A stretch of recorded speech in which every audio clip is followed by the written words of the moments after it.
Auckland Airport's new transport hub gets you closer. Closer for warmer welcomes, longer goodbyes, and those special moments. Park closer with new P180 short stay parking, just steps away from the international terminal. Isilia mal se lau fala oloa I Samoa e mawhai ona whaanga ile talo whavacha mo whaatanga alu a inga. Ele atua lava se 5 minute lafu antuai mai New Zealand, Australia, Amerika, mai si antunu. Ai tau no I telefoni maolo e whaanga ile talo whavacha e whai e ile whaatau. E mawhai fui ona tungi e tua ile cash power wha pēle pili o le vai isa o se taimi. Angai loa ile www.pacific40.com e lafu ai se talo whavacha mo lo a inga I Samoa. Mo nisi whaamtalanga vala umaile o lua tasi o valu tolu tolu, lua tolu, po le info@pacific40.com.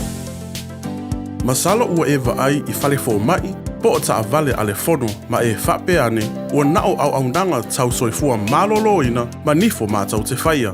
E tele le fesosoani e maua ia mātau. Fesosoani mo le ola manuia o le mawhauwhau. Polo kalame e tau fia ai le tau mawhatapaa. Fesosoani mo tina ma pepe. Fesosoani mo whaia o siaki I le fale mai. Fesosoani mo sauwanga I a inga. Fesosoani mo whanau ua hiu ma le a onga. Mo nisi whamatalanga, tanga I ane I lupenga ta whailangi www.thefono.org. Pe vala au le o valu selau, fono for you. O valu selau, tolu ono whaavalu. A whaia lo sa ili se a onga a mata molo walu. Au aloe te toi popole o le Galaxy Childcare e tele ona la lai au kilani I saute. E toa tele whaia o ngā ngawaa o le a o ina le whanau e ia inga whapitoa pe a le sitala lo walo. Tolus fulu I tū la, free. A vanoa le vena le a onga mo whemalanga inga le whanau, free. Maua mea aia le whanau, free. E ia inga whapitoa. Mo nisi whamatalanga, whafsotai le o lua tasi, o valu tolu, lua fitu, lua iwa fitu. Malo soifua, o le se fufonga Samoa, Radio Samoa, tasilima iwa tolu a mo. Se kia Radio Samoa.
mawhai o na awina atu le polokalame a le au auli mafufonga mua. O na o le lango maalosi a le Galaxy Childcare. Vili mai loa le o lua tasi o valutolu, lua fitu, lua iwa fitu. E resitala aila walo. Lo se fulu minuti o te nele se fulu mele dua ile di vango le oli o le so tofi le ria so lima o le di masino te se ma lua fe lua fa. Fa mele pese ale Pacific Love Band se sa tamaititi o Yesu. O lo no wina. Ya sa fa pe fo yo na ola o ye pe o itato. Avea ma pepe. Ya avea le ma fa na wit. Ya fa solo ifo ina avea ma tamatala vo. Ya ma fa solo tua I lava. Se ia o ina a mantala na ngā ruenga. Ya na lei ona o maile nei la lo langi o lo o tau soifua ya ma tātu o lai. O lana tāla inga. Ya ma lana ngā ruenga a na whaatino. Ya na o le tolu a tau sanga. Tolu sfulu a ngai le tolu sfulu ma le tolu o na tau sanga. Ya e whailo e le nu o. Oi furangu o iutai. Ia le mea ngā o kau whaapele ma le kau whaapelea. Ia le winga o lau tala. Ia, o whingi mea ua alalanga I lisi vai aso sana le alo tawi tae o lisi vai aso whai mai. I nā whaasa tauria I ante ia tala mai tua pālapa. Sorry. O le mea konganga ka o leo la kau whaapelea, ma leo la kau whaase, ma leo la kau... La fo lisi kau le, ma leo la ngā whaafolinga. Ia tano sia tante o te tele tonu e am se soka ko ola fa pe ngā ringi vai ka ia wa le watoi tu lata mai fo le taimi ia tato te fa pe atu e mangu ia Christmas ia e ka e au le rei a le manga ia o pe ka karinga a le manga ia o lola e ioi a o le se senga o valira nguku ioi a le mafia fia Oi, o lau vali ngai vali e lau pasi. E natural i o kala ngai, oi, kukusa lelei.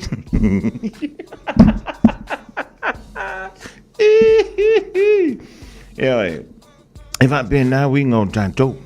O le anso ua lelei, o le anso wasi I lunga. Oi, o le anso so ai I ua tongi fo I lano. Ia ma e wakunga I koe ole. Se I vanga nā foi I se me mo mi ai. Ia on koe eu mai foi le tu tonu. Ia ma wha pia mai ioe. Leanga oe a lea e wha moi I ai lea lea. Ia na uma foi leo na wha o ngā. Ia on koe velo foi le lano le pasi. Wha alua I lunga le pea lua lai kua. Ia on koe wha kia foi le la. Ioe, le lano langi le tau te soifua mo tātu o lai. O te loa e whiloa I ma e whetau I ni tangata wha pena. Le paua lau me wha I ai. O lau whai antu I sanga manu ia tele. Ia lau soifua. Ma ia whaafua loa pea. Ia lau. Lea ia se senga. Pua ngā na whia ngai ma le li wha. Ola ma tantou au lia le ma sina le tausanga fau. Ia ai se I kako wau mai mōmua. Se I kako mai mantua whia o anna whila no tala noa tuai. Fefe e pea ana wha pea. O se ulu ngā li sa moa ma lia mai o sefa. Ai e kaungu waku I oi, whake ka inga. Kaungu waku I oi le Sky City. Ia e whamele Sky City makwale ai sa vangoa. Ua le loa po le arimea la whai. Ai manga ia le oi lunga I oi North Shore. Nga I oi Helensville. E iei ia ngofuanga ngai ngā o lai. E iei ia manu se tu lolo whafunga ngā le tunu. Paua ngā ngofuanga le avongo. Au. Ia longa winga. E live mai ai kai o ia. E winga e live mai ai kai o le whai ki o ngā voire. E whaambea mai. Wako kilo mai I whaneringi. Ko kilo mai Samoa. Samoa, whamsingo mai oi. Whamsingo mai o ko. Ko vai I ko maangare. Ko maangare hoteling. Ioi, ar meu te whawhitai. E le se urungari I Samoa maari ia mai Joseph. Sorry. Ka whio lai. Ia ole nei foi waitau, o te whamalo atu. Ia ila tō le fia e wha ngā te kono losi wha ni ona po. Ua makua sawa la ka kou saveu. Ua makua sawa la ka kou whai lai. Ua I mea sa le kakaunga lai ngā ua lai mai. Ia e se kou songa. Ma le tau popoto. Ua kaunga mauang kou tikeri. Man kou tipoloma. Ia man kou takta.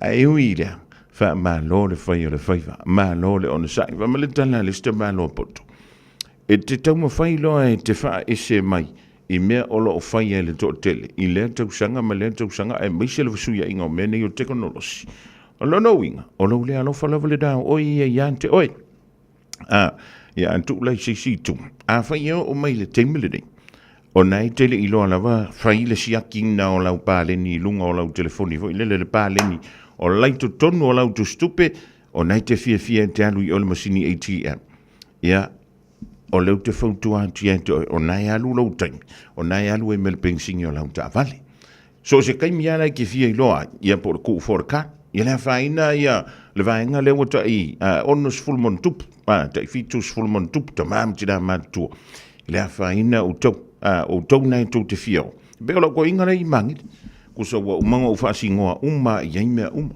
a famela ntala ita e ke lori iso pakua mai ole le ia ole o ngai kingela i o le fat ke le fong le ko kong yela nga pili o ke le fong o fa o yo le me ko kia na nga o lua man ko inga le so le monga le as ya mas ko inga vai pu yo es ko inga o simi yo o longo winga le menga ni o ko kongi ko pili me yo o nanga ia o fa le telefoni o le fa le eletisi ku se ele o le tulanga foi le fa ngo fie lunga online e fa me ma ngia yo o le au fenga luenga le fenga luenga yo fa pia ka foi ma ngia nga so nga ko ke foi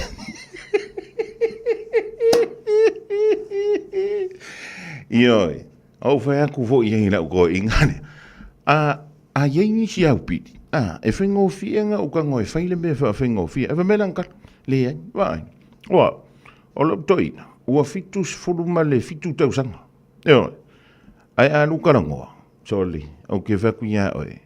E manga kua umar ka ngakare kele o ka ngaka o lako ngui i le mokele sala fai. Ia wha pe foi i le lantou nuk. O le winga lao lau tala. O le ute mala malama lele. I kou check ni kia e wha o ngā le riva i tau. Ia e wha maa loa tuai. Whai o nau fitu sunmon tupo tu sanga o nem whina awe lau ta'avale.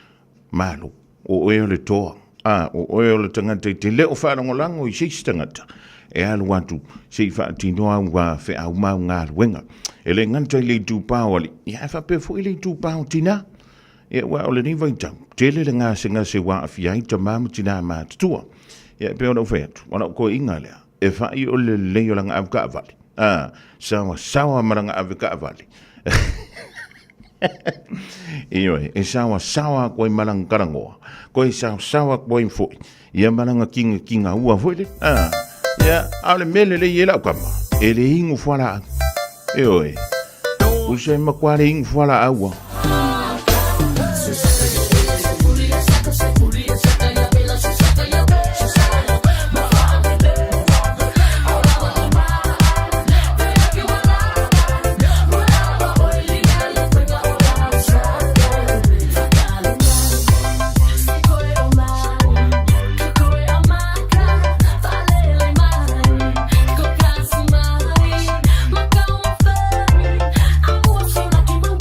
Yes.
DJ Noise, DJ Dave ma tō whanga meke ma le pesena o le saka mari. O le wa awha tonu lei tūlai se fulu ma le lua ia utei lau fwoi o nai whianga iele tūruk ma whainga manolonga mai ngā ruenga tātou le nausu mai le tau na li la.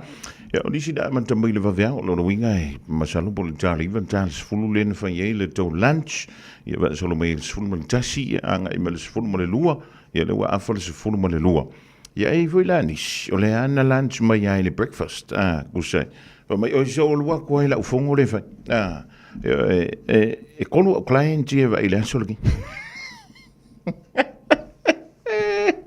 Hei, ai le luas furu mara Goldwood. Te mara tu ai am tama nai o i Samoa. E tu se, u mai lo le fouda, o lona winga.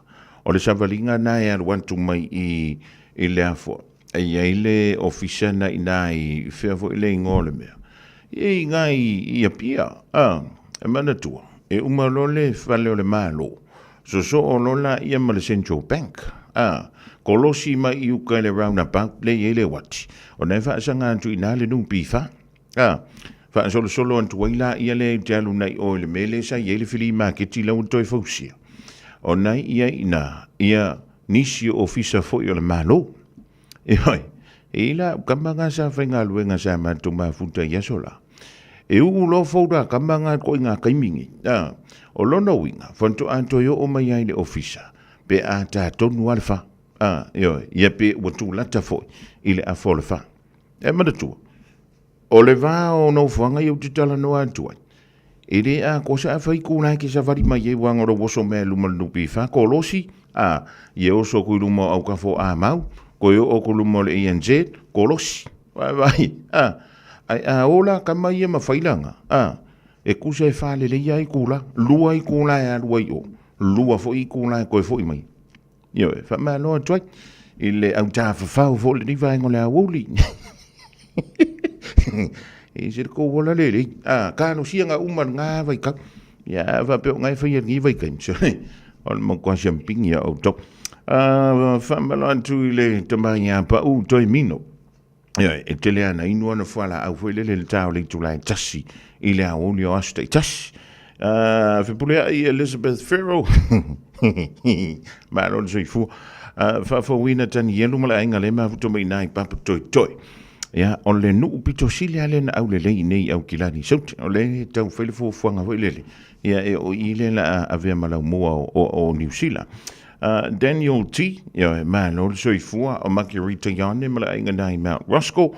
O le uso ian te vanga sini, ia, ta ilo. E o ailana whanto whanta te le tonu ia. Ia, man, o le ngā lue le ni ia wodi. Ta fito tata. Ia, anto ai mai e sauni. Kasiano sa nil. Marcelina Brown. Kalala Venus. Ia ma utu umale mafuta muilunga i le kako au ulidne. Monty Famuina, maro so i fua malelangi e mama. Ia pe ana whea tu stimi wasol. O le kako kirisi masile watu la tamai. O whape i au tā pendanga, e tali ni au malo, e te sauni malanga i Samoa, e te sauni e te alu e te su e tupe i Australia. O le ngangana fau leo o whaonga i le temblini. Whamai. A ka urgan ka hanu i Australia. E alu e kosoi o langa witpailu. Ia wa mantua i antanto i Australia. Ia si feo no le reita si awari ira yo. Ai anu le Australia. Ia nga le kosoi la witpailu. Ia goe fo i me fo i le ngiusila. Ia ngwa kalile au ngai o ka ko ainga me Samoa. Ia au mai ngiusila. Ia koso fo i ngia na ko witpailu. Ai au ko ki au ko ki so lava penga. Sam Tufunga, Monty Famuina, Lino, ka ilo ai sisi skulaki. Al skulaki ai a leo ka ko mole i manukawa. Au le lei, kingo le lei. Ya songa ponga ingu fala au so ya Lino son. Ma lo de kalu. Pepe se fia wafana mai le mesia. Pepe se fia wafana mai le mesia.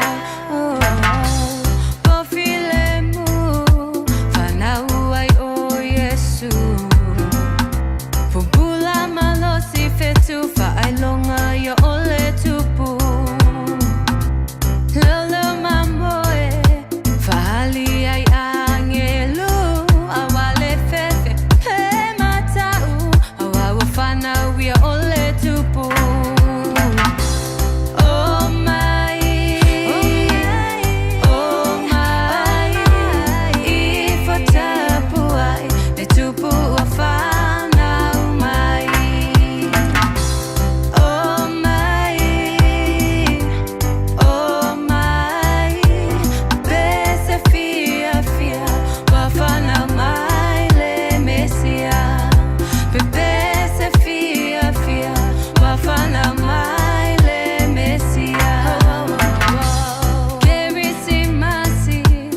to mai faatasi le pepe wa fana mai oi mau ia olai le a ese tawi te abatu moia ilona lofa angalelei saoloto ai tatone pese mai oh mai ifatapuai le tupu afana umai pese mai oh mai pese fia wafana mai le mesia pese fia wafana mai le mesia oh mai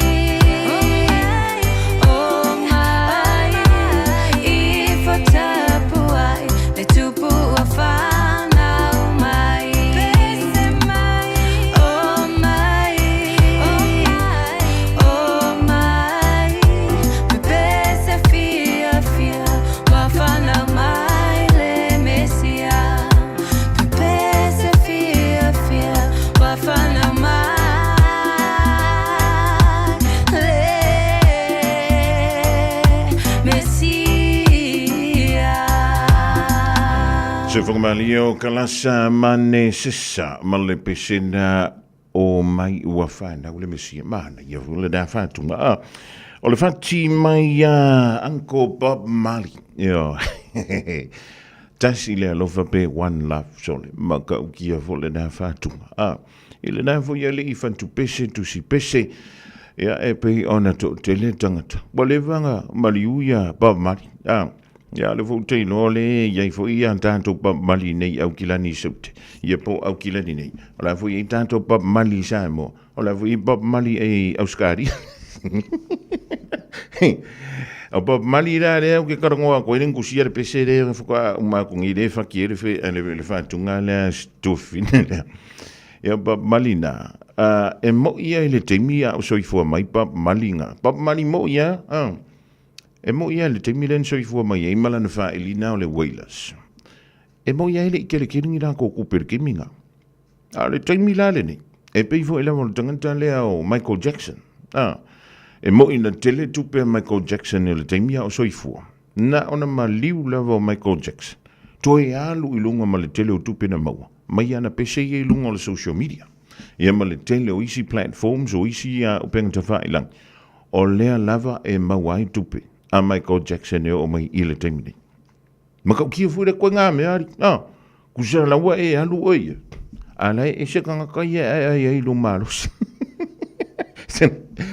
O le mea lalda. O leo te whai antu ai foile.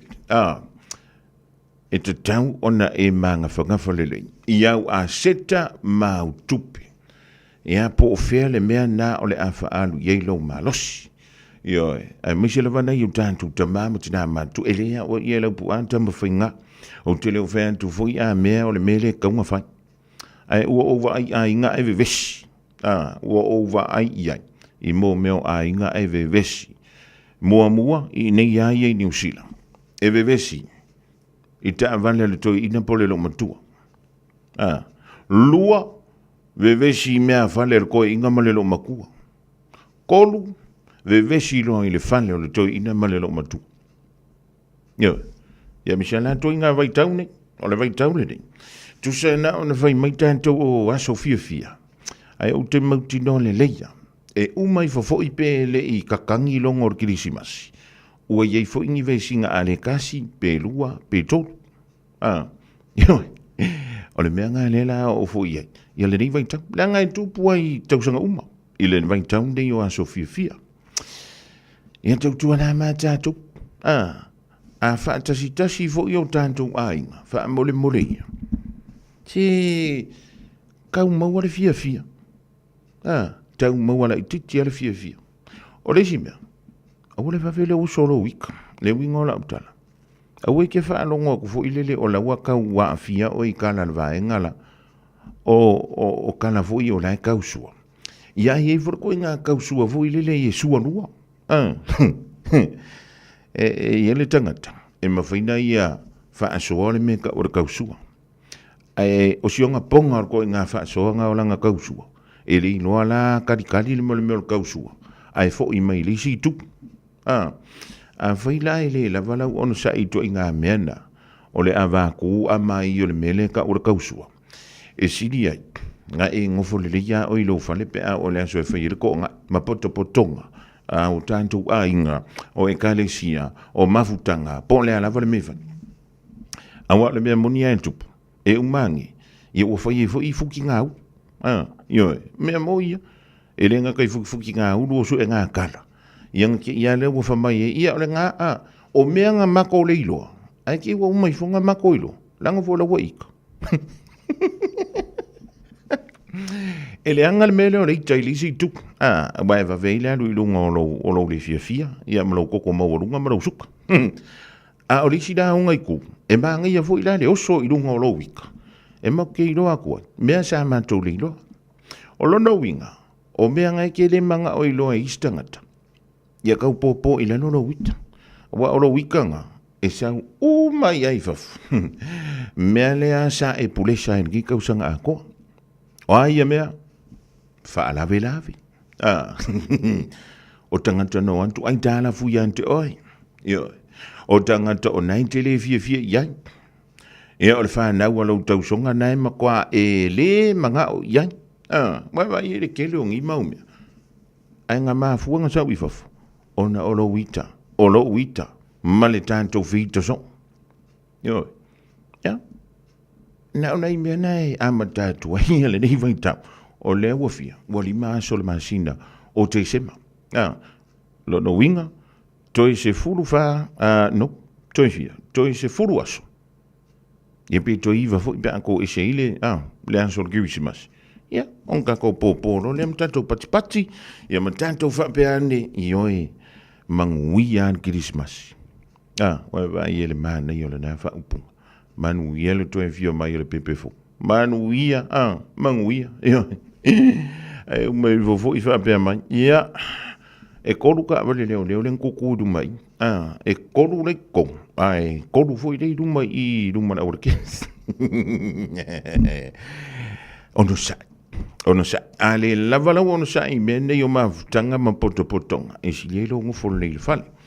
Malo antu ina I Penrith. Le no fangolo yele au malo si el Panthers. Le mafuta mai ai le sunga ya Davita sui fata. Le usia Danny Sioeli yo. Ya malo le malu Palmerston North soli. O ha mele tau nai Palmerston North soli. Masalo po le tau sanga e afo. Iva fitu iva van. Yo. Masalo tau sanga na. Nanga taila o ontu la lo nai Palmerston North. No ono ontu la no fo afi. Train foi Kamale kiwi weir rail. Fa kama kulisi ko kamalo vo ile le ngai manguia fa nga mawar nga vai kap. Yang o koila ile we va ko ngai pitonu ulenta o fielding. Na ile mountain mai dai Palmerston North. Ya e mo meu pa ma mui I lunga o fonu o tangat. Ya nai tele ile men ka o ma mui ma profi. O langa ma lo si me le winter. Ai mawai na le men ta o le black ice. Ia pole aisa voi lele o lai wha apea o le manga I o le aula ke le ka le ke wala lente aluai e ke ia le vivili o pa o lau ta'awai o le menga ka o le black ice kusa o la ia le aisa ilunga o le awan ai mkwa ile iloa kua fa tala whantu le vaenga le mavuta mai nai Palmerston North na nai mau soli e sia ka lango whaalonga I se uso yana nai ia e mesili le ke le ke wei koe maru si mena na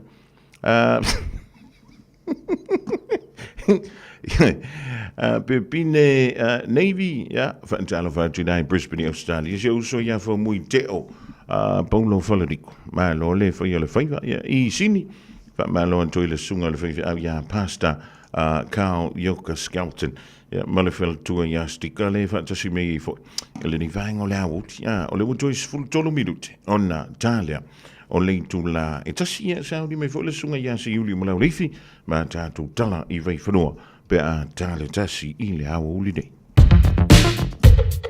All I hear is Radio Samoa, Radio Samoa, Radio Tolu amo Radio Samoa, kasilima i Vokulu amo.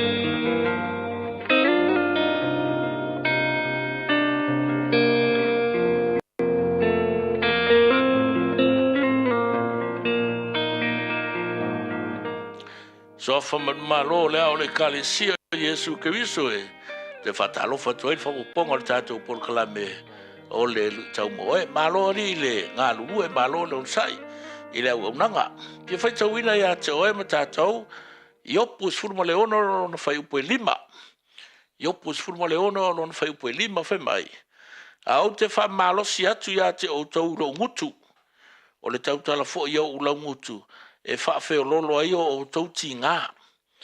I would strengthen you with my mouth, and the comforts of my lips would relieve your grief.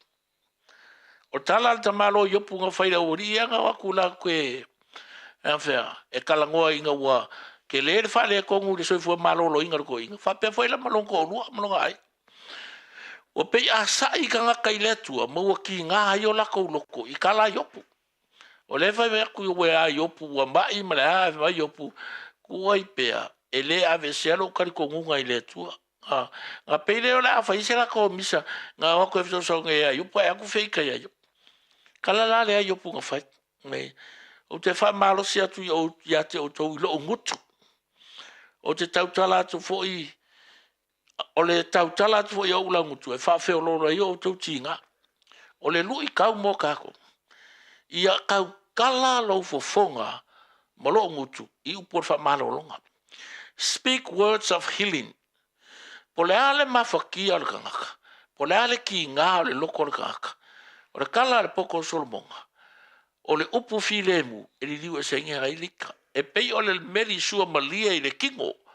Wa o onga maua ki nga. Pe ale leia upu. Wai vai mele ka u o le kala le. Speak words of healing. O le voye ka oko le mau o le kamalo. Death and life is in the power of tongue. Wai vai. Kusa le pole ale le malosi o le sasa ma le kai luki. E alua ke ai o upu. E mamau o ia e whaavavau. Pe ale e whaia I eise whainga. O e pe ngā le mele o le wha malolonga. E muri ia sau le lau ngongu ma le lau ki. E sau le whangu ia o mai kanga e konfiki. A o lau upu. E fesoasoani e malo I le loto tinga ma le loto maftia. Ea, o e whekawis ka ngaka o mafakia. Au ke oke, au ke whaia upu paa. E tau tala ia I upu o le wha malolonga. Ea, o maria le tue e te oe, ma ia vea oe ma umalava o le wha malolonga o le tua. Ina we e tau tala I le upu o le wha malolonga.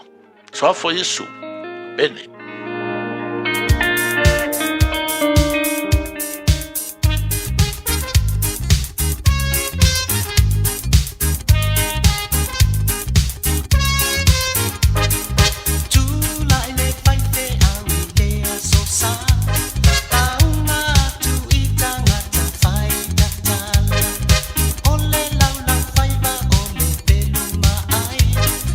Tele mafutana wa malepe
Si whangamali na leo vi pese le Harbour Light Express ma le pese ua whai ngoina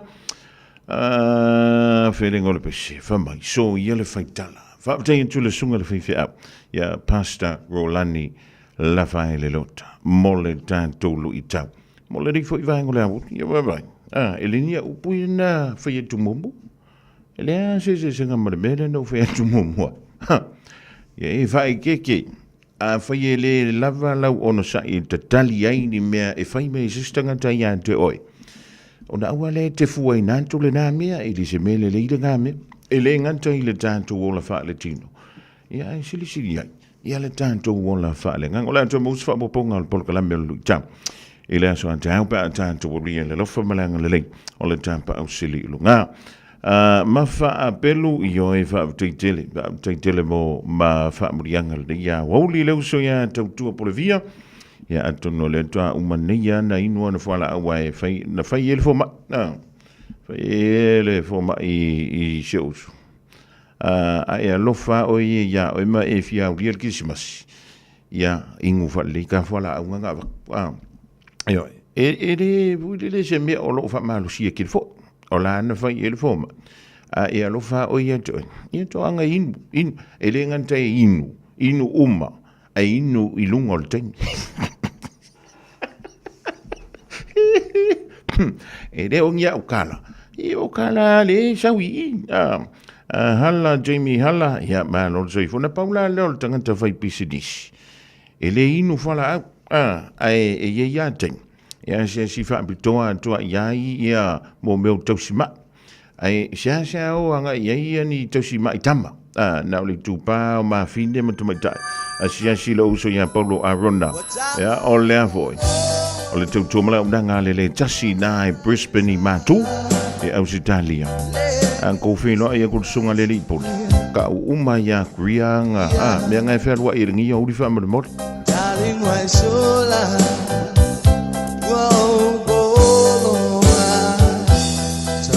fatia ya payatu ya tewetia manua wa bepese maka betai le mesia wa mana mai tatu haleluya maosana wa fana mai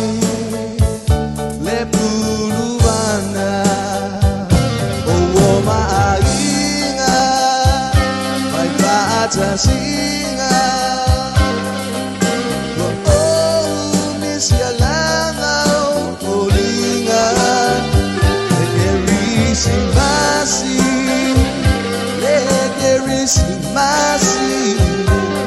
ole taimilea te mafutai malau mana mea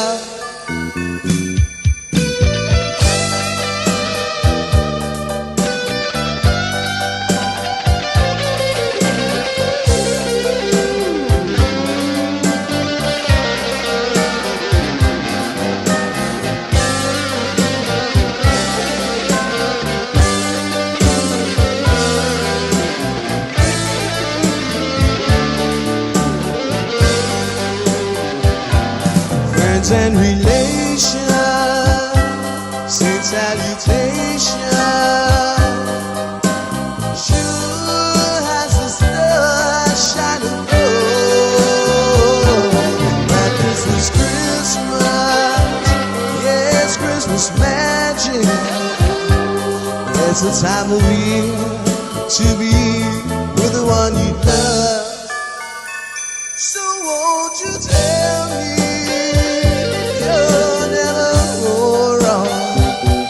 Christmas and New Year's will find you home. There'll be no more sorrow, no grief and pain. And I'll be happy once again. Take it away, fellas.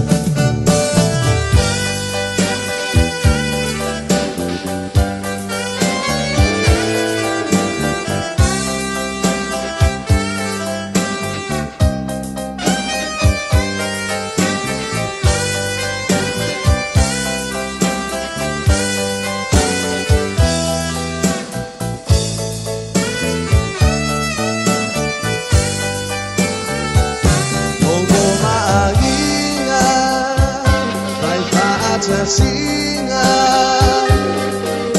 oh miss ya lava oh linga le che risi masi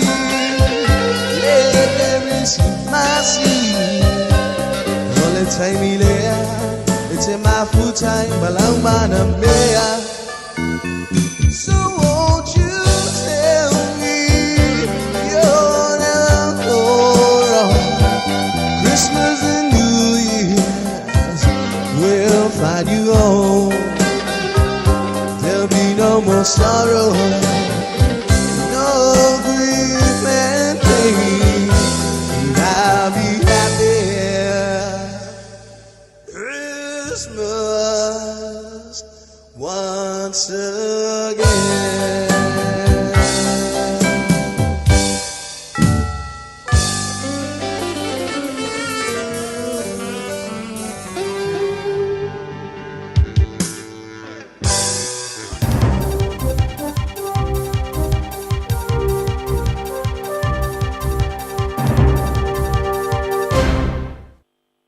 Sai fonga mo ia fatalo fat fo ile tapa inga le tuno le ne roli yo tala nei mo au fa fonga mai tala tumua fa wawa na fia nu sa mo le ngoto le manu nui ma fa mata u se tangi fa le tula fono mo le mau o mau ai tau singa le alo fa te mai ke ia fia ngo ma fo sila ta longa fa sa ta ma o fa le te mai ta na wa ta mu sanga ta por mau te mai ta ia fa fonga mai fa la telina oni tala o tawita pili na tele o mawhai o na i e loa ale maa so e o le ngate fale ale fita New Zealand i le mea longo tuai.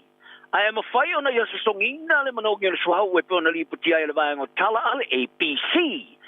Tui lungo le papa le tua o yolo na nuu i te fitoala ma tusi ele lima o pili le vāengo sa wai tonu le suhau o mai le vā o le HMNS se manu nui ma ta fia tua i tua o na la fanga e pe o na popuni ai le tonga tongo. E si lia bale tasi le kilomita le mamau mai le meo ongo tue le vaa. O le so e a to i le lua masina talu o na oso le vaa i lungo le au mango tue le ngate e whare te fituala. A e o mai lava le te mine i le mau e te ngate o le la fanga ni tali ma o se popolenga le nuu e pe o na sa whaali ai e pili i le ABC. Tai whaali ai e mawhai lava na latu songina le manongi le suau. Ma e o lava foi na latu wa ai le sua o te fiatu pe asu o le tai. O se whala wala sa whate i eitanga te New Zealand a wale ngoto le va ia o ke topa. Se tasi o va iwa o te fita le samia New Zealand. Se urua i va le o ngoto o te fita New Zealand o ngoto te lumai le taua lona lua le rolangi. O le vastolo ai sa whai lo ai suenga. O le se seo sangata sa ma koe whala vlate. E au fi aile le amesia e teisi o le au va. O le masine whātontunuina le uli no le vaa po le autopilot. To e whātala le whai o siaki le. O le vaa vaia o le uli ina le o le vaa i lima. A e whio anga i sa moa e leo popole tele le mafu anga le ngoto le vaa. A e tele a tunga lunga i a whianga si o mianga. O se whaai whaiva whaalo toi whale i a mori pola lulio sa i whaari le ABC. O lua ne masino whaatali lava i lo latu a la whanga. O whaano noa i ona e koringa mai. E leo amana i e la tau. Leis o popole atu e winga i le apiango te ia e molo atu. No. I vai aso muri ane talo na ngoto le vaa. Sa whaari ai ana malo sa moa e talitonu. Pe tu se male lua se la wafelite o le diesel. O liki fafo mai le manu anoi. A pe tai. Sa fesilingi ale malo ni sila i ale alfa ingo le suao. I lo lato wha ingo ina le liki. Wa nao se suao o tafta fea. A trickle. I le tali le fasila le APC sa tali ele malo ni sila. Wa nao se liki la kiti. Sau mai le ala aso le poto le afi o le vaa. Ma ave ai ma lala o le diesel. Ma ope ai i lungo le sami ai le ili wausta. Ma lato whari ai ele ai ni moni ma o se afianga i le alo ma tala whatai. Ma le fita le sami ni sila ma vale le pe ala iti whatun tonu po drones. O lo mate tuina le tūlanga o iai. A e wila mai le wha mautunga mai maro ni sila. Ai o lo tama mau pea ia fio anga i le vaengo polu. O lo lato sa songi na lava le manongi re suau. Ma tanga dolo toi whale o fio anga o lato whalia. E ulama i tusi maa ngani. Ai o tāpanga mo ni tau i le lusi o tupe maua maa fianga ua iahi a tau mafa mo tau singa o ainga. E le o maua lava i stali. Sa wha mao ni ai fita ni sila le vasu nei. O le asu sumleon o le masina nei leo le amatai o na ave stele suau ma le vaa. O le rifai pule mo mua ma se tamari o le roto I whale tu ia pu o le ota sa I whalia. O te ngata wā pia o tilu nei e whato aisa la tu tangi whale tu la pono. Ma ia tā wai e vai lo la tu leo. Ma le awala o la tu whaia nei e tusa ma le fuwanga o se whaalo lo ngia ma se amana ia lea o I la tau e la tu te mo mia. O ni tangata ngā oia whapolinga o tangata toso ta avale po tow truck operators o lo la tu ngoia ia tā vale mai au kilani. Wala pata ia leo ia tangata ina ia au kiloane mo tangata toso ta avale pe pelo tuluai ni nai whalawalawe sa pumai du tonu o ni nai masina utonai. Whaari ele te mata I leo sa Tenio County's Marukau ni sana Kimba. E ofuina fo ia au ngā oia ofu tali ofu lanu e longo fiai po high visibility clothing ina ia whoringai o tangata whaingaru anga toso ta avale moni. Ma ia tā wai o ia tangata e whapolinga o tangata toso ta avale. Ona latu toso ina ile o ta avale pila vara master nyai. Ona latu toe whatawina ese ai lea muriane. O ta avale toso ta avale whaali tu la fono e iei ngoa tu si e whapololi. To iei maapi o wha maungo ngā luenga po logbook. E ma whai ana tāpā e tangata e tilo iei. Mai a tāpā e kimpa e tangata e vili lo leo. Me a iei se ta avale toso ta avale ele e se ingoa mata ele o tu si ai. A o tau ma whai e toso se ta avale. Sa mawar komisina mo tomaitia mori maoni tau singa lea lofa e maasani na whaia. Ile no whanga tau si eita mai te ea whianga tūma o mafau fau. Lea e yesu tamai titi sa tau fia esena o ia mo leongo se fulmane lua aso. O se ase singa wha fo seita whaia komisina mo tomaiti la eiti matangati televo. Ile no whanga ale hiki kia te wai rau tori ruo e Wellington ina masino aprila. O se li poti o whalau te lina nei, o lo o au ili ai whātinonga o sori ai te tau o tangata. Ai wilea e lua ia matangarua ngana malo o whai joina le li poti. O I la tau sa tiskusia le li poti sa whamatale nei na whaonga ino tau singa le aro lofa, whainga whapolonga ma whainga whaluma luma, whamatale nei se numero ni vaengo atunga lunga, ma au kilo ai na whaonga ino tau singa e le tarawhengai. I te wha nofo e sea lesu ta mai titi na oia I lea no whanga. Ta wai foi o lea no whanga o lea whetau I mara wha moe tau si eita mai tila iti ma tu si ai. O lea tau tua e leo ma whaina au sia ai mana onga mo whana wiki. E ia whianga tu mau o mafo whau. O le tamatai komisina stili mo tamaiti Dr. Claire Ahmed. Sa ia longa le porkalamere midday reporter le Johnny Sheila. O tamaiti la iti tawhia I vaenga na o I la tau moni teimi umile no whanga. Ale heke tia te wairua. Tā lātu maua fōi ia ni te ngata te lavo o tā whia I no whanga e tau siai tangata mātua te tūlanga o ia whari ai e le te tau o na tupu mai. Ia tāro tālonga o tā ua le pūla le rupe sori ai lau ni Joseph Parker David Higgins a whaia whātua I lalo I lana tamafusu I Daniel Dubois I o Peritania I Saudi Arabia a February o le tautau ma whaalua ai la o na vea ma champino no langi. O le a vea loa ma se la sanga pito mawa e le talonga au sia e se tangata New Zealand. A whaadia Higgins e vanga tala le televisi New Zealand. O pako se urua I tangata New Zealand o manu malo I se champino no langi de panga mamafa. Ma o se tūlanga e le mastani ai. A whaila e manuia le fusu anga le a whaingo fia lo na fina wina. O no le whaalua leo na avea ma champino ia pe a whaile manu malo o le rolangi. I le panga mamafa le rolangi. O se la sanga pito mawa e atu lei talonga wau sia le tunu. Pe a fua to whai plenga. O le talonga le kerope. A tonu ese ia whalongona. A e tau au e iei ni sua whalongolongo ai ni sila whaono whai. Iei ni talanoanga I le turanga e peo. Peter Snell wa maliu. Lua pina euro sa manu malo I tuungo le valsa lau mita. Ma le afe limsa lau mita le talonga no ni peka I Tokyo. Le afe limsa lau wonsu marfa. O ia na o le tō lua I tangata sa au sia se tūlanga mawa e tere lea o mai lava le teminei e leo toe au sia ina. Ai le tau lia isi ngolongonga e au sia ni lasanga mawa e. E le au tama mo e sapine au repeo Jack Lovelock mo John Walker. Ai le tau lia Sir Edmund Hillary ni sila. Te urua I tangata soi fua sa mo moa e le maunga pito I maurunga le rolangi le maunga e meresi. O le tamatala I alo vaa Dame Lisa Harrington. E ipa pino talo o limpeko manu maloi. E au fe male valu o pina euro. Pa pema Dame Valerie Adams. E valu champino rolangi sa manu malo ai le talonga tongi punu mamafa. Lua pina euro limpeka. Ma le tonu pina euro talonga malo au patasi. Ai a Higgins. O se tangata e whaalau loina whai pelenga o e la ngase tua tōsina iai. Ma le tue malo se ai ana whinaunga o le tini. Saya whare ai a whai manuia fuso anga paka I rihadi la sulusu tolu Februari no winga. Ile nao silia le manela titi la mamariva tau sanga taru mai ono manu malo. Ia paka le ila na ruai champino le rolangi ile lua se furu mare whao na tau sanga. Ile lua afe se furu mare ono ia te sema. O paka o foro freino le a fuso ma te pua ile champino le rolangi le panga mafa. Ale IPF. O le Asosio Talonga o tanga polo mamao tama Taile Ladies Professional Golf Association. Ma le Asosio tanga polo mamao America le United States Golf Association. O foro ina se swinga ia la tua inga fatino, policies, I tua ingo I tu pao tangata ta alo po tenders. O ia inga fatino le fasai tangata ta alo sa ave mo muama. Ari, ai le suia o ni tamatai ma le tau vai, o se tamatai. Ebe ana lipo tia ele vanga o tala le Reuters. O le inga fatino e fa malo sia I le lua femarero lima. Sa fo ina fatasi lea. Ma le kulupu ngā lulu tangata tō mai whāpito I vai lau whako mai, scientisti, tangata tō mai whāpito I tangata tā alo, whātinonga le tā alonga le golf, ia ma le tūla whono moa ia inga whātino I tū pāo tangata, e tūsa mas whāmatalanga tā whāmatuina le sosi tā polo tō mai tai le LBTA. Ma tā wai, wa whautoina I le kulupu e whapea, o le tangata sa vea mō mali, o le a whae e tu iai se tūlanga le lei e whātou te vai I tā ngā polo, nei loli tu pa te mai tai moni. Ma o la mole mawhai lau na tau sinyo ia tamarasanga ta polo te mai tai. O le au ta alo e ta tau o na tu sio te te mai tai le temisa. Panawai, ai po le whaali liu seli. A o le titi li au sia lona talavou.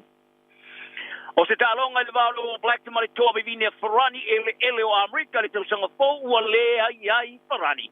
Apa ia tala noanga le vao le kapia ni sila pa fa vai le kapia Ferrani winga sila ta longa fa toli e tasi. Ta longa e ta li malo ai ni sila ia Julai e fa ia le taulanga o Amerika. Sa manao ia le kapia ni sila e ara se tasi o nei ta longa fa toli e fa e tunu fa ino o maea. Ona fa ilo e fa vai le kapia Ferrani. Le au ina masala to o kapia vai ni sila nei. O le kelesio aso masuenga champiri. A kalapo Ferrari o le tamarasanga le French Top 14. Ai, walongo nei le presidente o le kapia Ferrari, Florian Gill, I le luminga Ferrari ale equip. O ning talo foi tauri o le apa ia umai, hao te roa. Mai a tau ai, ina ua mai, ia tala noanga ma le mango fo mai, ma le uwhingaroe, ma fai ari pai unga, ili ai te talonga le fai ia Amerika. O le tusa forward te li malo le All Black, ia Ferrari talonga fai tauri e tolu, talonga fai tauri e lua ma le Springboks Africa Saute, ia ma le talonga fai tauri e tasi ma le Wallabies Australia. O le ata foi le talonga fai tauri mo le Bledisloe Cup i Australia ma le Wallabies lea. Ma talonga fai tauri e lua ma Argentina mo le tamarasanga le Rugby Championship. O fata o toina le All Blacks e fa mai a talonga fai tauri o le rua ma le rufurili mai talonga fai tauri ma Ireland e fai Chicago e Amerika lea.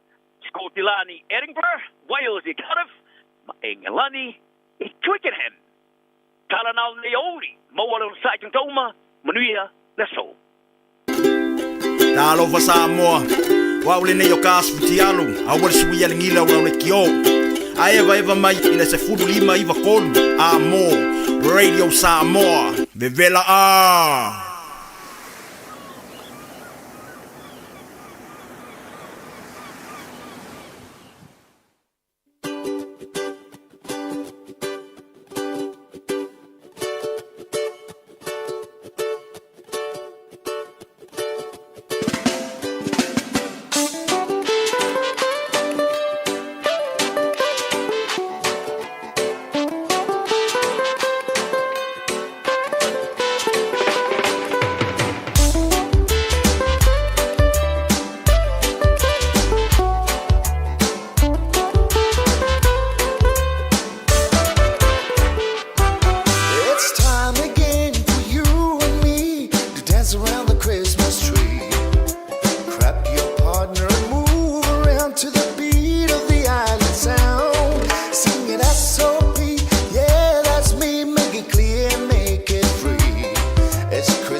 in the island. Another year gone, time for family loving. Let's get together, grab yourself some liquor, and let's party till the morning. Come party people over here, my party people over there. They wanna see you put them digits in the air. My party people, let's get together and celebrate another Christmas cheer. Christmas, Christmas, Christmas in the island. I said Christmas, Christmas, Christmas in the island. I said Christmas, Christmas, Christmas in the island. I said Christmas, Christmas, Christmas in the island. I said Christmas, Christmas, Christmas in the island. I said Christmas, Christmas, Christmas in the island. I said Christmas, Christmas, Christmas in the island. I said Christmas, Christmas, Christmas in the island.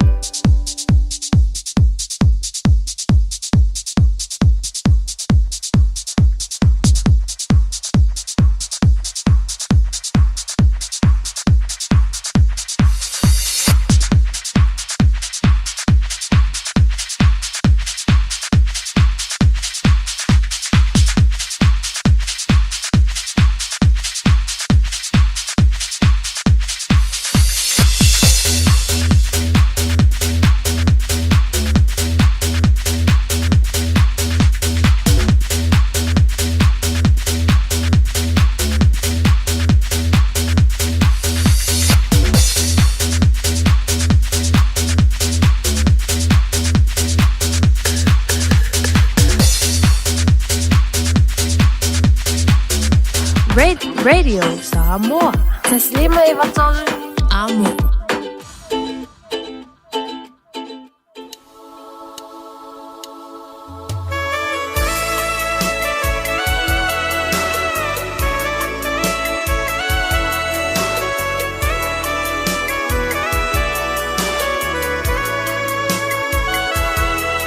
No for each amane polonga. No for oi mauma faufaunga le tama fuchanga po ofea sona iunga inge itala te avea e fili uo peo me matani fale anga itsa aole nei o tino for tatali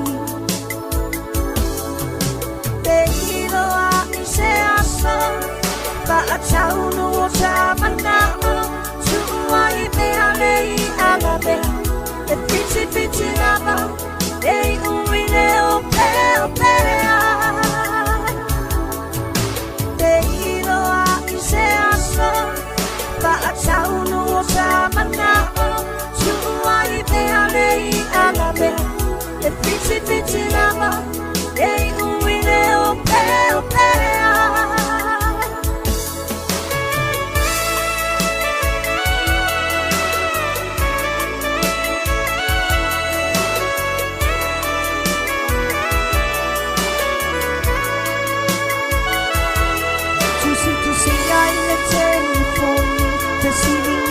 Te so fa amau le tatu una tala se ia bangana le oti singa wa ela ma le anga umama le pa aponga se avano amo itsa se yo uta ua tuai te ino a ise asa pa a tau no sa mana Why they are lay agabe the fiti lava they umine opea they no a ise asa ba a chau no samana why they are lay agabe the fiti lava they umine opea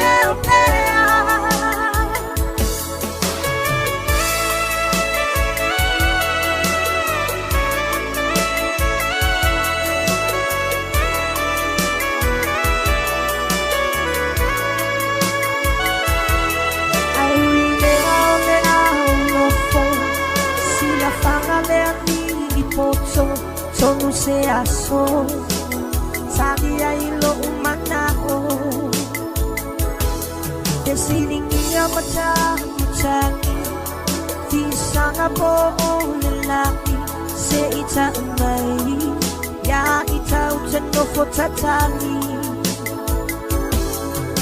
Te ilo a se aso Paataulu o sa manao Suai pe alei alabe E piti lava E uile o pe Te ilo a se aso Paataulu o sa manao Suai pe alei alabe E piti lava E uile o pe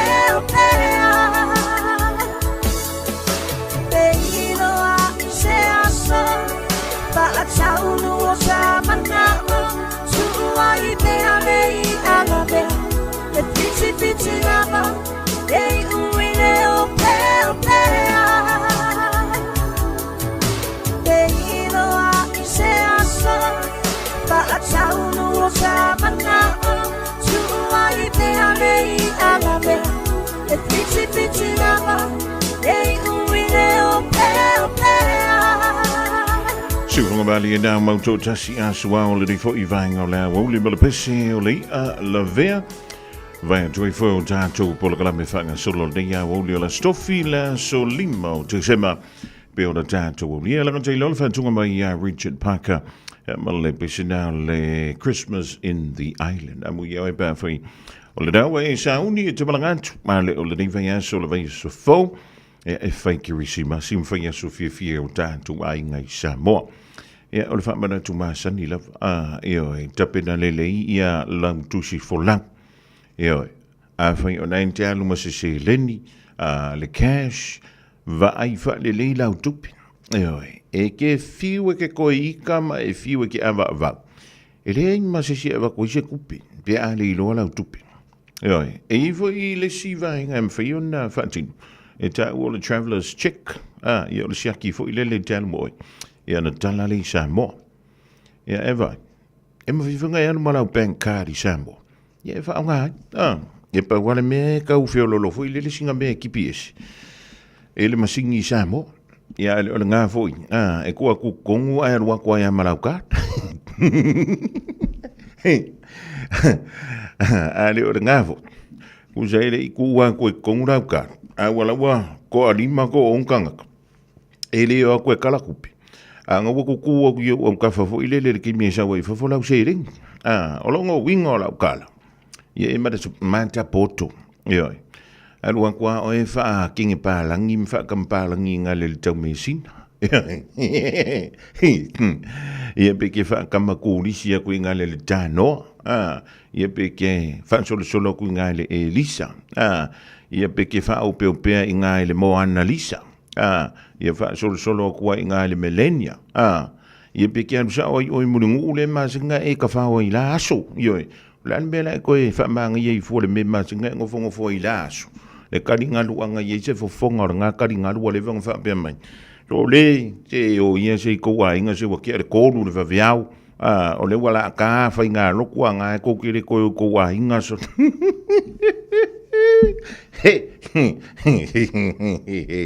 Io o le mea ngā le au kia lofa I karingaru le I muringu. Ia mar karingaru le I apia. Ke whai a ngā wha apea yengi camera le ngā vaikani. E le ima se sio ka koe koe ngofongofo I lunga le karingaru. Ia e wha tai tele le nei vaita. O le wa tele a tātou CCTV camera. E kau kua ngā fwoi ma au kou ie whengaruenga I kako camera I ngai Samoa. Wa ia wale download inga pe whai e whinko TikTok ia ka o le manu le atu.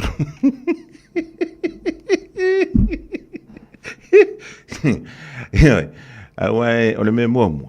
Ia, e ele kula whonga voi lele o le privacy. Se I longa e au mai se whantununga mai o I le ofisa whamsinunga. Mea e fia maua mai a whamolea. E ile ka avalelenga paka umia I lunga le karingadu. I le aso lea o le aso se fulu o te sema. Ia, o le lai fia maua, o nga o le, nga o mele maka upu I ngeri whamsingonga. E fia maua, o le number plate na le o kavat ai fa mon se au mai ala le video mai al video se fa ma ngia ia fa ke ai mi sanga ko ye ngi si ai va ye la fefe mai o we ke fefe o la me la fefe fu fa ia o le ke alu runga ka ringaru ke maka ngai de sami Yoi, ma e fa maka kasi le au sa vari vat. Ele se meo yang. A fa pe fo le ke alu mala me ka mafa. E ka sami lungar karingat. Ele ai am se se fa fo oi. E nga pa fanga ka sfun mal luar po. Ele ai da. Kusang nga mo meo nga le anga ala. E ngofo lungar karingat ko nga ka mingar po. E fa ikekera. Inga ke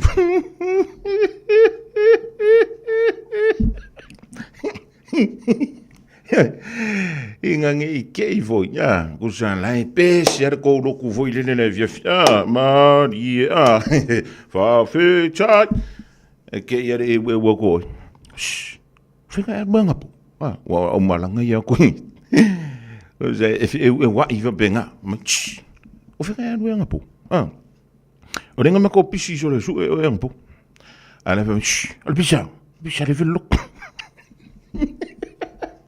Ala chap kau ifa dia kura kara ya mare ang mai ngorek o ere nga engo fongo forunga ka nganu ki mi do po e me la na le tu fa yentu ka ko ye sa ngi o sa mo o asola isa no wa camera o le vai kiming oi ya o lo le alo fa o ya oi nga ko el kasi yar mi ngo ke forma le lua sa mo e pe yo le me foi le Cinderella mang warka valele nga lo Cinderella ole ile sifa nga malonga si e vai ki o aka voile wa ayana o ngi ke ele nga ka mawalo waka e sa ki ya yo se e vai ki ya ko ai mana ako kupe ki ya ko ai mana ke refongi ye mang ko fu e ola wi mo le me fu le lo keira i lungor ke refong e mawale le ya o le nga wa ku ya le li ide pa kai mo mau a fai kula nga pakai mo amba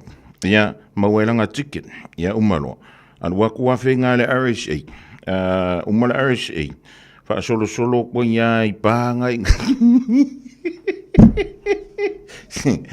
fa ikeki yo fa merkala li sino mako pikefu apa ko ya lusamo nga sa mai samo makwa le ngangwa nga o mayangi sila va pikefu mango vela ko la fa ko ngafi fo ile le ko fa ke menga o so nga fa yo ma ko ya o ko ngangu fa mo ma o le attitude o le miornga o le punga nga fa ko ngafi o le si vainga ma le si upu kai kukusa o le upularnga o le mawalunga o le vevela e fuai le mawalunga o le vevela ko e fuai le mawalunga o le lele le valele yo o le sila e ka o le altitude vai lang e ke wa e kango fa nga se ka ko upunga ia nga pawala le me mawa ya e uanga kiri ma o fa mo le o le ka ki fi fa kiri si masi fat Isilia mal se lau fala oloa i Samoa e mawhaiona whaanga i le talo whawaucha mō whaatanga alu a inga. E le atua lava se 5 milu te lafu antuai mai New Zealand, Australia, Amerika, mai si antunu. Ai tau nuu i telefoni maolo e whaanga le talo whawaucha e whai e le whaatau. E mawhai fwoi tungi e tuai le cash power whaapea le pili o le vai isa o se taimi. Angai loa i le www.pacific40.com e lafu ai se talo whawaucha mō lo a inga i Samoa. Mō nisi whaamtalanga walau mai le olu atasi o valu tolu lua tolu po le info@pacific40.com. Tala falava Samoa o foi nei o eni ma le tatou fale tā vale la wiloa o le Car for You.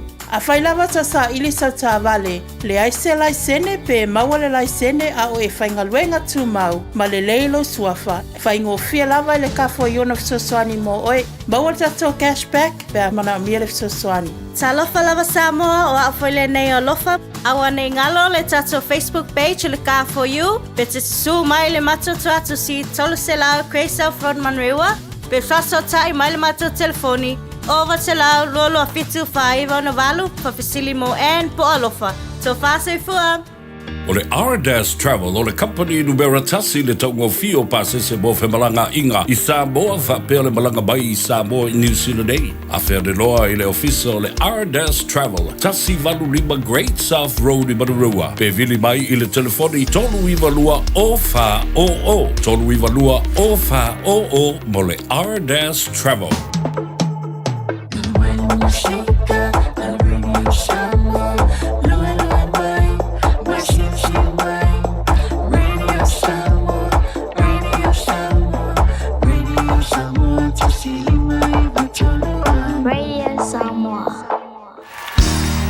Bread of life sent down from glory. Many things you were on earth, a holy king, a carpenter, but you are the living word. Say it now. Come on.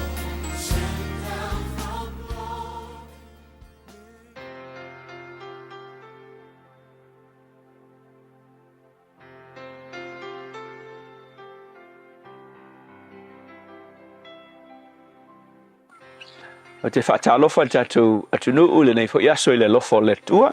Ia mai tātou por kalame masani le nei o le a reto le ola. Ia mo oe i le amatanga o le nei fo iaso. O le tusia mata i o sifuru valu al fai upe tol sifuru tolu e lo ia i wha upunga e wha bea tala Yesu. E le te tau ea ona e alofa atu i lo uso a au auna e pei o a ufoi na o alofa atu i te oe.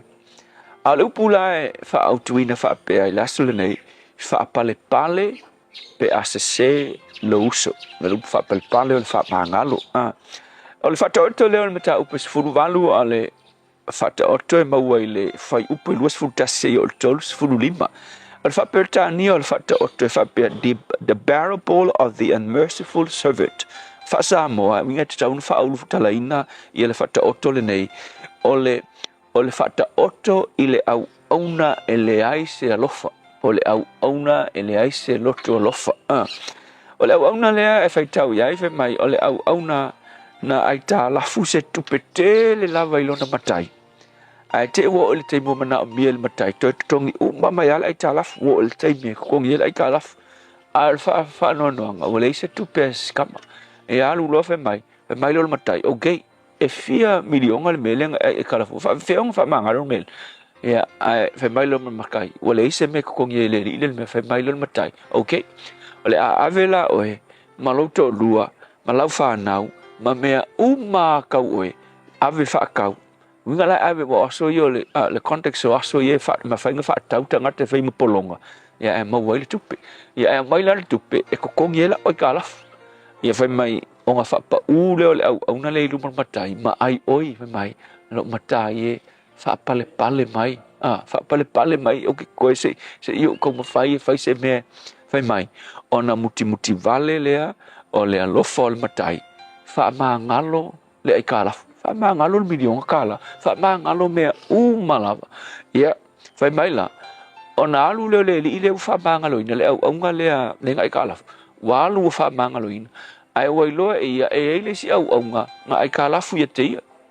Alu ro foi ri ami mai sole sau ko kongi mai kupe ia e kalafu ia ai fai mai ia o kangi foi se o ngale fai mai fa mole ia o le se kupe ai se ku mai se ngo se fai mai ona ita le au ngale fa manga lo matai o ngai ka le au ngale isi au ngale ai kala fai mai okay le ai ia le ave o fal pui ai se longa ko kongi mai la ai kala ia ave lo ska male ai kala fal pui ia fatali si ko ka mo fai ko kongir kup ia ole unga la fe mai oi loe le matai wa ka ia isi au unga le mele wa fai le li ile fe mai la tal o nga ika le ole matai o nga ami lo le matai le la ye tala le fai atu le matai ia ke ia le au auna le a ngai na o fa ma ngalo atu ia umea uma ia te oe inga ua e kangi mai inga ua e ai oi mai ia te uki fa palpale fai mai lo tal matai e le te tau ea o nga e alofa atu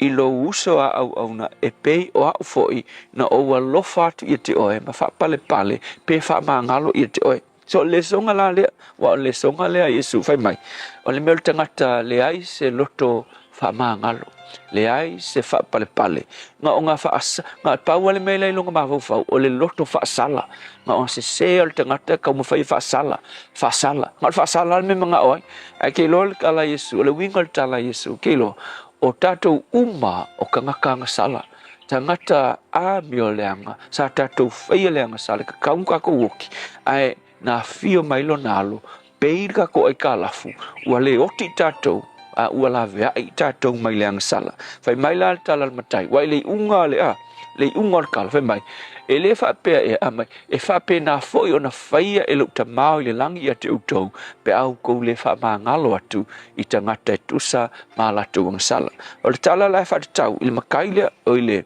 au nga loto le fa mangalo fai mai sa tau o nga i fa pale ma fa mangalo ai wonga le faia ia le la ika lo makai avelo i fa tau mo oi fa sala ile ile ia fai mai fa pe nala le me faia le tua pe a fai e ke le fa mangalo atu le siouso i le mea o se sea ia te oi o fa no ngai nei aso me ole o le nganga fa sala a fai o tumu o le nganga fa sala e me o fa sala ngai no e le se me le nganga fa sala ngau no o le idea fa ka ofi so tu la fon a o si foi la tanga te to no no so le pese ko ngi sala pa wala nga me fa o le su sala fa sala o le ai se mercy le ai se lo fa foi le fu le sala ai ngol fa sala le me o fai e ke lo fe matala Yesu o le fa sinonga ke fu aku e ko fiki mai ke o le fu e te fu i natu no winga o le mamafa o le fa sala nga ke fu nga ku le se uso e fa kan karila e ko fiki mai ale melnga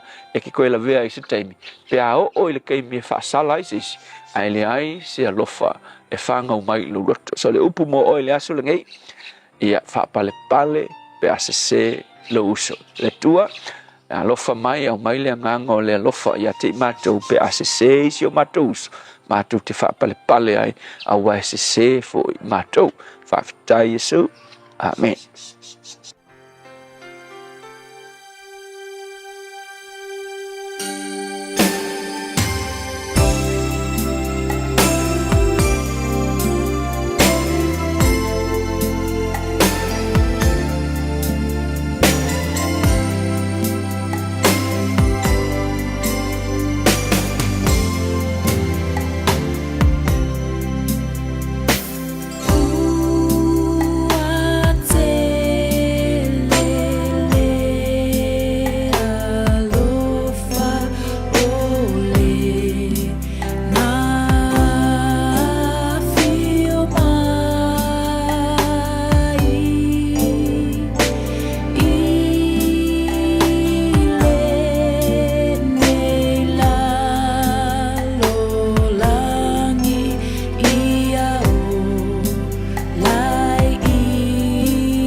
Sifongmali na le tumincha ya van ya jewel tolo tuitama ma le tongani ya van ya tolo tuitama. E ma le pese ua whaingoina ua tele le alo whai tolo an tuile polokala mena le arin toleola le ya woli o le stofi wha te le sunga le whaiwhi au ya pasta lafa e le kopa ya mole upu whala i au mo i tato. Le au na le angai to le ka violai. Ia pia o le tala le na amantama i le vaienso le nei. Le lei le vala au mai o le pole o le tau samaanga. Susu mai a makala mai au i lumangek. O lewa iai lau na foa. Ai le anga lo walua e ngofo mo moi le ulo le laulau. Ai anu antu le pole o le tau samaanga pe anu waku se lo makua. Kuri mai o i lana. Ioi. O le tele ai ngā le antantu wanga iai o whai poiponga. O aso whanau. O mafutanga. Ya ole na. Ai iai fo ila ilunga o le laulau. O ke le ropo lale me ke koe sa wei lalo le whainga o le whaaka. Awai mau ki ngoanga i ke ilunga o le laulau. E whaapitoa fo ilau mea alo whai amantu pe a whaapeo le aso whanau. Le laulau le main table. Ai me koe wha ele ai fua o iai lo koe sa lalo le whaaka o whare upolu le whai lalo. Ai ua le wha mai pepa. Ne te wantoi. Alo fiau a au. I se pefu po se maa fo i lele wha alave a au. Wha mai pai pa mai lunga ina. O le pale ali ina o le wha moe pe o le wha tono wina. O lou iai lea, wha tasi ai. A le o le urunga li fo. Ia o le nai iai ma au au na pa ia le tua. O le tau alunga lea o le au wala au lia. I le main table. Le anga i le menga o walu iai. Ai kupu e de mene. E kusa o le ngofo lunga o le main table. Ai whare whakau whare polo, ai koe whakau mai. Neo, ia ka ilo i. Masano e whaasa au mai le kako porkala me fo i lele o le au malu, manongi o le lolo. Ilo vai es fo. Ia pe an tanto wau lia langa le wa stofi le o tanto iai. O longa winga ele mwhenko e rewind kuaraka ko kaseki. Sei o le vai es fo. Ai na o le tupalano. Tati antu ina. O sa mo wa uma o na tofi. O sa mo o le ivi via. Ia e le tawilo fo i tama tausala. Wa i foi ngofi. Aka ko wo foi la ni fa lenga. A le peita to automate. Ile isi soka ko we sao le ma no le lang. Ia fa singa i foi oi. A le la ka ngoe kopera u ia fa popo mara ko is. Po le ale wingo le da fin tele nga le li fa aula. Le ka ke sa ngi ye le so lus fully motivation. O le sa o nga era nga si ka ko me. Radio Samoa. Tasilima ivatolu Amo Radio Samoa. Tasilima ivatolu Amo. Ole mele mo pe a fiu e kire mai ka re ola mele mai kinga ole me mo ko ai le sele. Ole un chono bai ni sele on tanto fa silanga le rivango la wo. Ya wai ele rongo puia li fo lo to pa ia ma lo o to ma ma wala vadi te na lo finanga lo la utala le na fa yat. Oi. Wai ole kupu. Oi. Ole kupu. Ole te man tu ole ba fa so ma le fionga ya li ma ya vai le so lo le fo isa ni mai le afo le lo ile a wo li de. E fio lo lo anga ya ka ko makai fo ile fa isa mo. Ole yer kuskau. Ole fa ma sa le fa ma sa mai. Akale alo ila loka ke la vea ko oi va ila u makat ia pe ofise mon kanga isambo ia ma va ila u suafa makat ia po liko oi a fe o ngai I liko la suafa makai ia longo winga la ka ufua mai la kalango I longo la I liko fa mon fa silanga mo pe ona tau mai la official radio Samoa e malo mai lo marka ko masingiringi ia wa o an masingi wore fia mai fo ya ka ko so e le la rorang yer kilisi masi o mai tore ka fie ya si fa kali ko fina ngalo finga ngalo malo la masingi le pola me wo le fia mai la masingi usa isa or kana fo ile ya ro wa pe yo e ro wa pe ya le wa ko yo ye si ku I fonga ia si koe whai kasi ia si koe whai kasi kua si kui whongara po wairo aku se me rungai Cha awa mo nga wa pa pe ia le ia pia la oi e wo on masingi so lo fa ali I fo masing ka fiola male kai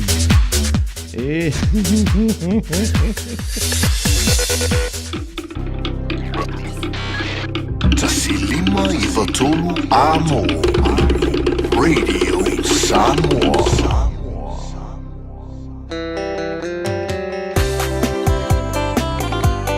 Oire aira, wa va yele loto fa manga lo masini ya tato. Wa lo ko lo fa masini ya kia. Yeah, sorry masini is sorry for my long to you. Ngi va ngola wo yon sai mai di fa le fa nga. Ya ai si ma ko mo na tuni sine fa si silanga le to mai le official radio Samoa le di va ngola wo li. Ya wala vale lo pu yeli lo to pa ia ma lo to man. Ole fa silanga mua. Ole tanto tusi ole vau filifili ma le tusi ole songa. Ole a foi. Kule wo ka ko yo I Pakistan na ole ka ki ngi sila solari ya le aweng alo solo mingo le tusi ole songa fa ta si me le mingo ole vau filifili e ma wai fa lo pengo sa mo I sifu tutuila ma manua. Oni se tala tu o Samoa o nga upu o le matafa yo le matai le fainga fa le lave pe yo fa I poiponga maliu o le o siusingo a inga fesila fa inga o Paulo o si fa aloalo o fa langingo e kalesia e ma le tele o le ngangana o fa aloalonga e fitu se fulu tala alo na tau. Na o le ofisa fo le Radio Samoa I le tolu ono Hobble Avenue Manukau e mawa tuai saulo minga. Morisi fa mtalanga wala mai teimi fainga aluenga ai le pe o le teimi leo I le sivaenga I lungo le talingalu I molino ia o le tans funu male lua I le po wala mai le tau le vanduanga I le afo le fa lua no lua tasi lima I watolu lua no lua tasi lima I watolu pe tanga iane I lungo le penga tafa I langi le Radio Samoa o le shop Radio Samoa.co.nz shop Radio Samoa.co.nz e fai mai eila o ka pea whaio nei te lala I fafo atu o au kilani nei. Aloe wha silsilanga mo le maafutanga sangata ana Pasilika I le ulumoenga. I le ava mo le wha aloa tele lava e wha silsila antua I le paia o le tātou maafutanga sangata ana Pasilika I le ulumoenga. O le paia la valea I le la tai o lo o tau whalea ana I le toa iwa. E tai lau tō wha I le matua na tongi lau vitalenga alipia o le ua e wha lanu ma ave a fioso e malelangi malo tu ya ana ta malelangi tu yo tim tau alfa I wha pea la ua na whainga ai maise o ele ulu moenga o le tūmua vitalai ua mantou tau au ina le tusi mai Samoa I le karesi katoliko I le ulu moenga ua tatalo mai mo sa tātou fsoswani a wale toi wha fawina o le malu tāpuai e wala awa tuai lo tōpa ia I so se lo moenga katoliko lo alana mapampa au I au kilani nei. Maliu mai su mai ma fio mai. Tātou whiloa I masuala upule le tusi e pei ona tā ua. O le aso e whainga I o le stroda I nei aso fitu te sema I le no whanga ma sani o le St. John the Evangelist Parish I le se fulufa o Tara Road I o Tara. O le taimi a whatonu o le se fulurua I le awauti. Kuse umalonga e whaapanpana o fui o le free market. Ia onga e tala awa ni lola ia le ina I le fonu tanga le ile strane. Nei whaaptitele o lo se nia le fionga ia pantele Michael Alipia Enderman o le tama wha le nganga antuai e ma le fionga ia tau alawhai lo le sio le antau le sa o le teitei fono ma le laulau le maftanga le sangata ana Pasilika I na I le fionga o leulu muenga.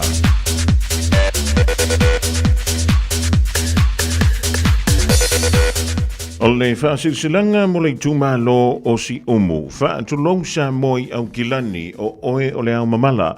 Whaatulima fo I wheoi o le tala le lei whantai fia tulong na lava. A o se wala au whaapito mo le nei tūmalo si umu. Pa o lomari ngā whamantou te maluai. O se lau le lei fo I le nei e whaavitai ai lo ma au I le pōtang ma vai. Matama o le lau moso o I mei Samoa. O fo I malawaa ua o Ioa, o lava o la to woso, ia o naisi spin fo I nau to wanga le iai, whaafutai te le lava.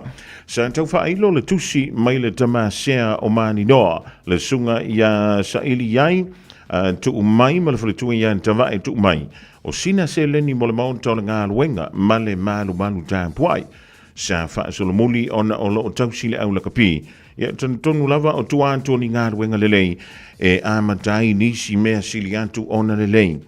O le taimi la leni, e mala awa tuai le loto mafatia tele, ia male afoi, male anganga fia tele. O le anto amata ia le tātou wha moe moe. Ia o le taimi le nei, e wha pelea ona tātou wanga i mai ai. Ia a wā ia le wha moe moe le nei pe ona tātou i lunga. E wala awa tuai le loto mafatia, si umoe au kilani nei, o mani noa si umulava lea, ui lava o lea walu lana lua, ai talitonu le manantu i e oso la vale mea fale anta.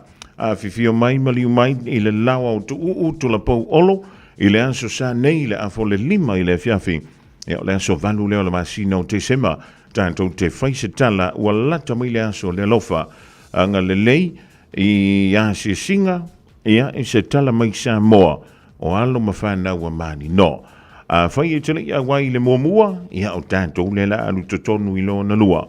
Fa mo mo la tanto felo ia i le aso le lofa malanga le lei o le tampa au sili lunga. Fa te tele o le tuantu si se fululima Emery Avenue i Mangele.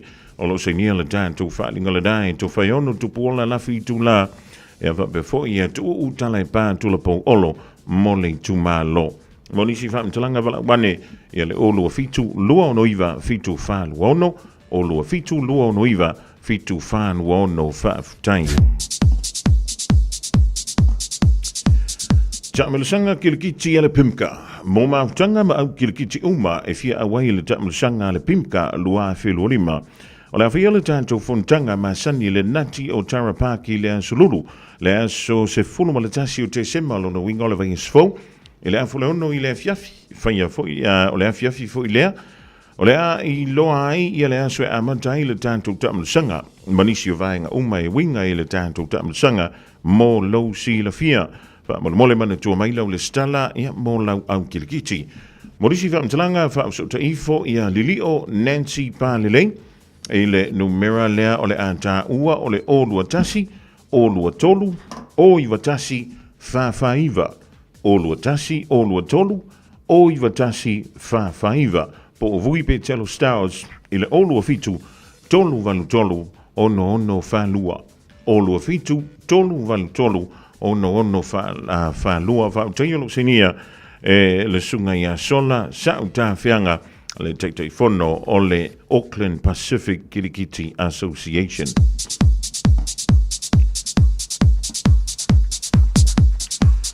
Ma le tātou whaalinga muli mo le mafutanga le whianga wa ye e sa fanta. I le awa ma le whaaloano tawai e whaasilusila antuai le mafutanga alo matawa whanau le nuu a le nei nuu o wa ye e sa fanta e whapea. O sina nei le ngalu ma ua i te fo i whanua lalo i le tātou whainga malanga i le rei tausanga o toe o seanga o na tātou tu vai le i le whaiunga o le lua awhi lua wha. O le evala awa tuai le tātou mafutanga e meisio nisi tama whanau le tātou nuu i am kilani a whiwhio mai matala au mai. Tātou whiwhia fantasi i le wha umaina o ngā ruenga a le mafutanga o le rei tausanga. O le awhi ele tātou whilo inga po le mafutanga le stona nei a so fito te sema i le tulai tasi le awoli i le no whanga masani le lawa o lutu i manga mau i le afo i tuantusi o le Wha Lineti Place i Mangele. Le lawa na o lutu i manga mau i le tuantusi o le Wha Lineti Place i Mangele. Te talo i le tua ina i a maualo o tausoi fua ea manuia tātou te whilo iai i lea aso i lea lofa balanga leo le tua morisi wha mtalanga wha apsota ifo le numero leo le olua tasi o iwa lima lua valu olua tasi o iwa lima lua valu wha aptaiolo seinia e le laulau a fono ea ale mafutanga le fioango vaie i au kilani i ni usila nei. O nisi daun tātou whaalinga lau tonu mai le nei fo i vaenga o lea woli i le tautua le radio Samoa tasi lima i watolo a mo. Ina o toe lua malea whamidu teo na tale o lei tulai lua. Tale lua e whaafonga i le toe au dantu leo tala mai a seulu mo lau lei. Malo le ngai lua malo le whaio le whaiva. Ea, o a mai oiringi ia wa uru. Whātulo i pai a mamaman sau mata Samoa. O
te tani wata te popo e ina nei e whai tau ina ita.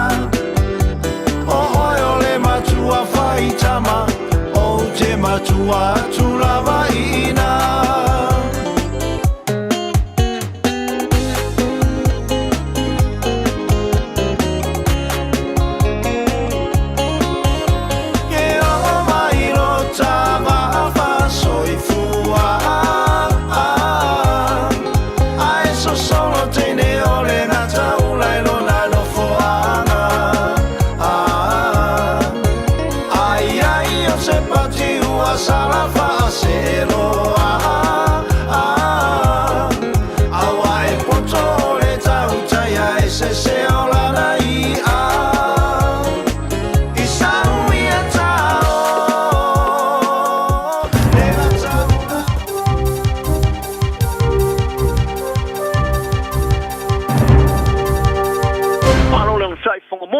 Talo fat fo ile tapa inga le tuno le ne roli yo tala nei mo au fa fo mai tala tumua fa wa na fi nu sa mo re ngoto le manu nui ma fa mata u se tangi fa le tula fono mo li mau ai tu singa le lo fa to mai ke ya fi ngo ma fo sila ta longa fa sa ta ma wa fa li to mai ta na wa ta mu sanga ta por mau to mai ta e fa fo mai fa la telina oni tala.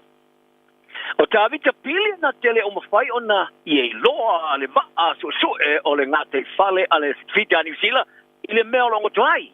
A e mawhai o na i aso songina le manongi le suhau e pona li putia i le vai o tala ale ABC.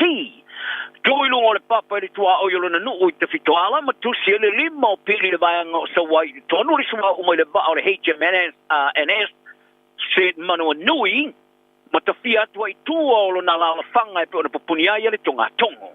E si dia bare tasi le kilomita le mamau mai le meo lo ongo tue le va. O le so e a to i le lua masina talu o na oso le va i lungo le au mango tue le ngate e whare te fituala. A e o mai lava le te mine i le mau e te ngate o le la fanga ni tali ma o se popolenga le nuu e pe ona sa whali ai e pili i le ABC. Tai whali ai e mawhai lava na latu songina le manongi le suau. Ma e ola mafoi na latu wa ia sua o te fiatu pe asu o le tai. O se whala wala sa whate i eitanga te New Zealand a wale ngoto le a ia o ke topa. Se tasi o va iwa o te fita le samia New Zealand. Se urua i va le o ngoto o te fita New Zealand o ngoto te lumai le tau o lona lua le rangi.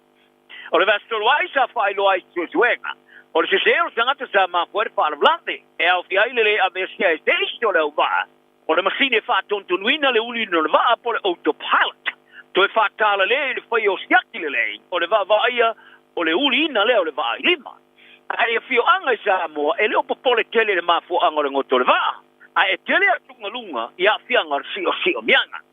O se fai va falo to e fale ia mo li pola lulio sai fari le ABC. O lua ne masino fa tali lava yo la to la fanga. O fa no ai ona e poringa mai. Ele o amana ia la to. Lei se so popole atu e winga ile apiango te ia e molo atu. No. I vai aso mulimuliane talo na ngoto le va. Sa fari ai na malo sa mo e talitonu. Pe tu se male luo se la wafelito le diesel. O liki fafo mai le manu anoi. A pe tai. Sa fisilingi ale malo ni sila ia le alfa ingo le swao. Ilo lato fa ingo ina le liki. O nao se swao o tafta fair. A trickle. Ile tali le fasila le APC sa tali ele malo ni sila. O nao se liki la kiti. Sau mai le ala aso le poto le afio le va. Ma ave ai ma lala le diesel. Ma ope ai ilungo le sami ai le ili wausta. Ma lato fari ai ele ai di moni ma o se afianga ile alo ma tala fatai. Ma le fita le sami ni sila ma vale le pe ala iti fatun tonu po drones. O lo mate tuina le tulanga o yang. A e wila mai le fa mautunga mai mano ni sila. Ai o lo tama mau pe ia fio anga ile vai ngo polu. O lo lato se songi na lava le manongi le swau.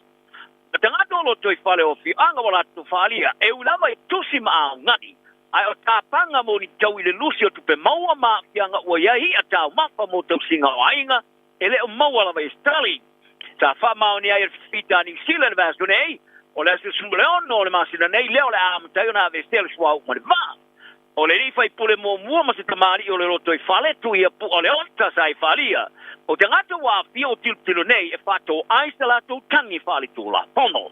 Ma ia ta wai e vai lo la tu leo. Ma le wala o la tu fai nei e tu se ma le fuanga o se faalo lo mia ma se amana ia lea o I la tu e la tu ke mo mia. O ni tangata ngā oia whapuringa o tangata toso ta avale po tow truck operators o lo la tu ngā oia ia ta avale mai au kilani. Wala pata ia leo ia tangata ina ia au kiloane mo tangata toso ta avale pe pelo tuluai ni nai whalavalawe sa pumai du tonu o ni nai masina utonai. Whaari ele te maita I leo sa Tenio County's Marukau ni sana Kimba. E ofuina fo ia au ngā oia ofu tali ofu lanu e longo fia e po high visibility clothing ina ia fōringa o tangata whaingaru ngā tosta avale moni. Ma ia tā wai o ia tangata whafōringa o tangata tosta ta avale. O na lātu toso ina aile o ta avale pēla wara master niai. O na lātu toi whatawina ese aile a murimuriane. O ta avale toso ta avale whaali tū la whono e iei ngoa tu si e whafōroli. To iei ma api o wha maungo ngā ruenga po logbook. E ma whai ana tāpā e tangata tilo iai. Ma ia tāpā e kimpa i tangata e vili lo leo. Ai ese ta vale toso ta vale ele ese ngo mata ele o tu siai a o tau mo fai toso se ta vale sa mawar kom sina mo to mai tia mo ni maoni tau singa le lof pai ma sa na faia ile no fanga tau siai ta mai te ia fia nga tu mo ma fo fau le ai ese ta mai titi sa ta fia ese na o ia mo le ongo se ful ma le lua aso o se ase singa fa fo se ta fia kom sina mo to mai tilai ti ma ta televo ile no fuanga ale hiki kia te wai rau tori ruo I Wellington ina masino aprila. O se li poti u whala u tele ina nei, olo o au ili ai whātinonga o sori ai te tau o tangata. Ai wilea e lua ia matangarua ngana malo o whai joina le li poti. O ila tau sa kiskusia le li poti sa whamatale nai na whaonga ino tau singa le alo lofa, whainga whapolonga ma whainga whaluma, whamatale nai se nu mero ni vaengo atungalunga, ma kilo ai na pao ai no tau singa ele tarawhenga ai. I te wha nofo e sea lesu ta mai titi na oia I lea no whanga. Ta wai foi o lea no whanga o lea whetau I mara wha moe moe tau si eita mai tila aiti ma tu si ai. O lea tau tua e leo ma whana au sia ai mana onga mo whana wiki. E ia whianga tu mau o mafo whau. O le tamatai komisina stili mo tamaiti Dr. Claire Atmat. Sa ia longo le porkalame le midday reporter le Johnny Sheila. O te maiti la te tāwhia I vaenga na o I la tau moni te mi umile no whanga, ale heke tia te wairua. La la tu maua fo I ani, te ngata te lavo o tāwhia I no whanga e tau siai tangata mātua, te tūlanga o I whari ai e le te tau o na tupu mai. Ia tāro tālonga o tā ua le pula le rupe sori ai lau I Joseph Parker David Higgins, a whaia whato I lalo I la ntamfusu I Daniel Dubois, I o Peritania I Saudi Arabia a February, o le tautofo, ma whaalua ai la o na avea ma champino no langi, o le a avea loa ma se la sanga pito mawa e le talonga au sia, e se tangata New Zealand. A whaadia Higgins le vaenga tala le televisa New Zealand, o pākau se urua I tangata New Zealand o manu malo I se champino no langi le panga mamafa, ma o se tūlanga e ne mastani ai. A whaila e manuia le fusu anga re a whaingo fia lo na fina wina, o no le whaalua leo na avea ma champino, ia pe a whaile e manu malo, o le no langi, I le panga mamafa le no langi. O se la sanga pito mawa e atu lei talonga wau sia le tunu, pe a fua to whai plenga, o le talonga le kerope, a tonu ese ia whalongona. A e tau au e iei ni sua whalongolongo ai ni sila whaono whai, iei ni talanoanga I le turanga e peo, Peter Snell wa maliu, lua pina uro sa manu malo I tuungo le valu sa lau mita, ma le afe lima sa lau mita le talonga no ni peka I Tokyo, le afe lima sa lau wonu sumarwha. O ia na o le tō lua I tangata sa au sia se tūlanga mawa e tere lea e o mai lava le teminei e leo toe au sia ina. Ai le tau lia isi ngolongolonga e au sia ni lasanga mawa e. E le au tāma mo e sa pine au repeo Jack Lovelock mo John Walker. Ai le tau lia Sir Edmund Hillary ni sila. Se ulua I tangata soi fua sa mo moa e le maunga pito I maurunga le rolangi le maunga e veresi. O le tamatala I alo vaa Dame Lisa Harrington. E iwa pino talo o le peko manu aloi. E au fe male valu pina euro, pa pema Dame Valerie Adams, e valu champino rolangi sa manu malo ai le talonga tongi puruma mafa, lua pina euro rimpeka, ma le tonu pina euro talonga malo o patasi. Ai a Higgins, o se tangata e whaalau loi na whai plenga, o e la ngase tua tōsina iai, ma le tue malo se eila na whinaunga o le tini. Saya fari ai a fai manuia fuso anga paka I rihadi la sulu tolu Februari no winga. Ile na silia le manela titi la mamaiva te usanga talu mai ona manu malo. Ia paka le ila na uai champino no langi ile lua se furu mare fauna te usanga. Ile lua afe se furu mare ono ya te sema. O paka o for freino la fuso ma tipo ile champino no langi pamba mafa. Ale IPF. Ole Associo Talongo Tanga por Mamao Tama Taile Ladies Professional Golf Association. Male Associo Tanga por Mamao America, the United States Golf Association. O for ina se swinga yala tuaing fatino, policies, I tuaing o I tu pao tanga ta alo po tenders. O ya ing fatino la fa sai tanga ta alo sa ave mo moma. Ari, ai suia o ni tama tai mali tawai, o se tama tai. Ebe ano liputi ai le vaenga o tala le Reuters. O le ai inga whaatino I wha malo sia I le rua whemarero furulima. Sa fo ina whaatasi lea. Mane kulupu ngā lulu tangata tomai whaapito I vai lau whapo mai. Scientisti tangata tomai whaapito I tangata ta alo. Whaatinonga le ta alonga le golf. Ia mane tūla whono moa ai inga whaatino I tūpao tangata. E tusa mas whaamtalanga ta whaamatuina le sosi ta polo tomai taile LPGA. Mata wai o fau toina I le kulupu whapea o le tangata sa vea mo mali o le awhae tu I se tūlanga le le whatou te vai I tanga polo nei lole tu pao te mai tai moni. Ma o la mo le mawhai lau na tau sinyo I ia tamarasanga ta polo te mai tai o le au ta alo e ta tau o na tu sio te mai tai le temi sa whana wai ai po le whaali liu se li a o le tite li au sia lona talavou. O se talonga le valo Black te mare toa vivine Ferrani ele o Amerika le tausanga fo ua lea ai Ferrani. Pa ia talanonga le valo le lakapia New Zealand pa le whaavai o le lakapia Ferrani a winga sila talonga fai tauli e tasi.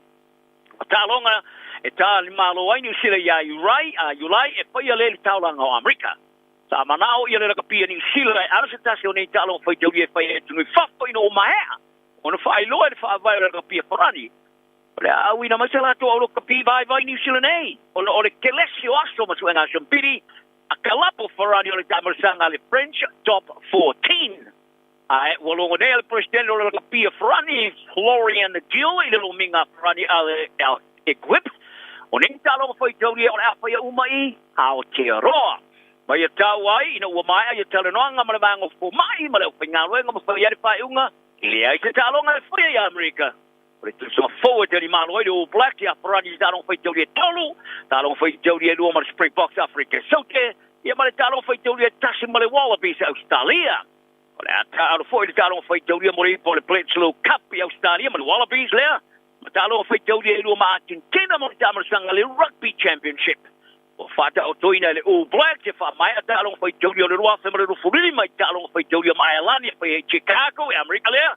Scotland, Edinburgh, Wales, Cardiff, England, Twickenham, Talanal, Leoli, Mowal, Sergeant Toma, Manuia, Lesso. 24 hours a day, 7 days a week, Radio Samoa streaming live on www.radiosamoa.co.nz.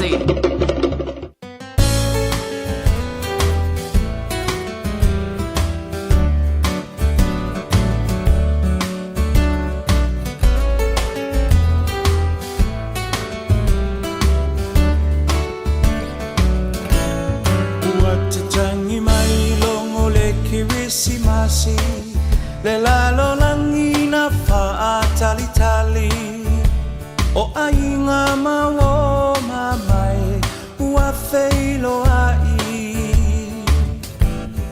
a ole nei lava o te fa tali po a fe e sawai lauhani e kisi mai ma fa amanuia le kirisi masi Tatangi mai longo le kirisimasi Le lalo langina fa tali O ainga mawo mamai Ua feilo ai A ole nei lava o te fatali Po a fea e sawai lauhani E kisi mai ma fa amanuia le kirisimasi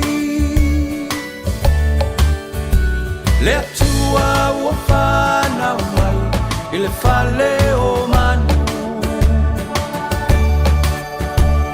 Olu I tau te lelena Mo o e mau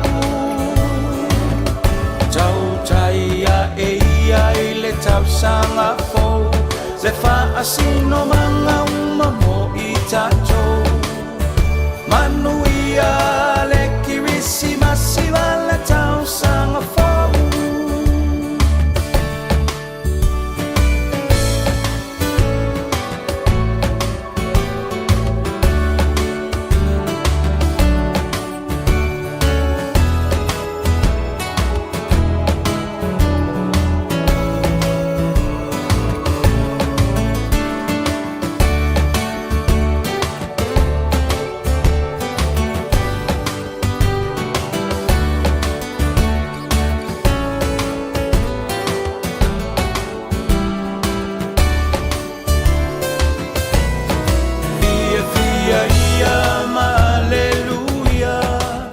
Le tamaleana valo ia Elona ua le malo o ia Foi o le mesia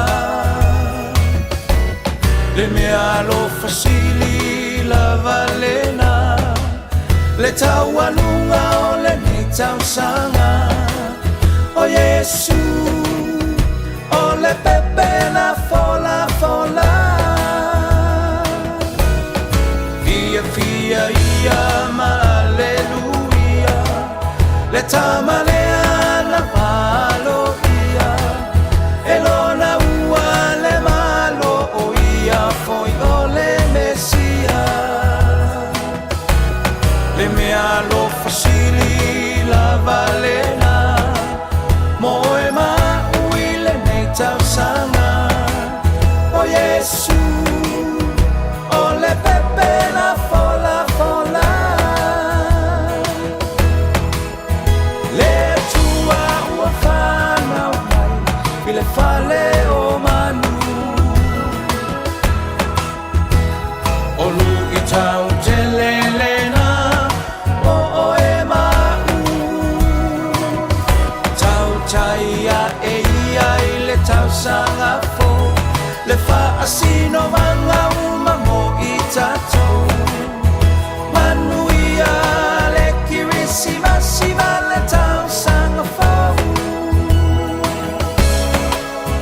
Manu ia le kirisi masiva le tau sanga fau Manu ia le kirisi masiva le tau sanga fau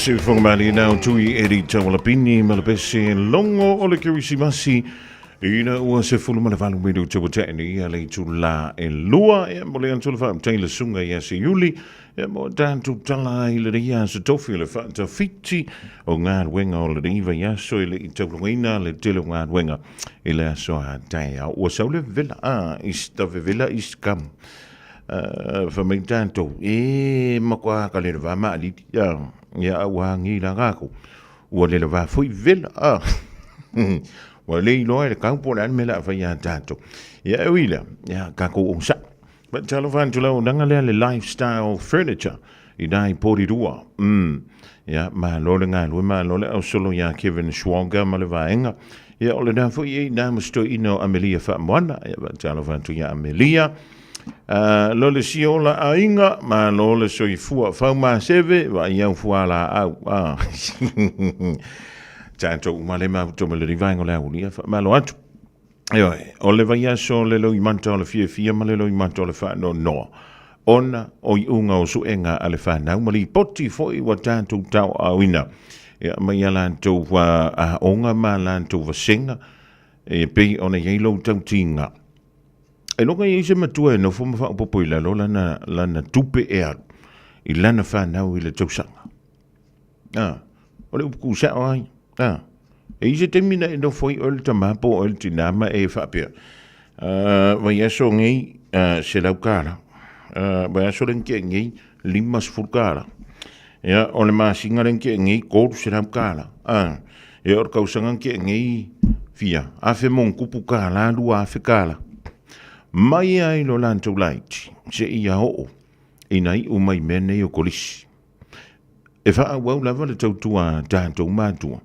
E o antu le tamaititi le universite, o le nā lava i te alu e momoli, ma toi piki mai. E loa fo ila e le tamaititi, ia le alofo le matua, ia teia. E le va pia fo ilele, e le ke ki ngā inga e momoli. Ai le stangata. Ni ai. E po o le alo tauti ngā, po le ale te leo au se le ni alo. E loa le leia le tamaititi. Le tangata i alofa wha maoni ia teia. Ea, mai ai ufo ilala nā onga. E toi fo ia tūlawa e toi wha fo ia tūlana wha whitai. Ia te ulua mātua. Pe a whi o le tātou te wha maoni tātou o mātua. I le tausia ina o mene i o whanau. E iei te mea tau sasi fo i mene o tamaiti. Ona e ese ia tamaiti o lo lantou militino fantasi ia o ngolo o au tawinai i lantou. E pita iane. A toi fo ia tūle tamaiti tire whane. Ona e toi fo ia tui lua lima. Io o lua a au.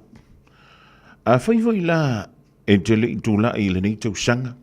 E le i wha ulaina i esi o wantali i po so wa whawhine. I po se tasi fo le whanau. Awane i whawelo wita. E oi. Awa wista maiti. E ile whaapunga whaperitania e whapea. They are late bloomers. O le winga o le whaamtalang. E whaale tonu ia o ngā tūlanga mua. Ia pe tau whaale tonu le titi lea o ngā tūlanga lua. Ai o tā le ni naua fōa i le li i alu mawhanau. E tātou te le mailoa. I le taimi le tātou te nau nāua i lava. Whamai. E miki li so o ilo ankora li. Le miki le so o le whanga ua le vaenga. Vai. O upu nā mawhamatalanga masaunanga na. E te tuua lano i nai. Leo langa tau mawhai o lo wantali. Po o lo wafine. Antu se whau punga la tamai. Ua e whaafaya ina le mawhau whau. O le tamaititi. Ai le i tai. O nao o i le tūlanga. E awea i lo na tangata.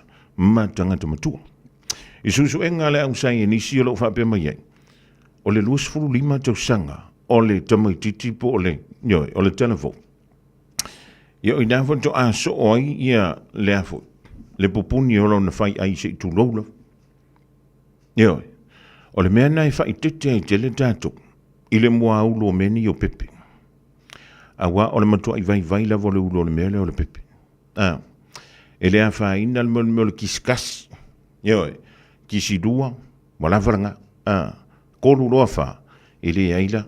Ia oi. E peia i se mea ngai aninga e kiskisi so o le pepe a whai ele o sau pepe ngai ki kisi ai. E le fu se mea la e so i fui kalangi o le whai lele. So ese. O le vela le mea. Ko le whai lele se i mano o lo. Whai se koma. Ko le pepe se i moi. Al mea leo i whafa mai. Kano whai. Tuia. Tuia ko ki whaala vela ve o lai. Fia mo se mano longa i la tau. Ia po i la ua fo. O le pepe fau.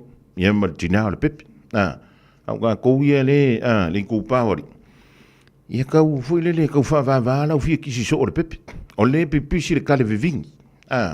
O le pepe si le mo le meo le wha mai le ring vai tau. Ia tau whai tete le mena o le whea songi ma le whea kisi. Se yo o le kirisi masin kako. Aluala ia leo o e male ako. Ba wale mea. Ia ki fo kisi se e ku se sifa le kongo e fo i leo le kirisi masin.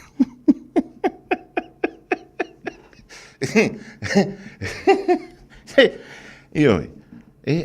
So ia le whana velave o ngai mo moe le pepe ma. Sorry.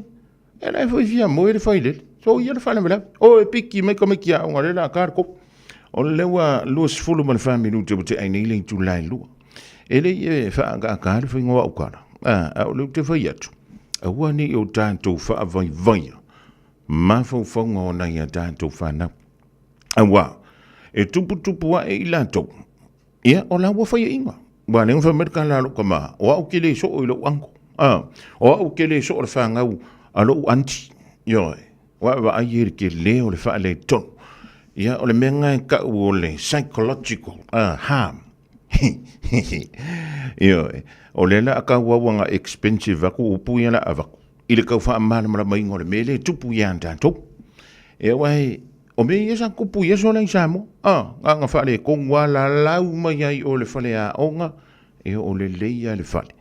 Ia, io, ai misi ala pe a pasi aku foi le leilu mau whale o isi ai.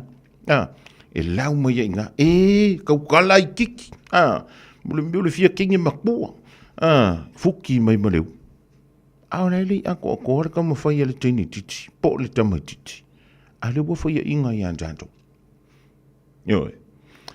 A tukula i lewa noa. Wai halanga whaila ukala. E whaila uwhana upi oi.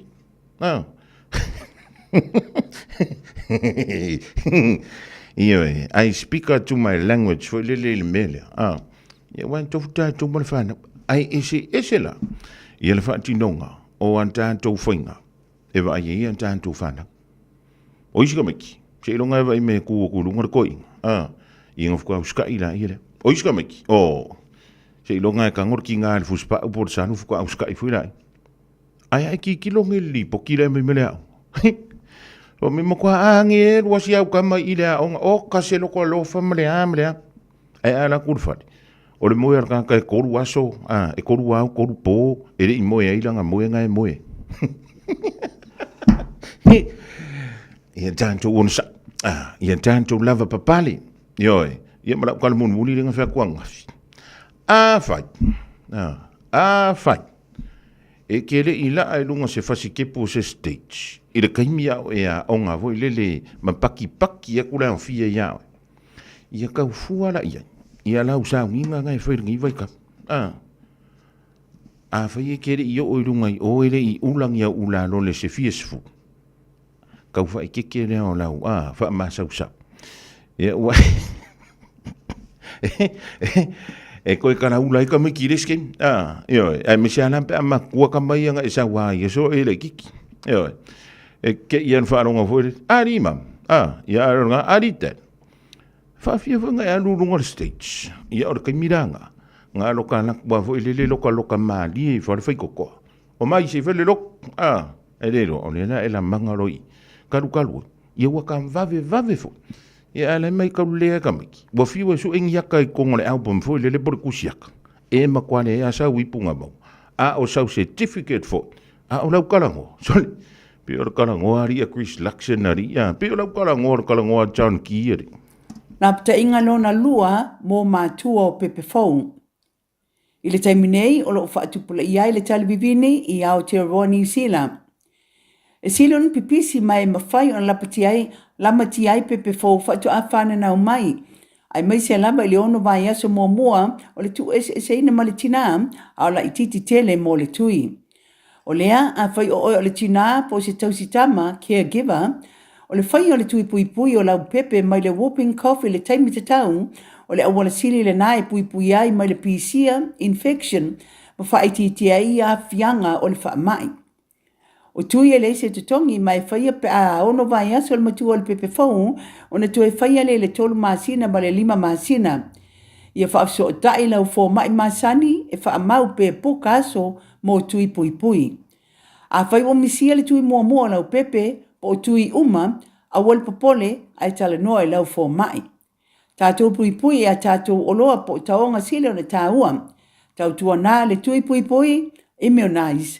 Tala noa lau fo mai whaatua ina i se taimi vave. Whaonga le tautua le Pacific East i le masina toa te sema. Ma mawa i loa manoa te ono manamalo ai whailonga tupe whaasifuru o sau nia mō ana paanga. E lua sifuru whailonga mō Samoa, e lua sifuru whailonga mō tātou i New Zealand nei. Se ina whailonga sifuru i aso tona i o vai aso te tasi. Manatua o loa whawau pia le tātou whapitoa e nao le 5 tāna pia e whaonga ina le Pacific East i mobile app. E whaatino ai au tupe whamoboni mai lau telefoni whawe ai. Loa wanoa fo le tātou direct transfer e te posi mai lau tupe le tātou account. Ma whamoni ina pisiri lunga o telefoni ma whaatino la foina o lau tupe ai nga whapitoa. Mo le tongi no pili o le mai, mo li pe teu tupe tus tupe iso se whare tupe maisi au nanga i Samoa. O lo mawhaina whaatino ina ile au nanga ale easy pay. Asi mai roa i o tātu ofisa i o Tara o Tāhuhu ma le taulau whaatau i mangele. Pe wala au mai le o wale salau o tasi onono. Mo se la lata atu i ante oe. Pe wala ale tātu Pacific Easy mobile app po le direct transfer. E whasa o ailu teimi ai maisi o tangata fo i le pensini. Ia manuia tele kresi masi ma le tausanga fau i ainga umo Samoa. Ma le pulenga ma la whainga renga le Pacific Easy o lau paanga mo tupe wha momoli i Samoa.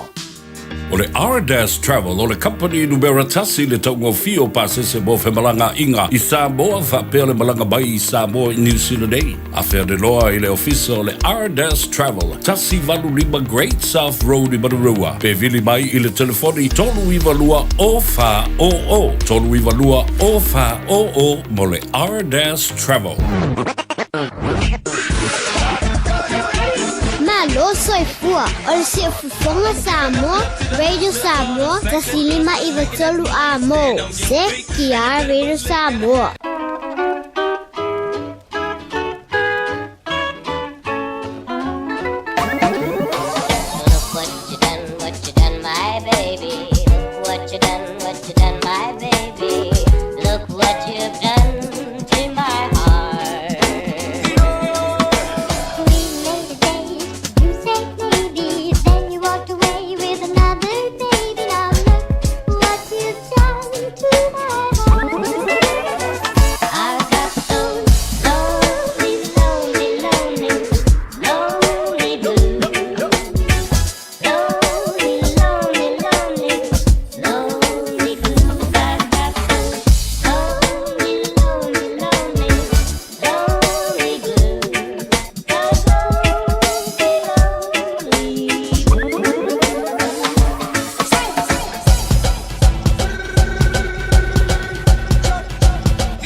Whaviwhanga mai ia DJ 651 ma wino o le vango lea woli tamba o le whaiwhaia so i raua toilus furfa miru tele tuan tale o le tula e tolu ia talo si o le dawa i lunga o le awala tele e te anga ia tu e piki mai le whana wa onga o le dea fui a fi tulanta lo mota po lo lawa i le whalea onga ia tonu talo si o le rei te alu masau wha mat io va ai ia oi ne i te wa inga sigas o le futo alima so le tau mawhanawhana. To alima fuia so le lima sino te sema lumara iai i hale kirisi masi i ama le tau sanga fo.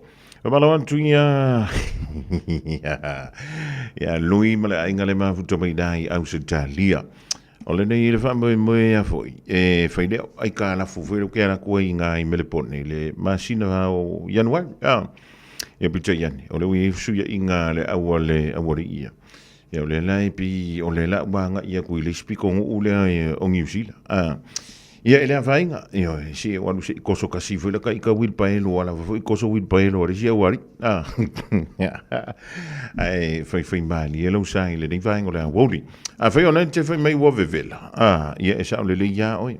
Ia e wha pina umale mea le e tawanga ia tua ili si a wali ia mafuta mai le le ia woli. Ia le no fuanga fo le e fa ai o e fa pea o le no fuanga e lili va wai ni forma ia nga masalo ai kai so ye le vevela o ka ure wai tato ai o le mai le lipoti o no fuanga nei o le ama ko i vevela i le nei ia tau ma fana ia pe ona amatolia le i le nei masina o te sema ia o le mai le talo o no fuanga nei e yai ia le mawalunga o le vevela e o antu le tolu sfulurua ia masala o istemi o vatu o no whanga ia Gisborne e iai Napier ia anto ai mai nai Hastings o mai o antu le vevela o auto i le tolu se fulu ma le lua tigiri kukusa le ia ma Samoa kukusa le ia le vevela na ma le vevela o Samoa o le pitunu o Blenheim o le whai mai e o no o antu le vevela o auto i le tolu se fulu tigiri tolu se fulu tigiri Io o le la o mai ale ka o le vela le Samoa ia i tanto i nei New Zealand ia o le talana mai le fo mai le official va aita o le te feita o tu i nei le vai ngo leso mai i te tonu le luas fol tau sanga o fa mo nga fa mo wina le e le official va aita o New Zealand ia mai e fa se fulu ma le ono ia pito no i te tonu le tonu ia o le a fa pele na mo tu ai vela o le noi e ka uma i e sa awane me foi lele o le afo suinga o le tau po le climate change le la vai fina mai ni stangata e le mo i le ngame ia le mo i ria sa le vevela ni mo kwa vevela wa ia sa mo i ai timu ai le timu fa solo ato nga le lua i to ai nganta we mo i sa mo ale la e kimu ai kimu fo ia o tuanto o timu nga i le fa le vai tau le o november nga ia a perila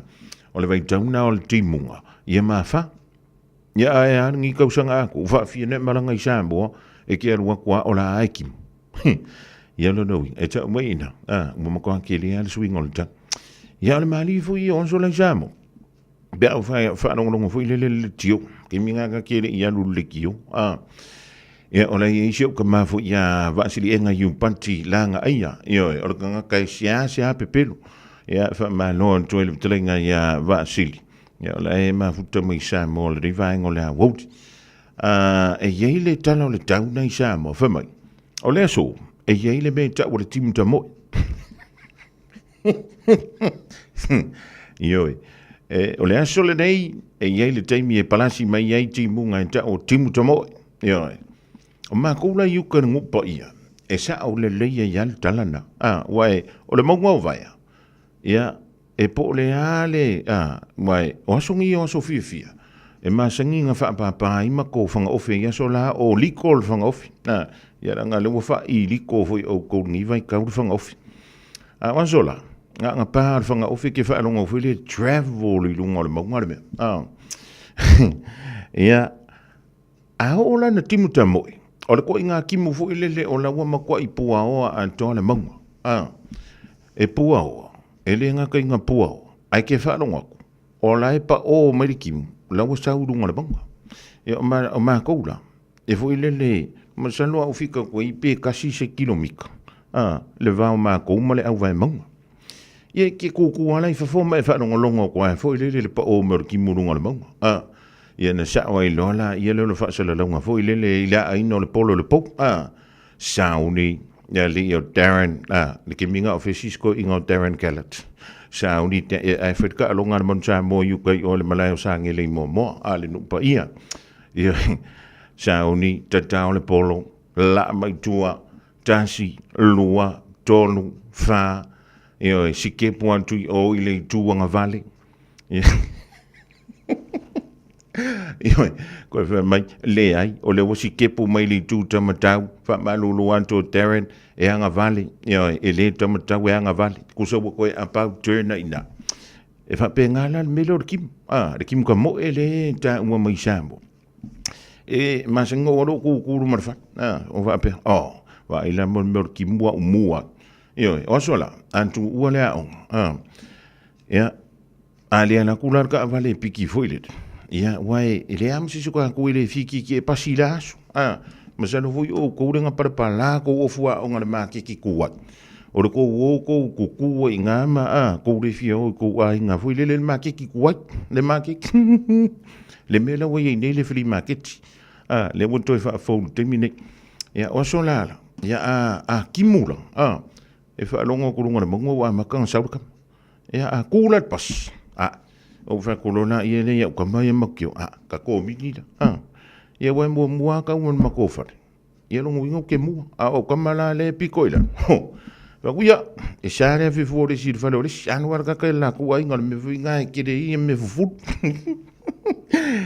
yoi se le benga fa ku ye o ngi vai ka ye o musa o le la ka ko ngi usi se ku welo ka di mo lo ka vai ke fa longo soni yaki koko ale la ka ko samo ye mo ya e pe fo ile ki au le ya o ye pe ai fa la samo am tan to la ye malanga mi samo i New Zealand ye fa tan fa tu le ding va ngola ut fa ikeke o ye se an fa la ila lo le ulu ma le la lo le mango e ma la lo le ngiu e se lo fa la i le shopping center o tan e kasi fa time.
io le filemo. Tafana mai coia, se fallo fa a tamba, se alla maulano poco e ma, pele tuia e hanno fatto tato. Pepe se male fia fia, le kirissima si ua e aulia.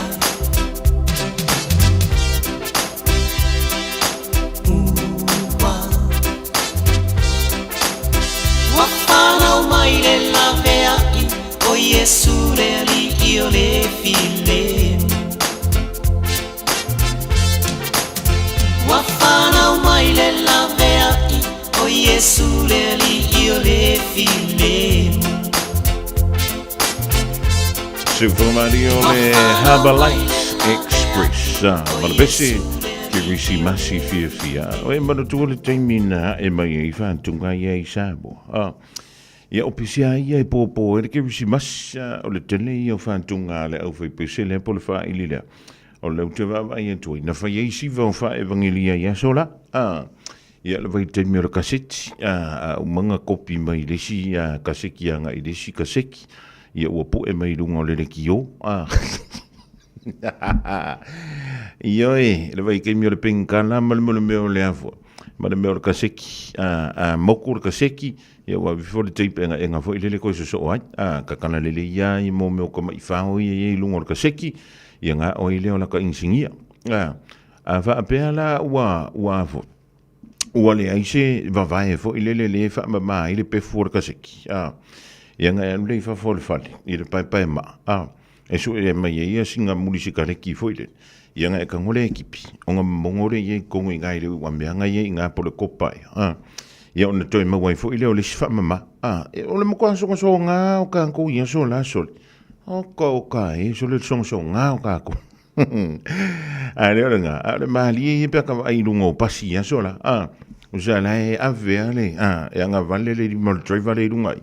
Le si di male ku el penkana marka siki. O ke fa ko voila. O le mo ko computer ma fo o ka ko pasi ia so la. Wai lo le ya kamanga. Ia le pese mua mu, o le pese longa lua, o le pese longa korure konga le kasiki.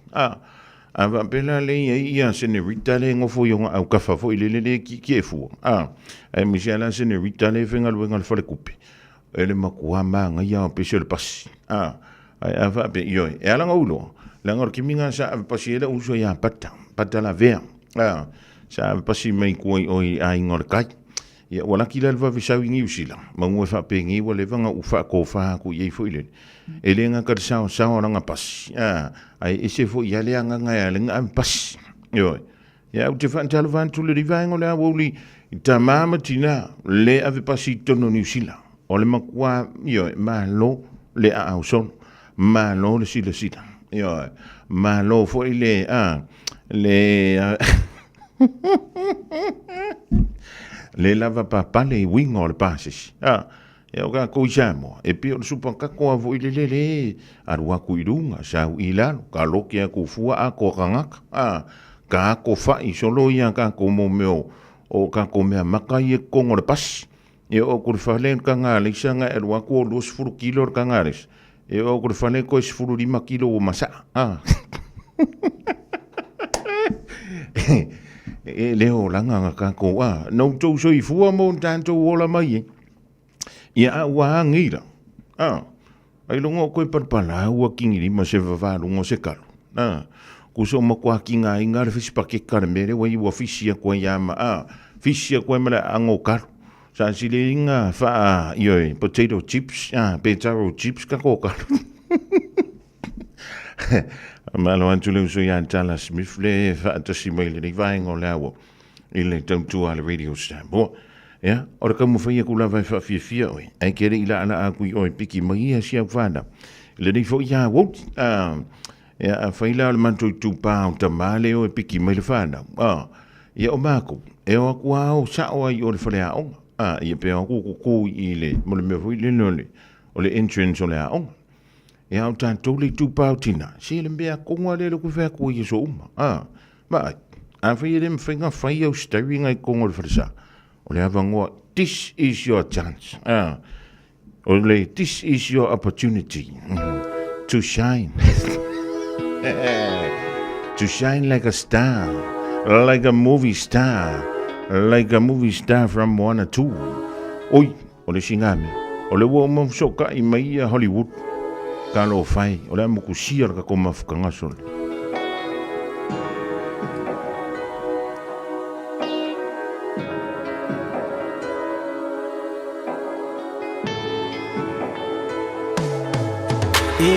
le whaingata Pei o se sala a se pangota Tu fesili ai pe ai sea Le o ti o se tui na tinga La urupe ua leo Ua mafuli le la au safa a paolo Le pale ua le so Mo tu le fa aso Ai pule lava o ele a tu moto Lo wali isi elo fa mai ua o vai vai Fiu e fava senga o nei tinga ua o ya Ua moa tu le sa taula ya yo le va ai Atua o ona le de ipu ua o winu ai Mai mau pe ana ma fai na toe liu le taimi Lo leo malau kitara se yo toe whaalo ngotasi Ui I leo te iloa ua e whai pese a I le lani Ai o nolo umisia o oe e mafua I lo tani Wha a wheta I manui a le nei ua o sapai I le tale ni sa e fina ua o sapi Ma ui e le a ai o anganga Tofa o e manui a lau malanga E ui le whaingata O se sala a se pangota Tu fesili ai pe ai sea Me uti o se tui na tinga La urupe ua leo Ua mafuli le la au safa a pao Le pale ua le so Mo tu le fa aso Ai pule lava o ele a tu boto Io tie o filo tui Tu ua mau Fe elo manu manu Ai se awe ave ai le safai maa Le sa mawai le fia fia I lo unei lutu Le sa fatari a webanga ipo Tinga lava lo le anga ai le manolo Aua ia fafanga I mafautuanga Tama ua omisia le ta ua mafutanga Ai whamangalua I so vai vai si fati wa sala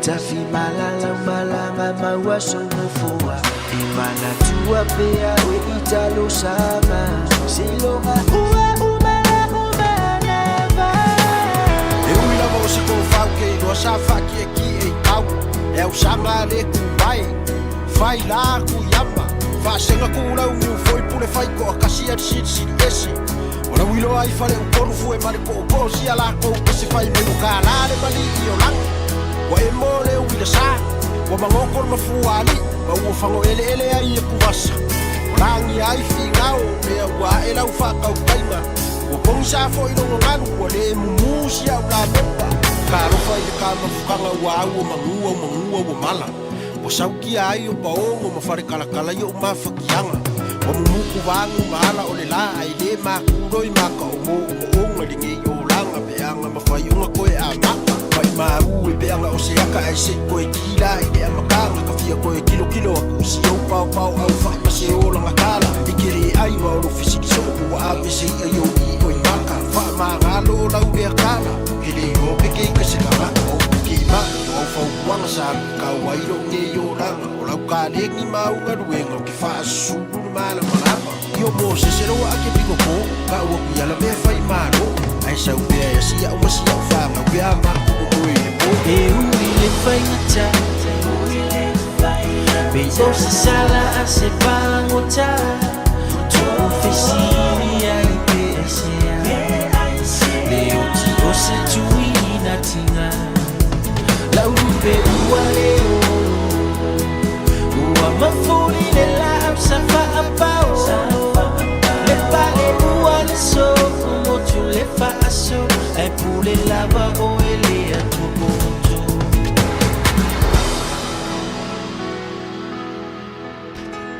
Sufung Mali now le Nato Brothers i le ni vaingo la woli malabese la lupe wale ono. Mana tua i la to walanga mamai tia sangfa i langi le tulinga sia i le ni yolanga. Tolo mana video chung tala le tulai tolo tala i vai fro man tala tala ngala na peritani o e tonu e piki tamaiti. Ye si la ala mai la mai sa mai foi le fa tau sala. Io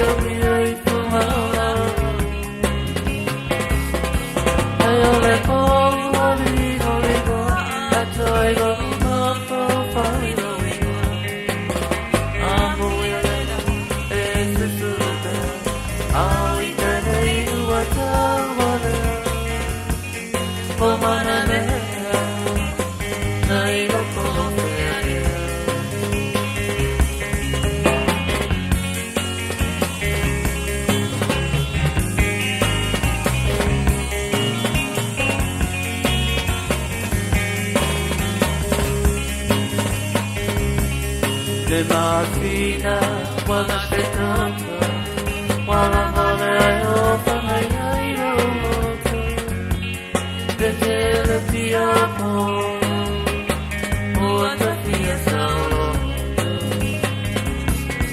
tu ma paura si mi hai tu ma o e come mi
In this update, officials are preparing for possible evacuations as a blaze in the Southern Alps continues to burn out of control. The fire broke out in scrubland near Canterbury's Lake Pearson just before 4:30 this morning, forcing 3 school camps to leave. Castle Hill Village residents have been told to prepare for evacuations. Selwyn Mayor Sam Broughton says they're working with Fire and Emergency, Police and St John to see if any extra help is needed. And we're currently looking at whether or not we need to set up a community-led welfare centre in Springfield. Auckland will get 3 charter schools next year. Associate Education Minister David Seymour has announced a total 6 schools will open in term 1, including 2 in Christchurch and 1 in Kaitaia. The first was announced for Christchurch last week. Seymour says the schools don't get more money per student than state schools. What we do is give it to them in the form of cash such that they can use their money in order to apply it in the way that works best. Trade Minister Todd McClay says the government must wait to assess the impact on trade of the US election. President-elect Donald Trump has previously threatened 10% tariffs on countries such as New Zealand. McClay says tariffs are harmful to trade, but he says he was the minister last time Trump was president, with significant concern then around his lack of interest in the Trans-Pacific Partnership. But even though we didn't have a trade agreement with the US and there were some tariffs put on steel and other things, that their economy grew and our trade grew significantly. A pungent flower is blooming at Auckland Zoo. Amorphophallus titanum, better known as the corpse flower, is one of the world's rarest. It blooms for just 2 to 3 days sporadically. Horticulture manager Hugo Bain says it's now fully open and producing a powerful stench. Rotting fish, maybe a bit of garlic, sweaty socks and a little bit of feces, and mix all that up together. Maybe that's a good description. Oh, maybe a good description, but that's all. And that is news. In sport, New Zealand and England have opted for the same 11s in the second cricket test starting tomorrow at Wellington's Basin Reserve. The Black Caps have decided against including spinner Mitchell Satner. Australian tweaker Nathan Lyon took 10 wickets in their win over New Zealand at the venue in March. But in Auckland's win over Wellington last month, the sole Plunket Shield match at the venue this season, only 3 of the 40 wickets came via turn. Former Wales captain Kingsley Jones has departed as the head coach of the Canada men's rugby side with immediate effect. Jones took charge of the Canadians in 2017, leading them to the World Cup 2 years later in Japan. But Canada missed out on last year's World Cup. They're currently ranked 23rd in the world. And that is sport. I'm Raylene Ramsey.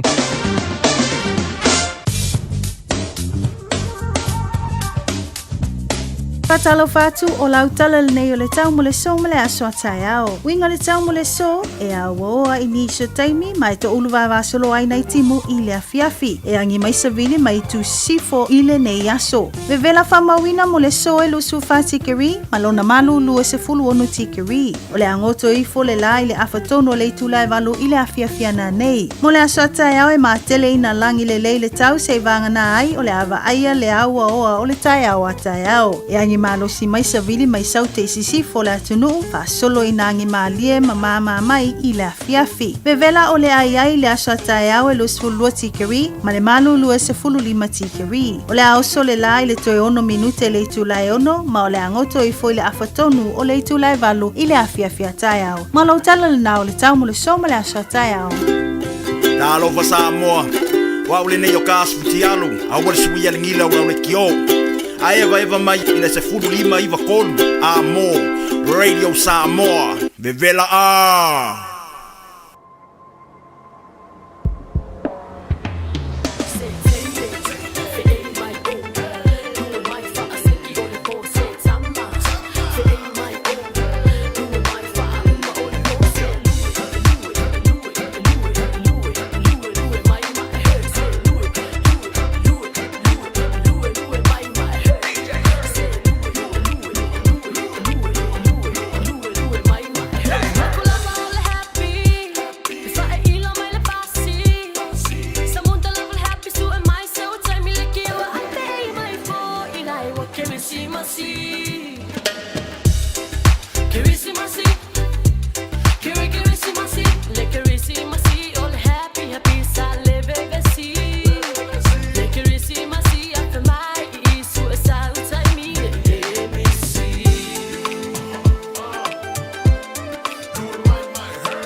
Yanga o le tuwa o ngā le whanau ia ma le mano lo mai ngā roenga nisi o le malo le tātou. Tro, le ringa woli o le asu tofi, whaatala whantua le whantua ia sita, malana tama whainga roenga ia Wayne Laus, ma le whanau fwoi o le tuwa o ngā le ringa woli, ma mantua o malawa ma whanau, o le ngā lo le tātou polo kalame o Silva Tali, i le afro le tolu le woli dei. O mana o mie oe po se isi lo ai inga se fesoasoani tau fe malanga inga mo New Zealand. I mata au po pei o le vaita mai no whanau po ngā luenga. A whai o lau tali o le ioe, wala au loa Ken Fernieho o le Fern Immigration Services e iailana lai sene. Ma ua silia ma le se fulu lima tau sanga o lana tau tua. E toa tele tangata o fesoasoani iai Ken, i mata au po tau fe malanga inga. E au fia ai mata upu na o atu le tribunal. Ma apili le minister. Tanga iane le mato Facebook, ma le upenga te whailangi i moli mau. Mo nisi whamtalanga, wala au mai le Fern Immigration Services, ma tala noa ia Luisa, i le oiva, lua ono lua, tolu lua lima tolu. Lua ono lua, tolu lua lima tolu. Po le o lua tasi, tasi lima tasi, o lima.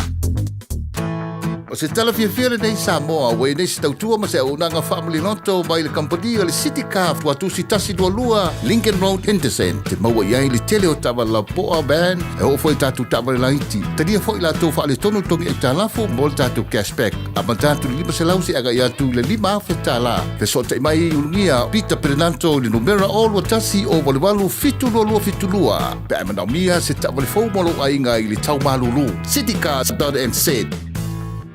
O le R-Dash Travel o le company numera tasi le tau ngofio pasese mo whemalanga inga i Samoa whapea le malanga bai i Samoa i New Zealand Day. A whea de loa i le ofisa o le R-Dash Travel tasi valu lima Great South Road i Marurua. Pe vili mai i le telefoni tolu iwa lua o wha o o. Tolu iwa lua o wha o o mo le R-Dash Travel. Beta Drive Doctors i le taulanga whaatau i Mangele whapea Marurua. O le vainga o so ngase pe amana o mia. E whaatino e fo i matupui pui o le whana witi. O tupui pui la COVID is flu riva. Mo i la tau is flu on tausanga malunga atu. Whapea matupui pui o le flu. Wala au telefoni. Lua lima fitu, valu lima, iwa valu. Mo so wano e whaatino ai nei au nanga. O fisa fo maa i Mangele i taftafane o le McDonald. A Manrewa i taftafane o le Whaletusi po le Public Library. Beta Drive Doctors Clinics.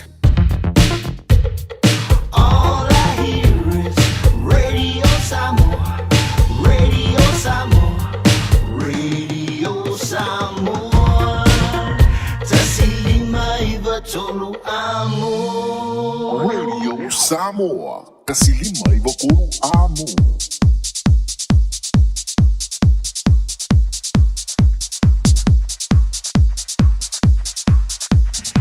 Olha, ua se fulu male tasi minuto bete ai nei lein tulai tolu i le rivango la uli toi fa talo fa tu man tua la ngantoi leo ave ta vale ya mau tole fa na ya mai la onga le de yaso o afi tu tua onga ya le rifa ma fu spa tonu le fale su yo fa onga sa vai mole ta tu programa sa ni silma tali e mole tebei vi vela nganga le fa tasi mele telanga ya lungia pira peladan tole tu tumla udanga ala city car si dai Henderson talo va lungia ma lo nga lu ia vai tu ngā la fitelenga se manu por la fitelenga fol fonga mua fa malo fa stai o ta fa ko ni vai solo o mal via melo su fonga ma stai le tu lo mo pele o ia ti taua ia e fa so e pea e fa la ulo tu nanga inicia me se foi lo bala wina ia fa o e vala o lo mal via foi nei tu ngā zenga le ma tu foi tapo inga nei le West Auckland le melo ia le ai tele o le tanto fa ta vale o silica ia ilona la mua i Lincoln Road le tasi lo luanga ia tu tasi tolfa ma ua ia i tatu falta vale tele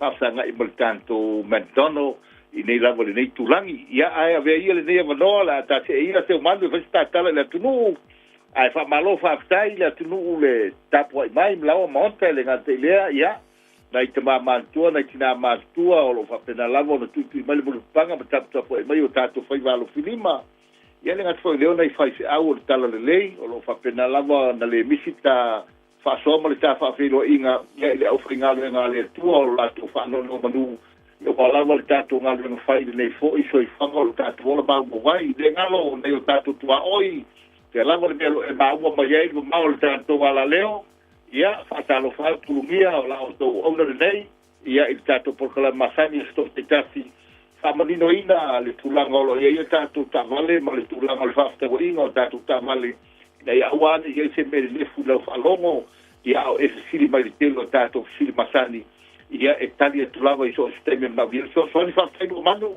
o tatu o no ni vai o laso ya o le fa ma lo le ai le ni vai o la o antu no nei manu lu le la ia o tua ulungia se manu o ke loa e tau foi sina velo matulanga mo lunga le tulanga le matutia o le pita mo la no atu o la tau mo wasi malu o te mi nego tala i foi fa to am fa sui mi fa fo o no fa ia sina velo la fo to no foi bota tu no la o le ko mo mi vela ia si tau tuana na yo tatu tanga ta mas tu e fa to la lo de polo la lo la au paolo ia mo voi si to le malu ia ma fa tuana fa na wa tau to lo ta vale moli ai o roto po tafano tafonga o lasa me Christmas a ole ngalo bala mai ulungia ia o lo o pale fo tele mo ta vale ese ta ga ta ripoti a lo manu le va en o ta por clave i o sono allo toa ia o tele i o ta vale la po o lo iai lo mo ta to red for to saga le lei wa fe los full one to viva ia fa so atu ta to for really ia tato Toyota Navada lo iai wafe lo se fulo lo fulo lo futolu ma le tota vale nei o fai asina tantal maketi a uteloa e ma fai da mau ta vale nei va o tolu lima i le lufu lima pe a fa pe la vai mai ia o tau sanga fo i si tai la vai lungo tau sanga fo ia mo lato kilomita ele o te telena wa te lo lima fu wafe kilomita ia o te lo wa fai sina pulalo ia o le tulanga ia na o i kilomita ta vale tono lo to solo mai ta foto tele mana no e ta ta vale to ai e solo ia lo tele Toyota Nissan Honda o lo tele ta foto mana naia ai limo no forma dai un ngali laiti dan capo ia mo se foi nai tanga to 5 ia o lo mau ta vale laiti o ta o lo ia tono za to lo to se fu wa era ia to fu mo su to e lo si tai telefoni tau to saka lei al guafe no furua su vale subiva su fitu ia o mau ta vale nei to sanga lei lava rofo kilomita to tato van o lo tele van da pa se furua tato van lo iai ia o van na va ngamo dai ainga o Toyota van van o iai to no tato no to ia o le tele ia matango fie tele no foa ai valu ta iva te furu folo iai lo tu tato Toyota iai su lon folo iai ia o mau multa tu Toyota ia si nei le tolu fulu afe i le tau o lo iai e whai atu fitu mai e tatu tau ta umalamu lo whamalanda ia ua te poli iai sa mua pe a tau mai e wama iai a wao tau umalava e iai arsi ia inga le finance i ono tulango valuation ni taimi e te value fo i le finance la to fo tau sao i ono moli mai leo le tau e tau na luan ta mare tulanga o tātou i Suama Warren, ia, e le mwhaia na e watu whafu malatua, haini lau tāwale, watu malatua sanga ato le Warren, ia ma le tātou i sua e pipuiai lau tāwale, ia whale tonu lunga o le awatele, ne te wasoa ane, se tangata o nā lau tāwale, au iai se mea mwhaio na te whafo i se o tāwale fau, ia, tulanga o tātou ke aspepo, tātou rom whapopo, ia olo mwhaina whai, olo esi ai, olo whaatau sanga mai fo nei temi li mafe, ia e mautino no li mafe, o le ua tali o mai tāsanga ai whaafitai, e le ai ate me pole ai tāsanga mai langa langa tupe, manau ia, i ono ngorata mai fol Krismasi, mai tau sofau, ia mona i se lene soswani whaatau ngor Krismasi, ia, a mai se tātou leisene, o lo whaia tātou leisene, nei maua tātou whaina liu lo leisene Samoa, wala mai rungia tātou leisene Samoa, awa pena siri liu wala mai e tau, e vame ana liu lo leisene, anga ia tufu leisene sila, tātou lena, ia mai se ia tulangolo, ia ia tātou restricted for leisene, ka lia uma ia leisene, a me tūlau tavale, i whatase ma leisene Samoa, le sau mohoe, o leisene na, o le mwhaina a me tua tātou tavale te nei, tātou income, ia, ma tua e whainga renga, ia mana tua mai tātou pe Filipi, dua, ia mana tātou pe statement tonu masina, ia mana kopi o lo leisene o lungu tuon lafo mai le tātou i meri pe te wala au mai lafo atu, numero telefoni, ia e sen mai e tātou kopi, wha mai oile a provo a maua, ia o na momoli atu lea, o na e mandi mai ea, e te sawa ailo tavale, wha te se ima le tātari ngā whesiri, ia o whesiri matali e tau lavo o na tali, ina ia manino le lei, ia le vaenga tāua le nei, ai le i o le teimi whaimia tātou pepa, maua lima se lau tālape, a mia sa wha tātou whaitawale, ia o nei whapito nek, a o le temi o tā whapitoa, ia o pa uo tau tāwale o le mesili e o tāua i mai tau mai o le atunu, e noi i whapitoa mo le veas fō, mo le tātou Krismasi mo lata mai, ai mo le teimi, ia pa ui o nei vaenga tāua, e wha iro atu numero tātou telefoni, e maua i e tātou whaitawale pe a mala o mai, o le o iwa lua to sinima ma luiva lo fitu ia ma le numero tātou telefone mo mo ia o se o stemi o lua tasi o malvalu fitu lo fitu lua mana o maria i rumia pita per nato ia mo le taso inga ma soso ne atu so sa a wawalata mai mai tau o Krismasi ma tau so fau nga ia i taso ngai be mao nga te rea i o mtasanga ia de ka fa lor se manu mo le atu nga faftai so ba to no le va en le fiafi ina la va to a le tunu ia tātou sta pai hoi va so moa i le rofa mala leo le tua ia a lo fatu sa mo lo fatu songa ni va en to le fiafa ai Manui fo ia la singo toi o le telenga ia lungia pira pela na tola tutomla undangana a le city cars te mo ina i le tasi lua pa tasi tolu fa Lincoln Road i da Henderson au kilani sifo lua tasi lima valu fitu ia le numero na le telefoni te vala au ia po lana telefoni fi avai ia na la vai tali mai i le tau le tasi tau le lua tau le tonu vavea ia antoi fo ma tonu le fansa ia pe afu nei sa i le sa ta ava kiu fu iawi i lo fa la via lu ia ona se ia lu fa ma ngalo ngi va ia so le fansa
Always say nothing to tie, my little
le whaafianga o le rivaenga o le aule peona e whaafunga atu iai mai a vani a toloa DJ 651 e malasunga ia wino i na ualus futolo mara whamirute o le wate ane ia le July tolu nisi neo tanto whaalinga le utoro mai i le ofisa fo le Radio Samoa mo lo si le fia whaamalo atu i mantua ma le whanau le dawanga i antu i ainga i le tuwa i o a onga i le neia stofi whaasilsilanga o tolu mai e whaapea o le tusinga i ngoa ma le posiva e whaka sa fasi to tai i la stona nei ia so fitu le nei masina o te semalua whilu wha. Ma antou te le toe tapoina le whala mantaso sa mo iau pa ia mau mamalu sau ngata o le fuela velave e le tala ngata e tala ngata awa o e le mauta tulu i moana e pou i whitalenga e ato i le mamalu ai sa lani i le mātango fie tulou na lava ai mātou te wala awantu i lava ma le wha aloalo i alama tama whanau i le pa ia i lupe wha lele ma taulanga soifua ai maise oni tau ni tau pe ngā afa o wō ia o au mea mamai e manuele nei nu o fasto tai o le pa ia lava lea i le awhiwhia o le ainga taulanga a fiola maupu o le tuia ana a lala tai le mamalu i le nofo i tu ainga le wha le fitu o le alii o ainga i le usonga o lea ua tau nuu le whainga malanga le sunga i le whaafiangainga manisi o le tātou i kālesia e whaka sa mai whasi to tangi au ki lani nei. Ona ua mo miala so swani i le atina ina o le ngāluenga isi o tātou no. O lea ua e le tofai le teite fono ma le mamalu i le mafutanga i au ki lani nei e whapea. O le awhaia le tātou tusi ngai ngoa ma le posiva i le astona i neia so fitu o te sema i le hola le ekalesia PIPC i le pitunu lea o Ranui i le tuatusi o le 35 Amada Drive i Ranui au Kilani. O le proklame o le aso, tau le se fulu le tai au, tau nuu le vala umlia, afo le se fulu o le sauni ngā lotu, tau le se fulu ma le tasi, ta tala alo ia le wha moe ia ma wha ngā solo loa ia le polo kalame. Tau le wha i le fiafi, tau lunga le wha moe sa so ai ma le tau mafutanga, tau lau lawina o le maau, ia ma wha i uai i whainga mea lofa, ma wha alolonga se ia maea. A fifio ma tala mai au tātou te whiloai, ia ma si o tātou nuu malanga mai Samoa, ma tātou fiafiai le aso, o le ama tau mo moli foi taulanga i le whanta foi taulanga o le tua, i sou ma au tātou te o fuina, wha atasi ai ia ma la mātou te talo, ia toi wha atumu e le tua, ia o tau whalaseito ua tuu ngau ngauina, ona o lomu sila i le alofa i le wha moe le kālesia mai Samoa. Wha te tele, ia olo seinia lea ele te fono ma le mafutanga ale e whakasa i au ki lani ni usila nei. Ya, o le tātou whaamomoina, o le tusinga ingoa, ma le posiva le whakasā mai le whioanga whasto tai. I le asto na I a sau nei na I le pitonu o Ranui.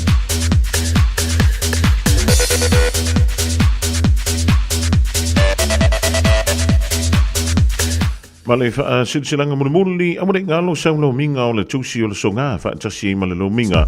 O le vau filifili, e maua I whaalupenga o Samoa I sisifo tutuila mamanua, o nisi o tala tu o Samoa, o ala ngā upo o la matafa I oe la matai, e lo whainga o whaalabrawe pei o whai puiponga, ma liu o le o sio singa o ainga, pe sila whainga o paolo, o si I whaaloalo, o le whaalangingo e kālesia, e ma le tele o le ngangana o whaalolonga, e fitu se fulu tala le tau, na o le ofisa o le radio Samoa, i le tolu pā, tolu ona Hobel Avenue Manukau, e maua tuwai sau Lominga. Morisi whaamtalanga wala mai le tā tunumera, o le tolu fitu tasi lua o na lua, tasi lima iwa tolu, lua o na lua, tasi lima iwa tolu.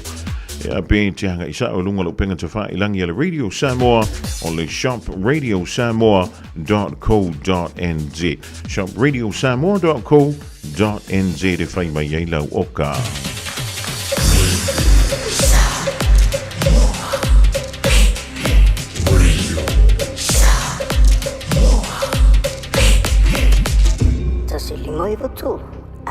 Sa mai tisu ea o fua onga pe a wheo tau no le whale a wheo nei tono le taa whale wha maule futspau. Ma e ale pese lea sa unu mailo mo le tātou pola kalame whisili matali ili nei a suto. Stories of tone commentator. Too good, no control, I'm a simulator. 651 lion, this collaborator. Someone left hook, coming to my data. Eastside P-Town, 5024 click. Creekside, shout out to my brotherhood, I'm homesick. But you know this, you got me singing la la la ta ta la la la.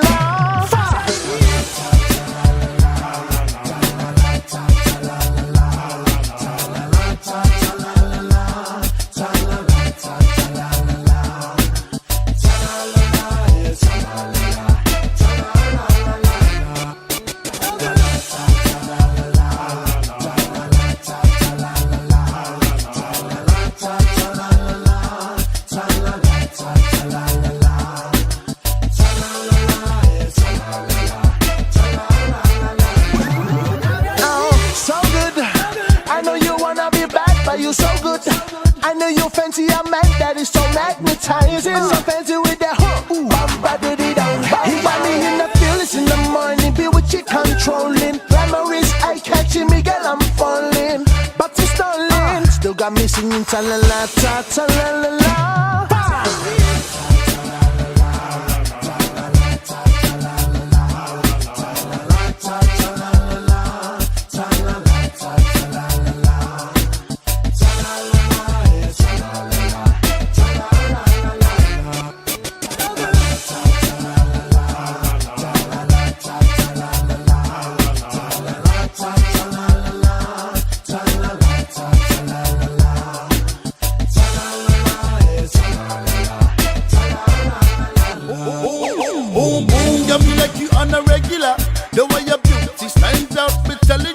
Woman, those eyes got the fuse all over your face, sticking your body language, cause they feeling the same.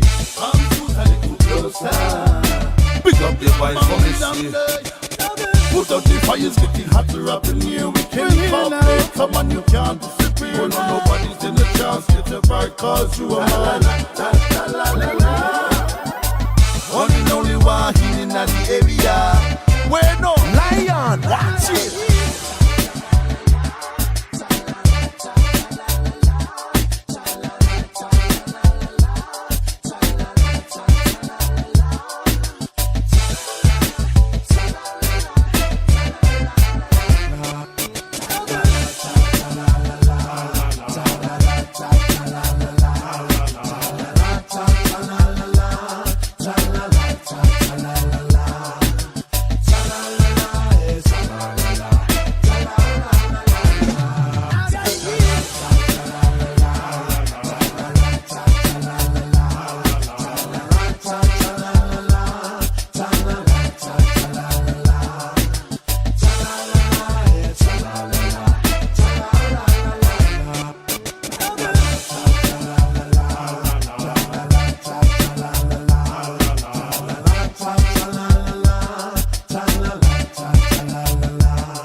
Radio Samoa. Taslima ivatolu amo.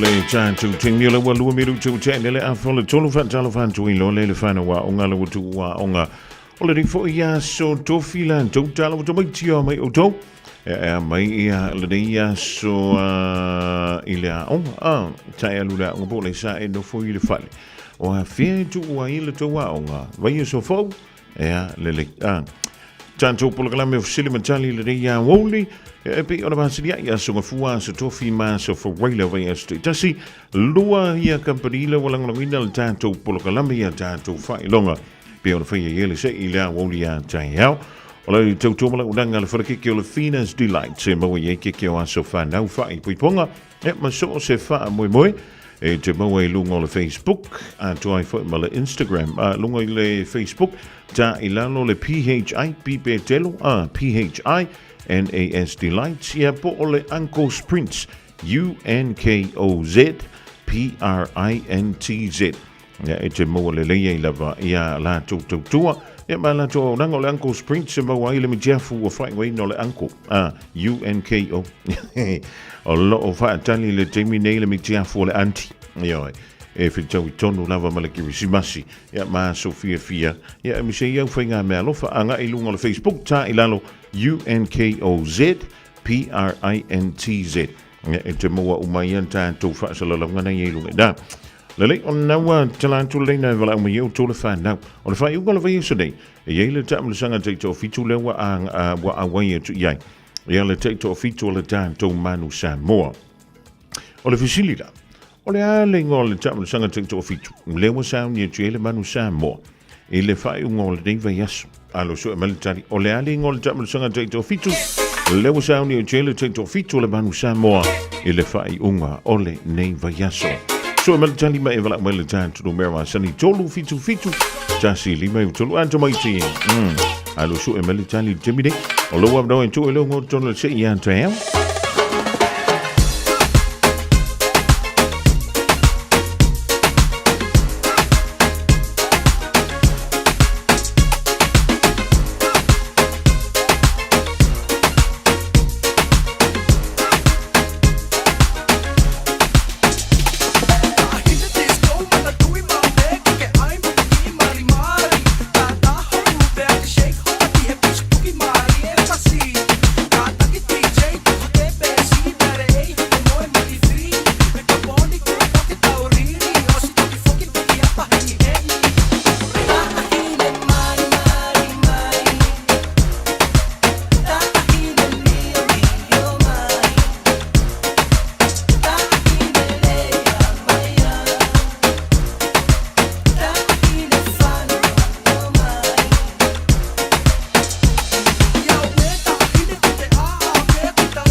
Paganga maya DJ Darren ili vangola woli mai tong.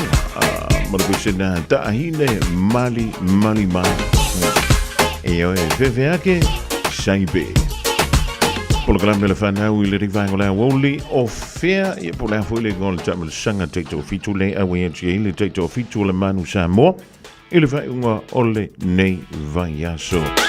En veel van de omeo tolo van nou le tolo fitu tasi lima iwa tolo. Nou wat de tala to mo tolo de vaing ola holy. Ele ewe dan tolo polkala me le think committed. Maar tolo ngan tolo polkala me ele jai nele fa.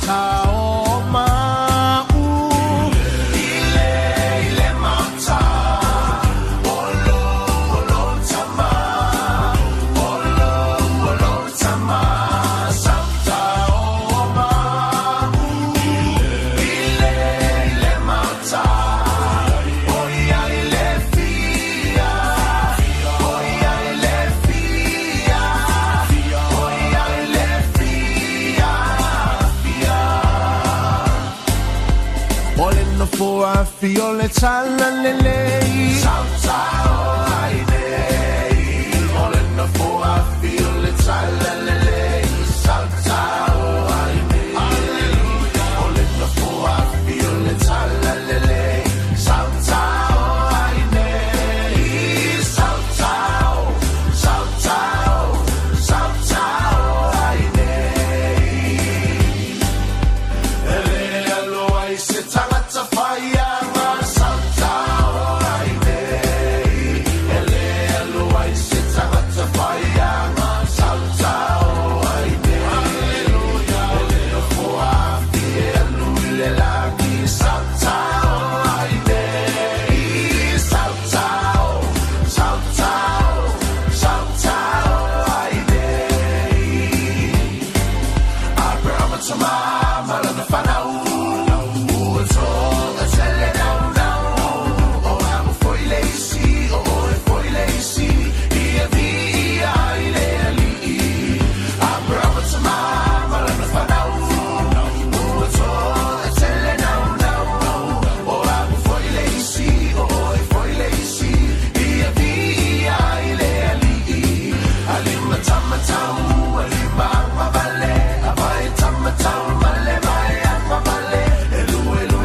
Joins fulvalu minuto na tale o le July 5 o te lole pisi le whanau fo inisi o lau ngā tongi o nisi fo fuanga e ele tio se si o lau wala tamaia le tu wanga o aonga e ame se fo e le a fo i re ngole a Sofia a li tamati ka li mele fia le pati pati fulvalu minuto na tale o le July 5 Ala tātou anga ian tūlu pola kalame mea o le think a minute tani mai.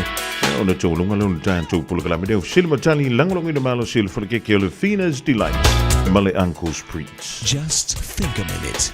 It could change everything.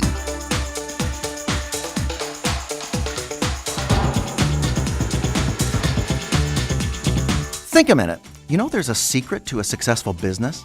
It's doing the right things, not just doing things right. In fact, even if you don't own a business, these right things and principles will also work in your personal life. Rule number 1 is actually a well-known phrase in business. Find a need and fill it. You find success and happiness as you help others find it, by meeting their needs. Obviously, you can't give what you don't have, so you need to learn what you're good and skilled at doing, as well as enjoy doing, because a person rarely succeeds at anything unless he enjoys doing it. Henry Ford became successful because he developed a car that was affordable for everyday people, not just the rich. Ford understood that if a need persists, the answer exists. And the more people whose needs that business serves, the more successful it becomes. You may own a local business which serves your community's needs with quality products and services. Or you may be a doctor, teacher, carpenter, musician, salesman, or one of many other professions. So you're filling an important place in your community by being your best at what you do. You're making the lives of others better through your skills and quality service. This leads us to rule number 2 for success, which is do for others what you want others to do for you. This famous golden rule is a law and principle that works. It's when you treat others the way you want to be treated that you find real success, both in your career and in your relationships with fellow workers, friends, and family. So you can follow these first 2 rules for success in every area of your life, both professionally and personally. So why not ask Jesus to forgive you for living your own way? Then give him control of your heart so you can follow his plan for your success in the business of life. Why not start today? Just think a minute.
funga mani down le au vi bisel hallelujah worship team mal bisel fai waina Yahweh Lord tulunga toile polga mena all think the minute leading for ivang all fiafi tomaiti fa tele e o te lona vana to te pisi a me se lavanga ia tu mola nga tongi la so ia mal tu mai fo yo onga nisi o onga ile ia so tofi alofa tu mo to fa tele mole fo I fa tasi mai pea ile polga me silma tali e lea so nga fua ia stofi males rel tulita mai le afol tolu ila waulia ta fa taima tua ja fa sui fuie mole de te mia tomit Radio Samoa. Taslima ivatolu. Amo. Wana fai ona awina atu le polo kalame ale awa uli mafufunga mua ona o le lango malosi ale Galaxy Childcare vili mai loa le o lua tasi o valutolu lua fitu lua iwa fitu e resitala aila walo o le dawa tulunga tu ia le polo kalame fo ia le whana o le rivaing o le fiafia Samoa ia mai manatu fo ia o tulunga tu inama se tautua mo oe ia le deifo ia se tofi polo kalame la woli mafunga mua mai le se fulu mo le lua o lia mai ia le tulai whai le rivaing o le fiafi ia asuan tu vai malu I puenga ia pe vai malu lu fo le vela le wai tanto ia pe a fai wai se tu masianga o le tauta mali I lang mai tangwe potoan le tautai le temi sasi e lana va ai te antu le duolo soifua ia maso ne yola fa to va anto fi lo I fo I lunga pe ngalo le I le a wolia tai au madu I tele le tofenga yai ma le sanse lua le fionga ia pesta le a to sovia ia before ia le sunga ia Isaac Paunga I le polkalame o nga ngai fo faiva le ua saudi mai mo le temine ia alofa tele antu madu ia le dei vainga le fiafi manatua anta to fuala au ia pe o le afora ka koko e malu ka ka ia ku ainga ai o upo de pesi e ringia upo alofa tele antu madu ia le fiafi fa soi fo ia Tolo impatautu male peninsula mai bolino le taitu pito ia pia si o utaula manaya e fe pula fi mai le sau o ata uma o fetu o le lani Sulungia ia umasia uhani a omasa valivali le pasina se Yesu solo ia Samoa no uatulu se ifai mafia kianga ie mama atene matama Olo sisi vai ma prepese matata la tulele a oma ema de ilano ole ni na o masia ukele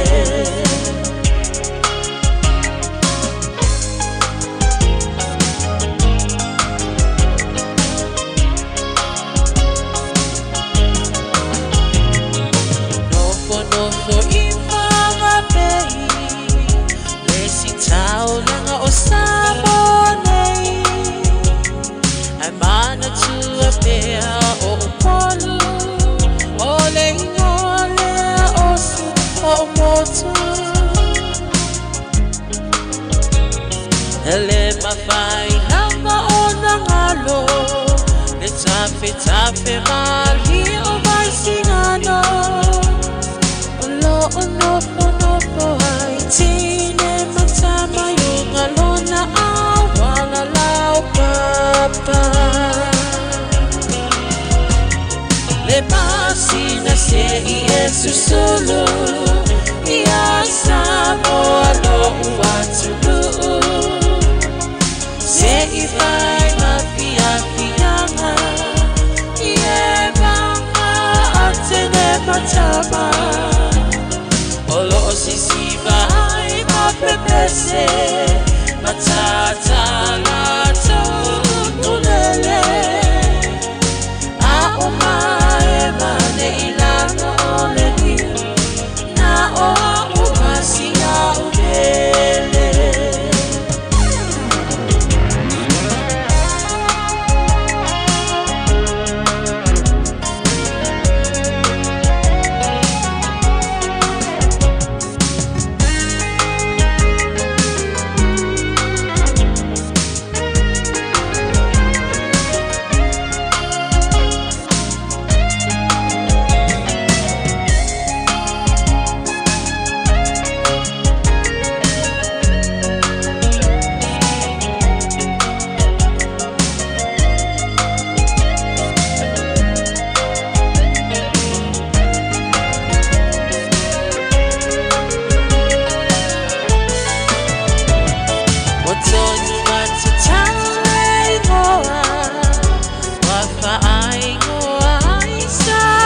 pea ona lawi loa I le lalo langi atoa Walai ona toa tele le au mai moa I a Samoa Le masina se I e susulu I a Samoa lo uatu Se I vai mafia fianga I e banga atele matama Olo o sisiva hai mapepese Matata la tokulele A o mae mane ilano ole niu Na o masia upele A o mae mane ilano ole niu Na o masia upele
Solo Tamaitani Sama Livani Neile Langatasi Sasala Emanong Yona Toula Langa Ali Manayale Penga Solo Ali Afoi Yola Tomata Ile Sabi O Mayata Tomu Ya Samoa Masiona Lavanu O Mayata Tomu Ya Samoa Masiona Lavanu Muao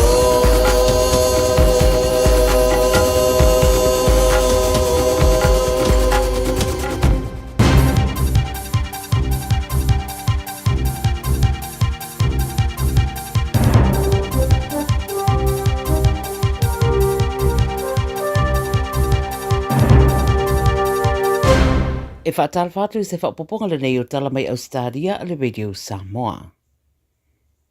Ua pālota se komiti whaapalemene ina ia avele premier o iei nei o le State of New South Wales I le ICAC po o le Independent Commission Against Corruption po le vaenga lea whea ngai mani tua inga e whaasanga ia mionga le tonu pe sau foi. Ua maa fōna whainea ngā yoinga o na o fōwhanga le malo o whaaturanga mō whale le whaetua Rose Hill Gardens le ua tua iai le Premier Cos Mins I le iai o niona so o tanga le mata upurea ma le whaia o whiutana inga e lea lo ia e whairo iai malana wō mō tausanga e tele o Steve McMahon o se tasi o lo o au fia I marienga sa whaia I lalo ia fuafuanga. O le fuafuanga e wha anwai le ono miliona e wha ngā aile malai tutu utuai I se no fuanga mō ni whale pe o I le ruas fururi maafe. Pai mai na komiti whaapalemene ua whaatutope tele ia whiutana inga mai le I le lei o na whaaturanga ina. E le I whai ane se talia le ofisa o le Premier e tusa o le nei mata upo. O le vaenga whaatontonwina turanga tautupe I Australia le ASIC o lato whaatonwina nei se tasi pisi nisi lava I le Northern Territory e tau fia le whaonga o le Centre Pay I la lato o onanga o na opopolenga o tu ina inisi o tangata apoliki I se turanga la matia tautupe financial risk. O le company na lua le le Northern Territory wa ave sea mai le lato o unanga I fesota inga ma le Centrelink o le isi company mo mua o le Urban Rampage I le amatanga o le tausanga nei ia ma o le whaatinoina le o unanga e whaatanga I tangata te tongi whaatau ma o unanga I se teimi ua whaaturanga I nane tutongi ane mai a lātou benefiti e maua mai le Centrelink. Whai mai le sui o le whare ofu leo le NDC, le ananga i ere whamtalanga le ASIC, o la lātou au nanga e wheso soani i tangata, ma ua whai roa fo i le rewhia fia o tangata i le whai unga ua tu wane. Peitai na whamanino le ASIC o le popolenga o na onisi o le au whaatau ua matua i whaatino whaataunga i lava masikaini matulanga whapea a o le mea moni e le o ngā whatia i le whaasoa o lo o iai le teminei.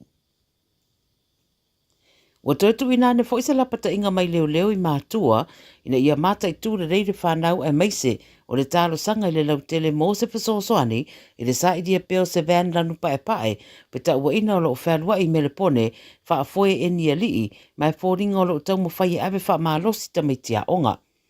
Pai Maile 9 News, wa tō tele tamaitia onga i melepone wanga i eitau mo whai ngā le awali ia. E wha mata upu wha pēna ripoti atu i te tonu wa le tonu vai aso wa tō nai. O se tamaititi na savariane i rea onga i le whai tua Paronia, i rea solua, a anga i ane seri i se vānanu pae, tau ma whai e wha apele le tamaititi i alu i te tonu le ta vale. Na muso le tamaititi ma wha awaula na savaringa i rea onga, ma ripoti ai loa i lau whainga nwenga le mata upu i leo. O se teini a onga fo i se furu rima tau sanga sa hawhea fo i le vānanu pae, ma tau ma whai e wha aoso le tene titi te tonu le ta vale, pei ta ina sola ese anga i atu se taulanga wha tau la tane, mai whapea fo i le isi mata upu na ripotiane mai Tullamarine na tau mo whai ei fo i le aveino se tene tite se furu whātau sanga i le van. O ta ua le ripoti o tangata o fta ua ina e aluatu i le van e pei e mai sa sae tutu tonu pe amane rima sultau sanga le matua. O tau sanga ina e leo tangata lau tele i merepone i a fesoso niane pe a whai e sira fia se tasi se whamataranga i rea alii i a po le van fo i lanu pae. Wa mōria sa tamai tai mai sini lo na whaamata o paramedics na anga i atu e tali le wala au mo se whesosoani i se whale i Roselle. Wa li putia le so e to o lua paramedics na taunu atu le no whangarea ma tala no atu le tamai tai sai i le whale a e wheta ua ina na whaamata ua nei i la ua i se naifi. Anga i ese mai le au whainga ruenga le tavale a le whale mai i malongo ina loa leo. Na whaia whiutana i ngā leo ma le tamai tai ma o le te o le se furutasi le pōna pu e nai loa ma whaia iei mōrianga, whai mai e lima se furu tau sanga le matua. O le so e tūra iei i le whamsinonga. Ma le tala muni, wa manuia le whinaua Papua New Guinea, ia vea i lātou o le isi au i le tamirisanga le laka piliki, e ui le o mauti noa umatulanga, ia po le ale tulanga o le iei le au e wha mautu i Western Australia. Whai mai le Daily Telegraph, o le vai sa fōwhato a whafonga alo i ai rea wha maoninga, a o le au whato a alo i le ulufale i le NRL i le lua whelua valu. A tonu o ngatasi rea wha maoninga, ma le malanga mai o nisi o sui mai Papua New Guinea o lo i sini nei, mo sa whono tangatau inivesi o lo o whaatau taia i sini nei. Wa tā ua e ono se lau miliona se whaputunga tupe mai le whainga malo o iei nei Australia, mo le whaataunuina o le fōwhanga lea, ma le whaamumua le āsana whaamaro si ai Australia, ma le māputanga mauna tua o i le Pasifika. O le isi au fōwolo o whataua ina e ono whaapopo ane i le tamirisanga e au fia i le Western Bears mai Perth, a e le i whaamautuina se tonu i le teminei. O le masino se temo le tausanga nei lavana whaareo ai le langolango le paramia o Australia, Anthony Albanese, i le talo sanga a le aulea mai Papua New Guinea. Tala i Radio Samoa, mo le nei sa tofi. Radio Samoa. Taslima i vatolu amo. Masala ua e vaai i fale fo mai, po o taa vale ale fono ma e whape ane, ua nao au nanga tau soifua malolo ina, ma nifo mātau te whaia. E tele le whasosoani e maua ia mātau. Whasosoani mo le ola manuia o le mawhauwhau. Polo kalame e tau fia ai le tau mawhatapaa. Whasosoani mo tina ama pepe. Whasosoani mo whaia o siaki i le whale mai. Whasosoani mo sauwanga i ainga. Whasosoani mo whanau ua hi umale a onga.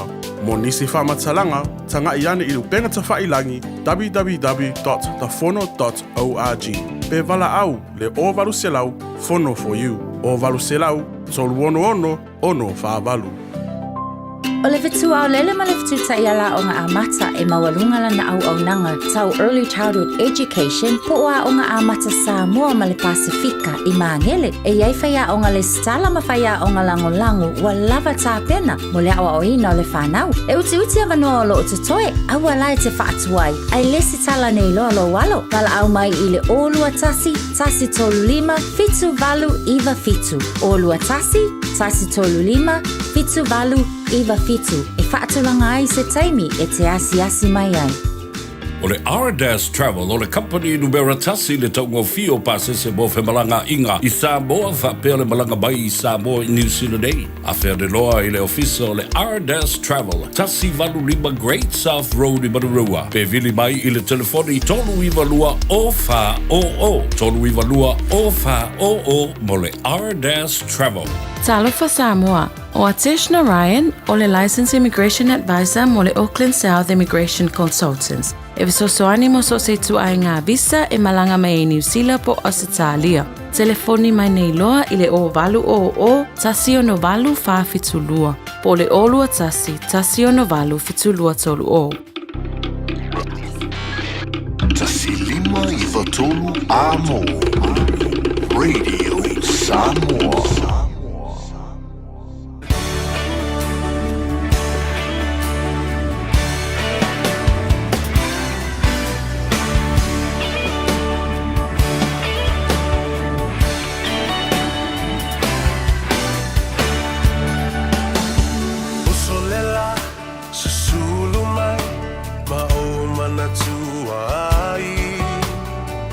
Samoa, le nuu o te nofo ai. O te fifia e whatalofo mo whalofa i a te oe, swafa manu malo tātou li whaolo Yesu Kiriso. Le rei fo i a wauli, ia se i langi tasi fo i le pa i o le tua la tau i le amatanga. Ia tātou te wheilua i a i le lofa maleanga le lei, o le tātou taisiri le langi, whai o le teitei mailo tau soifua, o le whaapoponga o le tātou Polokalame, ngā ifo whaiva o Samoa. E na ua tātou o mai i le aso tofi, o le whaatawhiti o ngā ruenga Samoa, ia po whea la volo e ngā lue o fisa, o le vau, o tutonu o le whanewhai ngā ruenga, ia o le ngā tui whale, ia po whea. Whawhetai i le atua i nā awa noa le lei uma. O lo o whaatino, ia me se fo i o lau lava atina e. O lo o whaia mai tono, o lau lava a inga ma lo sio manga. E tā ua tele e ala tua i le tautua.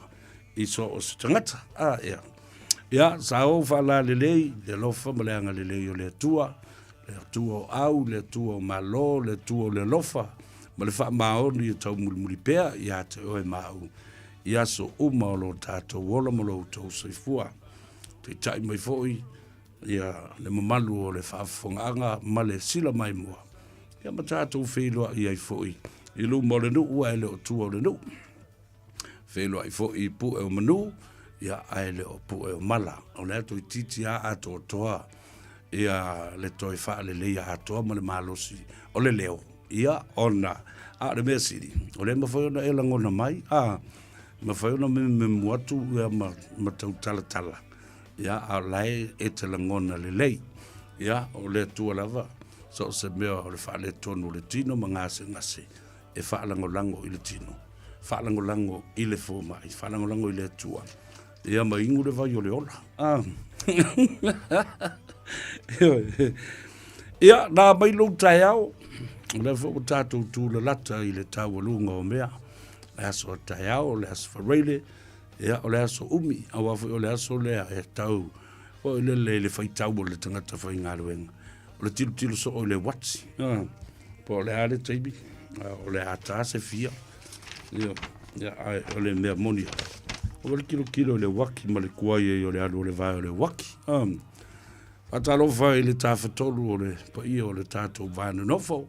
Paia ma mamalu wha le malo. Ia e te nane foi. Paia ma mamalu wha le atunu. Ma walunga le vi ingo le tua i lana au whai ngā ruenga tutofi.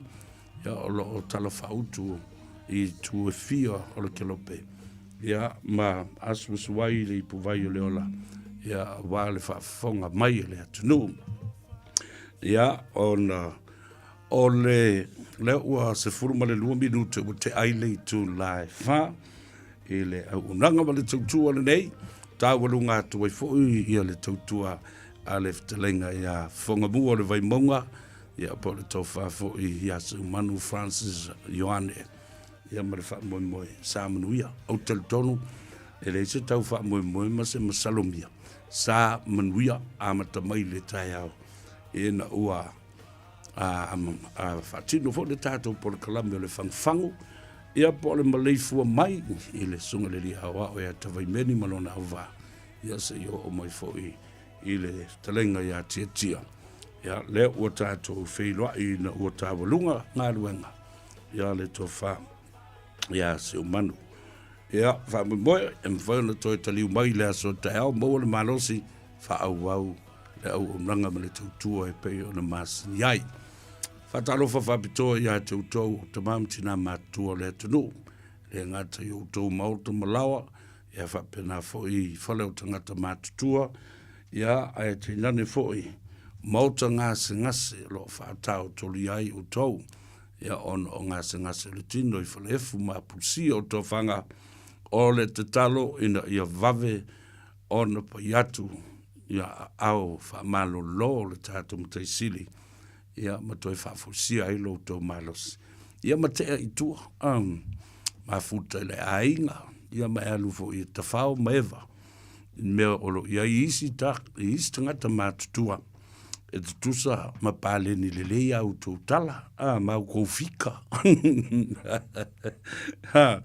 Ia mau ke pas, awara si melna, leo te lo nei, te leina. Mama i ai ngase.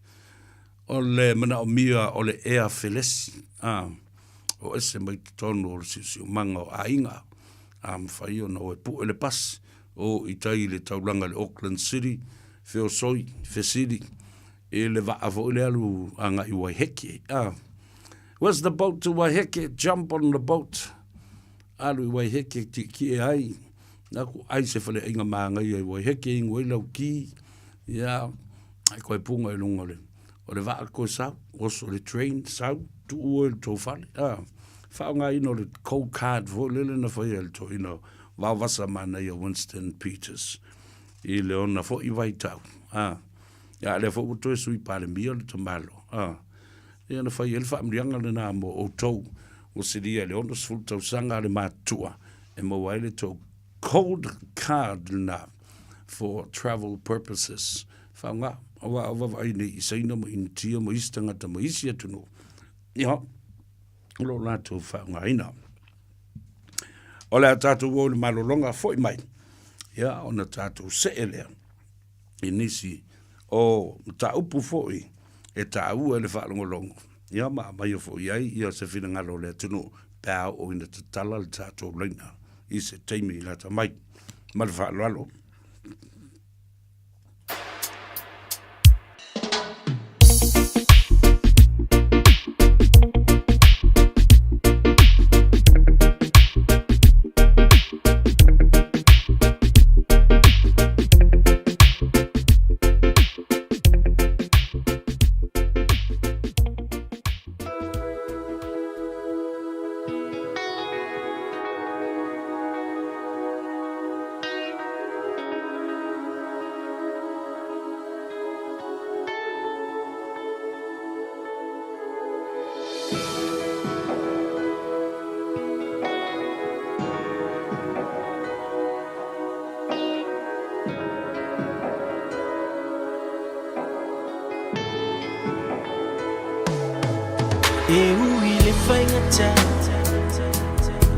Peigo se sala a se bangota tu fesilia i pe aisea leo ti o se tui na tinga la urupe ua leo ua mafuli le la au safa a paolo le pale ua le so mo tu le fa aso ai pule lava o ele a tu moto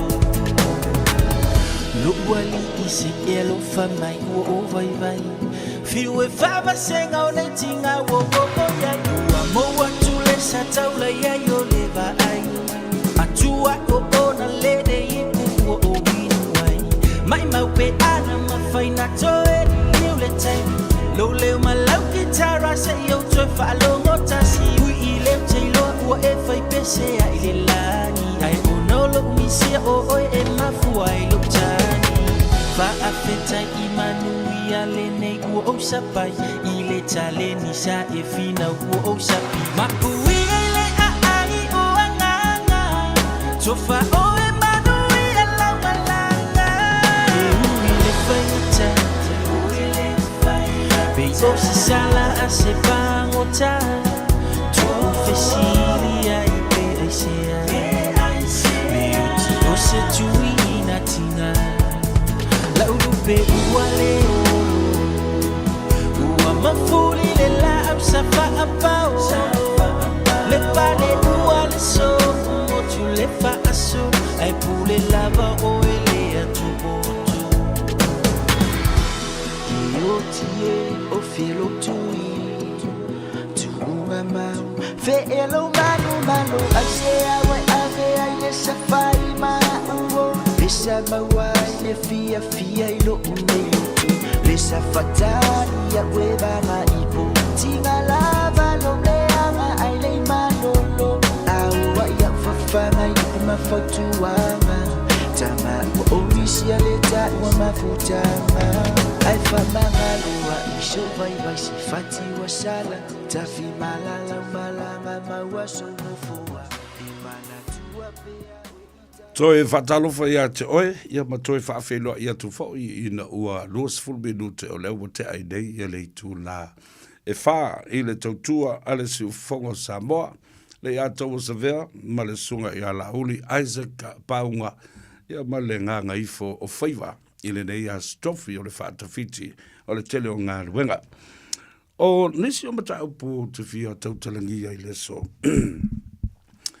Whaafonga fo I au tū le lata e koloki le card, ia ma sign off, ma anga I loa I le tāwali. O le tatalo ina ia e saunga le mu I lunga o le ala. Ia. Ia, ma mau fo I lo lava papale malau on sai. Ia mi o ngā tangata e whairunga le awala.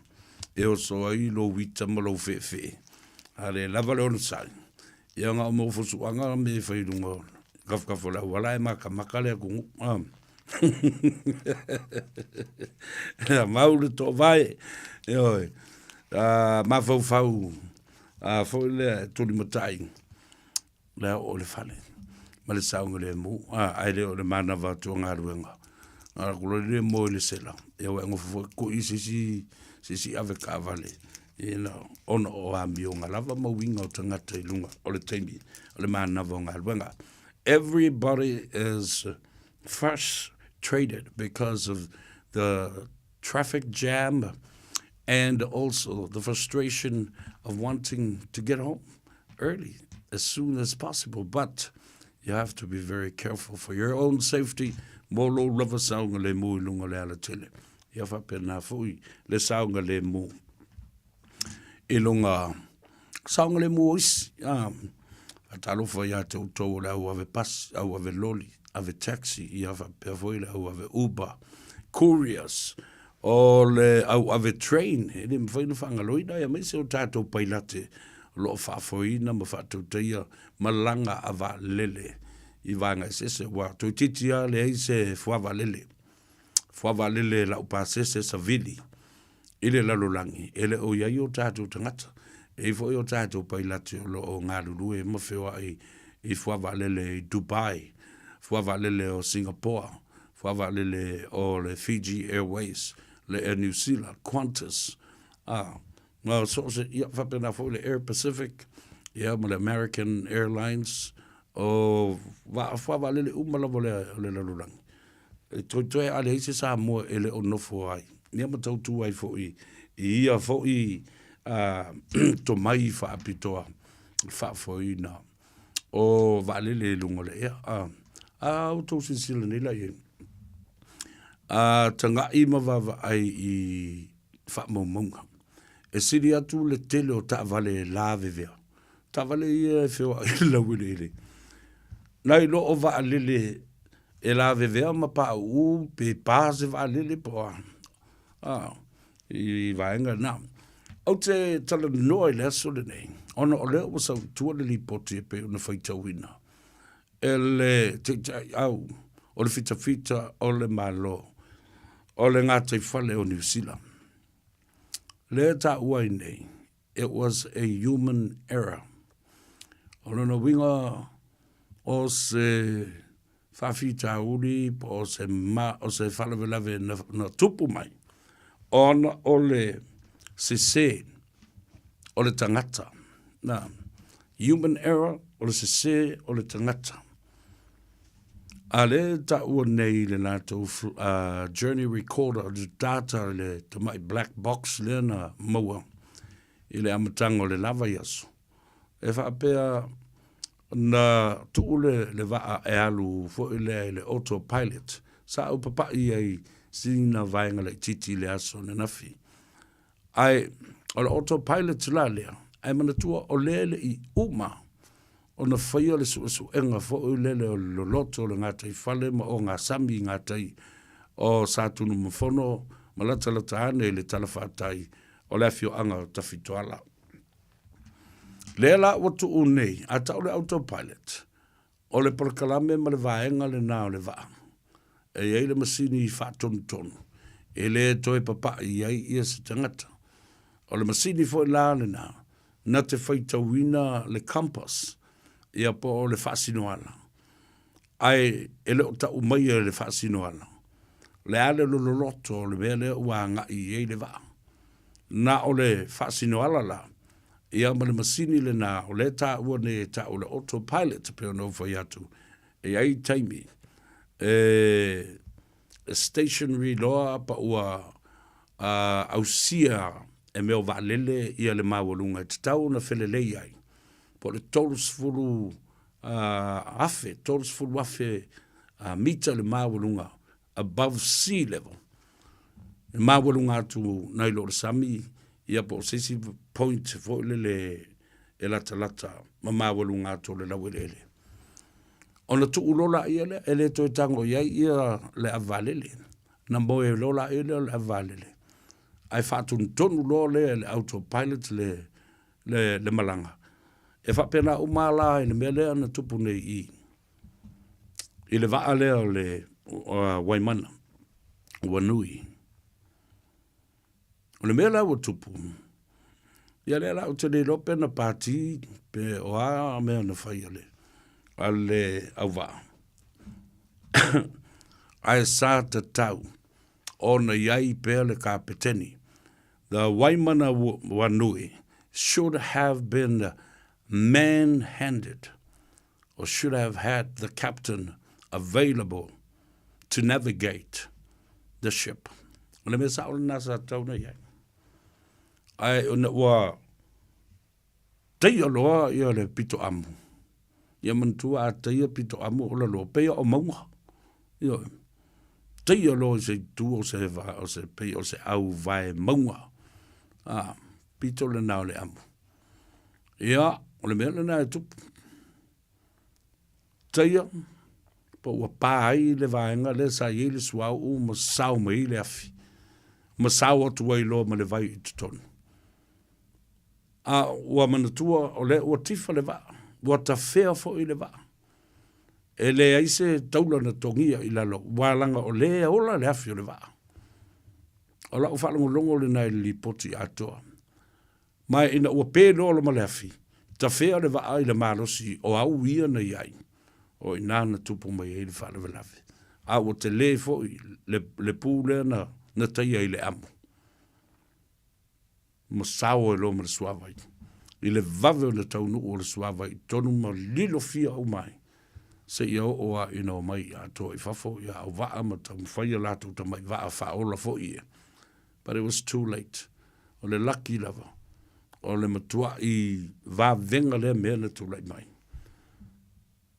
Mā ngā ilo i ai nisi o le nuu, ai misi le tau le a le nā, ia 74, io.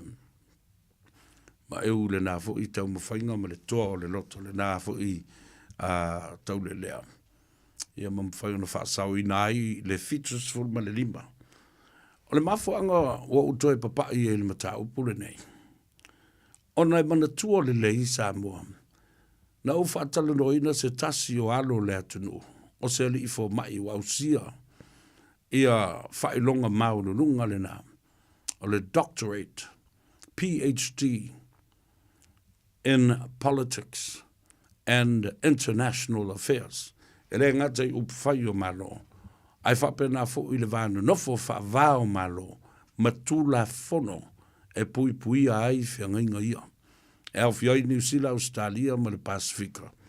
Ia, ma vai ngā au, ma lātou fo i military e pe ona iai ia Amerika, ia whapea fo i Saina ma Peletania.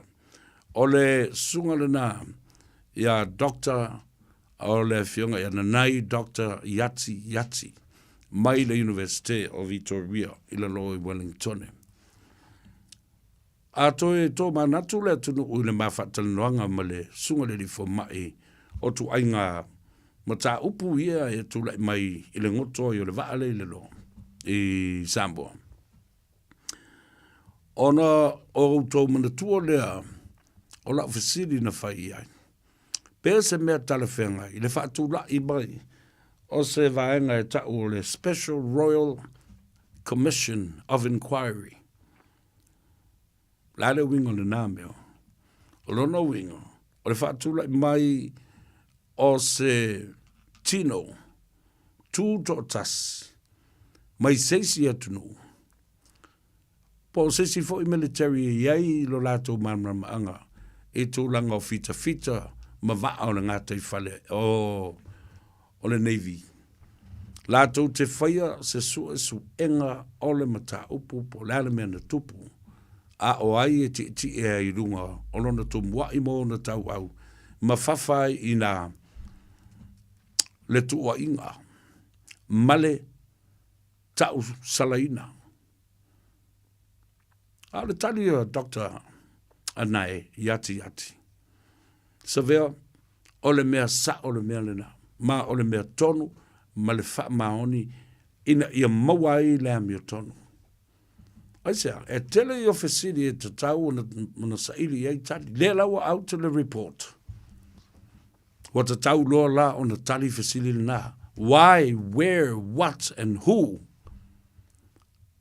Aisea, o le ale mea le vaa na whai o. O ai na whaatonua le vaa lea. O le pule ngā ai ma le whea ngai ngā ai le vao. O ai atunu o ai pule ngā malo. Na whai ei le mea lea.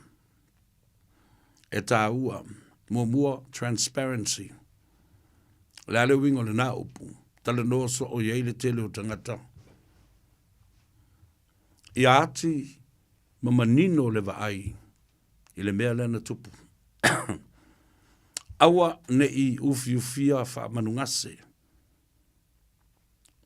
Aisea, awafo i ele ami o tonu ai se whai unga e whai. Ona le bāra malamai la ia lea o tangata o lo oa a fia o lātou soifua i le mea lea. Ala fo i la le nā. E tu atu fo i la utu o lalo. Peo na utou whaafonga sa u whaatalano ina fo i. Le tai fono o le komiti lea. O lo o mata i tu ina nei. Ia le lipoti whaatasi ei mga yoinga, mga ruenga lo whaatino le ngātai whale. O sa tunu mafono e mai se lava ina le mea lo iai ma whaasanga i matawhitoala. O le tō whaale na ia tupai. Pe o nou tō silsila iai. Awa o ia foi. O le CEO po o le whaurulunga o le matanga luenga. O ngā luenga te tele ia whapea foi ia whela ua inga lunga le ele. O wafu le atunu whaatasi foi maona malaiva lele, mau si manu. Kele fo sa tali e. Se vanga nā, ua maua li poti lea. Le la o mo li poti no no inga to sa ili fo I sa va no e tala no to ai ile to fa to pai ia po le fionga ia vui fui I se taimi o le vai so fo la nga yo inga le la fa wa those are the 5 whys. What happened? How did that happen? Why? And when? O le ala le taunu ungo mene. Le ala ngā ruenga mua la ue. Ngā ruenga mua la ua umana saini le whengainga. O le whengainga Mastasio Company e whaapitoro la to mai maleanga waa. E mawhai ai o na miti ia maawe ese mariswa umai tono tane o le mana wanui. Ya, o le ngā ruenga mua le nai whai. La ue ei insini a ta mamai. Wa tau nuu waa la nisi te tele fo I lea mawhalafola. E mawhai o na tutu ai helicopters, e mawhai o na tutu ai masini te tele. Hydraulic lifts. E la tātou se e. O le ale phase 2. Pa o le tūlanga lea. O le miti ia mua. O le swau. A o le I se I malele ina I lunga le tino atoa o le waa. Ina ia tuu I lunga o le la nisi lea o taunu. O na ala ia lea. Pea te iwa le whitaui. Ma fuafuanga uma. Ai maise. Sina vaenga o le amasa. Malikianga ele sami. O le ale taunu unga. O le ale a fianga. Ele mawhai ona tu ua na mata upule nei. E te tau pea ona tātou talanoa ma whasoa iai.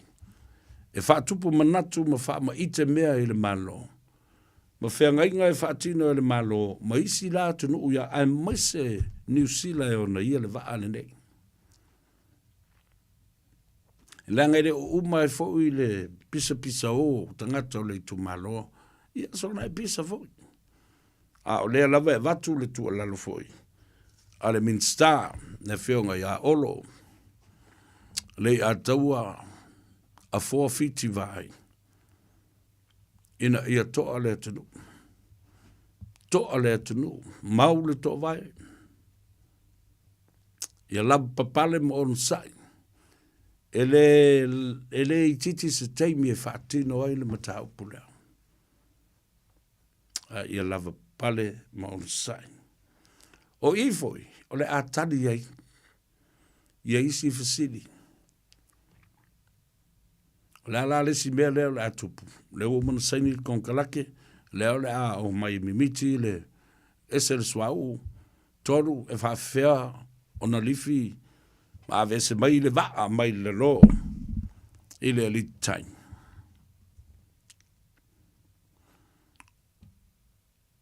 O ai na mafua. A o ai e te tau o na tuua ia le mele. Le watasi le tali. E tua ia le au waa ma le kapeteni. I le mea na tupu. I lo lato le mata I tuina.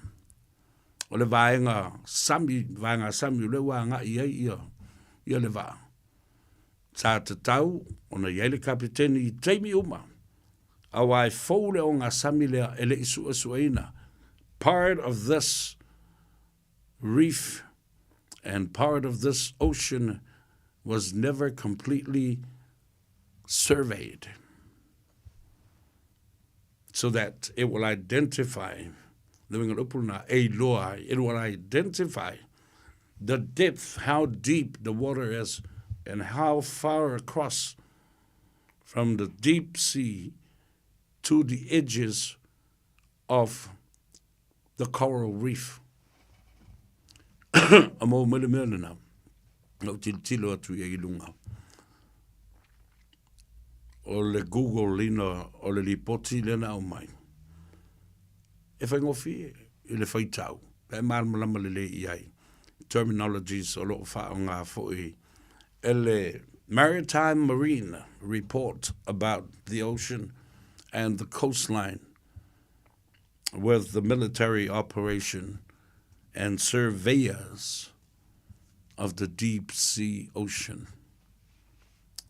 Now, it was a lea le melea, ma le au vaenga whole, le au fuafanua a Samoa. Land surveyors. E o mawhoi ona whai ila ia leo, o meo whaafanua whoi lele. Dotted maps. Ale me tau wai whaafanua le na, e whaasino ala e whoi. I tau tai wholau, tau tai o ngā te whale, ai maise o le au whaiwhaiwa. Whapena whoi le saunga le mū, o tangata, pe a whai e wholau ini wā. E ma mawha ma la popo atu. Ta ua ia le wanga le na whai. Ai le lopo a ina, whatunuina e o mai e whai. A wā whoi. O le ngā tei whale atoa le nā e so o tuai ma o isi umu. E le whale tali mā lo. Lea sa api ei le fionu. E lana mai e stete le tupu o pele tānia. Sa lesa le tolu. Malana masiofo ia Camilla. Le ala le si mea le a whai. Tātou whātalitari ma tātou tilu. Ai o tangato le tu malo mai lātou umo nu mafio anga ia. Mai ta fitu ala se yo mai i salamumu whapena fo i loto whanga. O leo fia tangata. La fo i sa tau ma toso le pā. Mai au nei toi anga i tangata. O le nu. E o e soli no whanga nei ma toi whango taina fo i o ngā sami nei. Mai au nei toi e whao ngā ina ni ia. Pa o ni whingota fo i mai le ngā tai whale lea. Ia le mawhai. Tinga ana tō tele leo pō ma mai la tō lo matai tuina le saungu le mu i ma le tāu fio tangata e angai. O la vai o i ei tangata. E o ma la tō me pueata ma telefoni i ma tapoe. Me la lea no whai. Whai si o wofo tele le i le ma e a ma le leus ta ia e tangata nei. Ia pole mamaru fo le tumalo e moni. Io tātou te le tio i lo lato sai. Ai le ma whai o na ato toa ma le lei mfatino ma tau nuu se ngā luenga le lei i lona tau nu unga le lei e manao mia. Pe a whai tātou te le ngā lue fatas. O la utua lalo le nai le tō tele o le tūpulanga. Ia ma le au talavou. O le au whaiva. O tau tai o le ngā te whale i le tu malo a tō sa whata ma sa tunu mawhono. Alo whangia. Ia. Malulu ane se isa ili pēr. Ai wha wau pēr. E le tātou vaenga le shros. Ia po o le vaenga le sa ili ilinga. O tulanga wha scientisi. Ia mo lato mafuanga.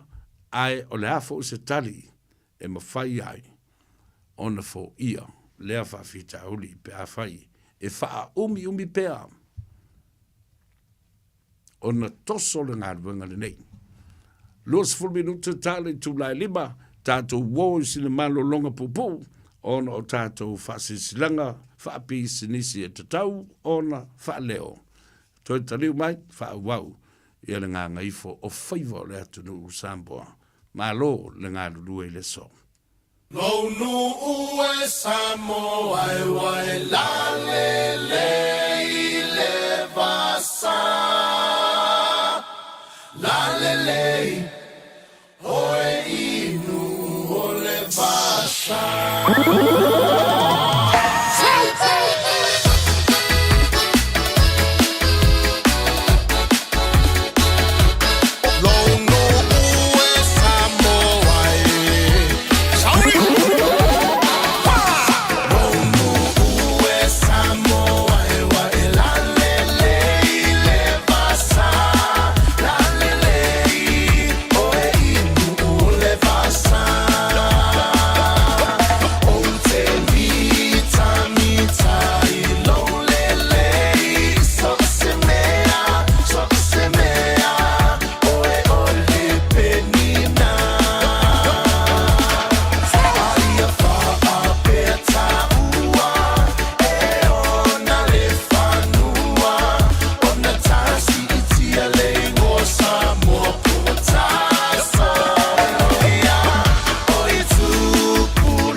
lama lama le tainga o le sua le palua vama le sula tonga ia mana tua o tupula ngata lavo ine ia so se mana o faalia le malu ai o tia le faa Samoa wana o le nanu faa mole mole so te fifi lo malu ole tu feel le tene Samoa ya mala mala male taina o le sua le palua vama le sula tonga ia mana tua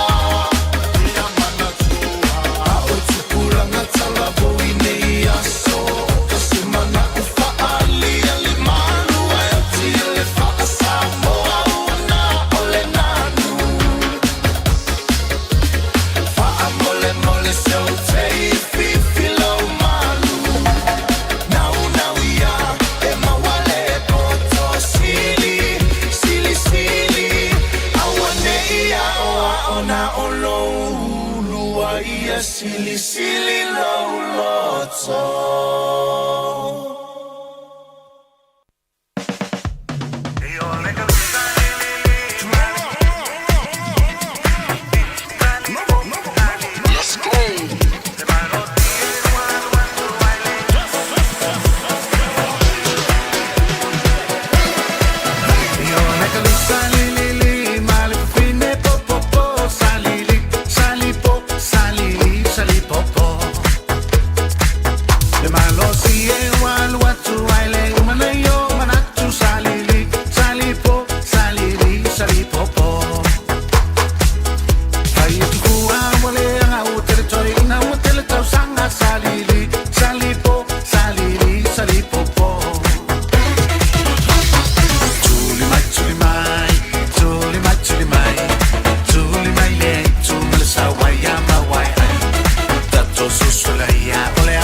fianga so I filoi mai le tama waino ia mala tama fo Nathan ia po le fionga le lua ia li asi mai le loi po rua e Wellington ia ma le tatu so foi pe ona nau si le fia ia tuna matunai Junior ia alo o fa no fo fi mali ai lau sa fa I lunga le tele ia ma fa tali the traffic jam ia po le pisi fo le awala ia ma fa tali fo I mori ia tali e si o li ina I lau tala pe o fa tu fo e ala vea se pako ia oe po se maile po se pusi po le alava se me o la lunga le awala e tau de mori oe ma o lo ia le awala tu la fo le to ina loka oe Langa for le awala it's called a puppet road. It's for everybody. Mo tangata fatasi ai ma me ola e fekolosi solo e lungu le awala e tai ni ma le tai ya o fa tula ile elisi o budi eva ai tula fono o whemalanga inga lungo le ala te. Io e. O tangata uma, wha tasi ei mo me ola, ia, manu whelelei, ma manu whetolofi, ia, ma manu vai wha, ma manu vai lua, o i lato uma lava na e wha o ngaina le awala. O tō sila fo ia tunu i whafo. O le winga le upana utala, o le tu wawanoa. I me ola, pe awha i lato te kolosi le awala. Au tō sila ia tunu i whafo. Au na kolosi le moa malana tolo ai. Ia pe kolosi fo i se pako malana tolo ai. Tu le leo leo ma ta ofi ia meo ta vale. Tu le pato malana tolo ai. Eo i leisi tu ma le saunga le mo. Ta ua le na. Ai kali eri se ori mai sari. Ora se o kala le ringa sa vea. Ai ronga i se kula fongo fa penga. Fa kangre fa kai inga sori se pako. Ara ki lo se leo ya oi. Io e moli ai. Oi. Fa manatu ya te. Oi le na. Ya va ko ngai lo le ke i pako mo o kamaki ke ko ki ala vese kamaki ki. I lau afo. I lo le slow down. Ea. Wal tala le na. Te mi fo tu ua onga la tu ia tabaiti. Tau lava una tātou. Mata tu ina le saunga le mua nai whanau. Whalualu malie. O lea ua tau alunga. Ia whaiva fo i o le whanau. Wanga ngaifo la tau whaiva. Sa su ina i o la tau mawhau. I to tonu o potu a onga. Ma vasenga sa nga i atu iai. O lau ngā tongi mea ia o iai lau tala noa. O le vai tau o le fia, o le vai tau fo i loi mata malingi o le fia. Ma le faa ea. E ma loi mata malingi fo i o le faa le tonu o lau tūlanga. Ia, ma le umalo o e solo ma le uriva. Ea. Kako kari e ia awa leo te whai atu nei. It's a way to shape our attitude, especially as parents, when it comes to things like this on this particular time of the year. Tātou te fulu lele ai, tātou te le mawale ono sai. O te le teo fo ia te utou mātua. Ai maise mātua moi pō. E ala fangu. E moe te. E ala pō. Aisea. E ala taulanga i lana whanau. E whaapoto mai le tae au e whai le lotu. Whai la ia leo le breakfast. Tā pena le tina. Le lunch. O se vai. E auli of. E tuua i male lima tā la i le tanga. O le vai inu.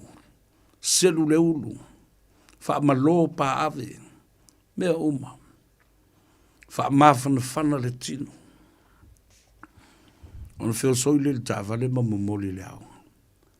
O mea uma e mana o mia le aonga e whai uma. Aia, o le taui ma le tali mai le tamaititi, i lona ta mama lona tina ama lona ainga. I se tali whaanono. E la me tutupu mai ai. Nā ua tau sila whia. Tātou uma o mātua. Tātou te langona le fia. Whaanonoa. Ea o solo mal fefe. O te ngia lo mal tama. Mal teine. Whai uma me tau te mana na o ai. O me whai o le aonga. O atu mātua e watu le lango. Ai tani mai whapea. Ai talo whai. Awa o aso nei. Taipei fo i a o aso la. E mua i loa e whai a aonga. Samoa. E mua longo ane le whai a aonga i mātua. E wai tele whapena le mea.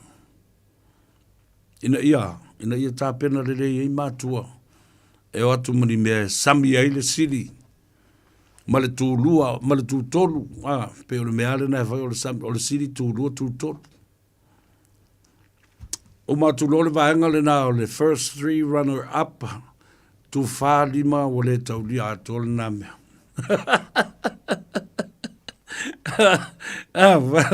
A le kaulia a koa le ngā mea. Ia, ngā tua, tā ua le nei vai tau o le tausanga ma le soifuanga. A o tātou tū la lata, e whae longa le aso soifua o le tātou li whaolo Jesu Kiriso. Na ia tātou mawai le loto tele, talia ina, whae unga o launga tongi i whanau.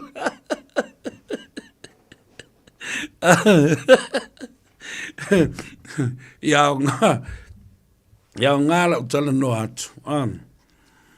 Awa o tai au lisi aso e whai ua i ala ngā tongi. O vaso atoa nei o ala ngā tongi. Ia o ngā foi lau tala no atu i le nei aso. Awa i mātu onu whai a ngafi lau ngā kongi o la ko whangau. E le i mo moe li le i anga po. Alai tala no a fo le le la pilo talk lai tala no ai. Le kamale a kau. Le skinkiki le a kau o mkwa le a o ngā soni. Wau le loa po le hana mea la whai e. Kanga oe kinga mangu o kere.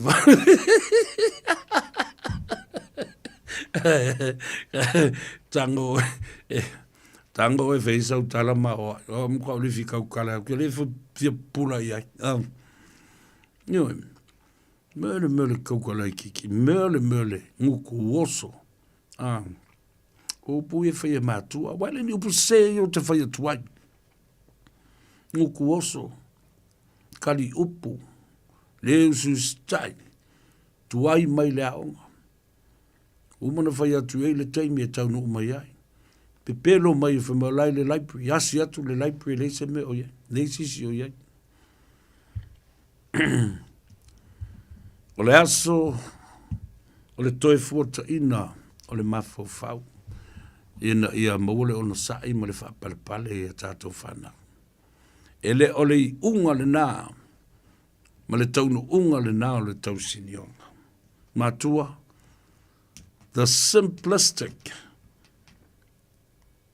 of my piece of advice, the simplest way to deal with this, be patient, show love, show kindness, despite whatever the feeling and the mood is, because she didn't get anywhere. She didn't come anywhere. Or he as well. Ila papale mon sa fai unga o lau ngā toni ele whanau. Toi tala noa ele whai aonga. E mwhai ei ona toi tutu mai ile mō le ala. Matata mai ilo mai I le sa a o ina fo lau o lau atali I po lau a fine. A ufatu le lupu le tango e opo mai mai kisi e mai fai it's all right. Ele e masisi e whina ngāte. Nā ma uwhape a iari. Ia oso fo nei tātu tali e wa e tele tala maali o me nei o lau ngātongi. O lal meri ua Well, whape ngai I rouri poki. So ka hiwa mai. Papa, tawhraia. E se whaia onga. O le maka le kaunga maui hau. Mai, ko mai ngai. Mai ki whrai le pikole. Wawai. 1 out of 10. Tilo. A lea. A, B, C, D, E, F. O le maka o ere wo o le ti.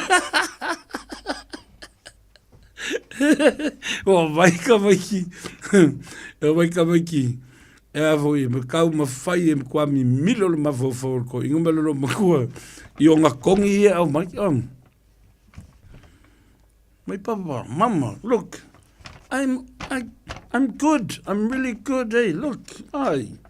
Ti ngana mai for my unsatisfactory.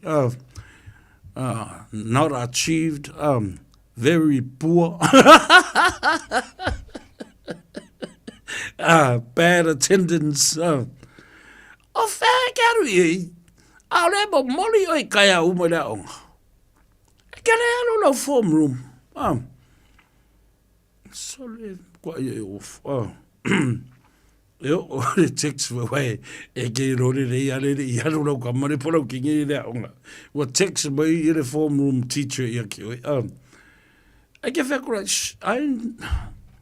Ngo wa onga fo ya. San, au ke pepe lo lo kama. Mo lo. Fe mai se ko mea nganga whai la. But those were the days that, you know. Yeah, there was out tatu tala. I vai whanua. Uma vai kako koe mai kako kari ai. Ina ia tu umalu ia te oele ta māmali tina. The unexpected has now been expected and you're looking at it right in front of your eyes. It's not a good story, eh? Ia kako iai. I tatu tala I vai whanua.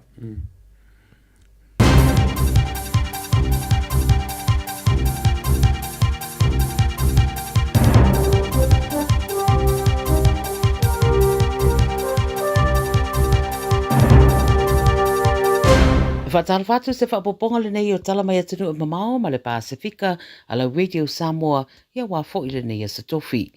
E momo atu le tala mai wharani, ua ave sea whaamalusia le palemia o iei nei o wharani o Michael Barnier, ai whato a toru masina I luna tofinga ina ua tutu whatasi whaipule ma langolango le palota le whatutuina sa whaia whasanga le palemia.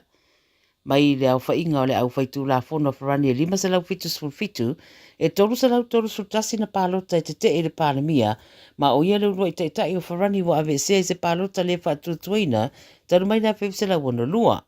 O lono winga e vaia e le atunu I le teminei po le caretaker PM, e whatari ai le fili na Emmanuel Macron o se isi e whai masui tūranga I a teia.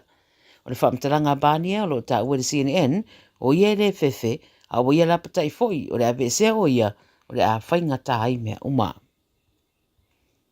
Mai Amerika, ua ngaio I nei leo ma le au su I le malo tele I le aio New Yorka e sa I le tangata na whanaina le whaarurunga o le company insure le United Healthcare o Brian Thompson, mai te tonu leo swainga sa fuafua le nei mataula I sao lava I le ua afia. O le asana nafi na tupo I le whaalawelawe na ua whana le tangata Thompson I whafuana le Hilton Hotel I Manhattan. Ua whaeloa le BBC o li poti le tamai wa ta wai I sola ese o le tangata lea masalomia na whanaina Thompson ma wa ia I se temi munumuriane I Central Park pe ona whaeloa leo. O lo maua o na ata I le CCTV a o leo ua mari o le whaarurungo o se tasile nei o company tele tau insure I Amerika sa malanga ane o se tasi o tau talanga I se semina sa whaia I le aio New York ai whaatatau I mata upu tau Universi. Mai le atu Afrika I DR Congo, ua lipatia mai ai titipe to fitu se furuipa ua maari riu, mai se wha mai fau e le o iloa tonu po le ai ta ua o aunga e taipei o le fulu. O se ripoti mai le matanga runga le soifua malaroi na Congo, ua wha ilo ai o le tua tele o tangata ua maari riu, e le vāru se furu rima le se furu walu tau sanga le mātutua, ai sidia ma le toru se lau tangata ua afia I le wha mai le teminei. O aunga e au fia I le fiva, ti ngā o le ulu, tawhio le isu, tale ma e iei whaafi tauri pe a manawa, mai masani o na vai le tino matau le mawhai o na manawa. Whai mai ua ave atu le au su e no fuanga o le atunu o loo to a tele ai le au a fia, ma su e le mafuanga o le whaamai. Wa mai a whai roa fo I le WHO I le BBC, wa ave nātu na team o tangata su e le no fuanga lea, mo le whai o su enga, ai le leo na lama le onu sai o tangata uma ma whaatino pea pui ngā masani. Ia au ngai pe ona ta ua. O fautuaina le fufulu ma maori mai le fasimoli ma alofia no fuanga tumutumu, ia ma alofia fo I le pai I tangata ua afia, se ia tau wha mautu po le atonu le mafuanga. O le whai tu fo I leo Afrika sa whea ngai ma le pepesi ai o le inbox, I le bao Januari ma iulai o le tausanga rei, le asidia ma le se furu whahafe tangata na afia ai.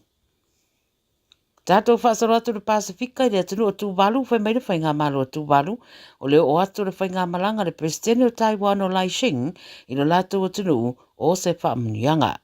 I le ngata I le ua whaamarisia ai le sootanga ia tunu e rua, ma se vaenga o lana malanga I le Pasifika, le ua awhi ai matuwalu, ma whaamautu wai marana langolango I se poloketi tau interneti, mo le atu motu, e ngāri rue whaatasi ai, ia ma ua whainua le malo tuwalu lo lātou fia tele iai. O whaelua fo I le tausanga le nei ua ato e le whasafuru 5 tausanga I le pā o atunu e rua, fausia I whainga whaatemu kalasi ma le whaaloalo. O sa unua le pāre mio tupalu Feleti Teo, o le malanga atua laishing, ua sana wha mautu ma wha marasi ai o lātou so tanga. Talamuri mai le atu Solomona o sa mo matonga au ia o lo favor ia po lo mata ia le to tele e I uina malo le tamirisanga le lakapita to fito Oceania o lo tani malo ai honiara I le whai unga le vasanei. O lo ia I fo I mawhiti le tamirisanga pe tai o fiti ia ua mai o na anga vaa mo tamirisanga tele a o sa mo matonga o lo ia I umala au a li matama I tai le tamirisanga. O awe lua pito I lunga mai le tupā o rii mai le tupā fo I tamaitai o le anga vaa mo le Challenger Series. E fou uma fo I whaia onga o awe lua I le tupā o rii mai Samoa matamua Upati Junior Salima I le whaia onga mo Samoa I rii ia ma le tamaitai o whiroi Enrico I le awa tamaitai. Tala ia le Radio Samoa mo lau whaafonga mai tala mai atunu o le Pasifika whape fo I atunu e mamao I le nei fo I aso. Soifua. Radio Samoa se furulima iwa toru a mo e tautuaina o e ilaungangana fitu aso le vai aso.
Ya, to e fatalo fa ya to e ma fa felo ya tu. Pa I ma lungo le tu fa te ya tu tatu tala na tap na mai.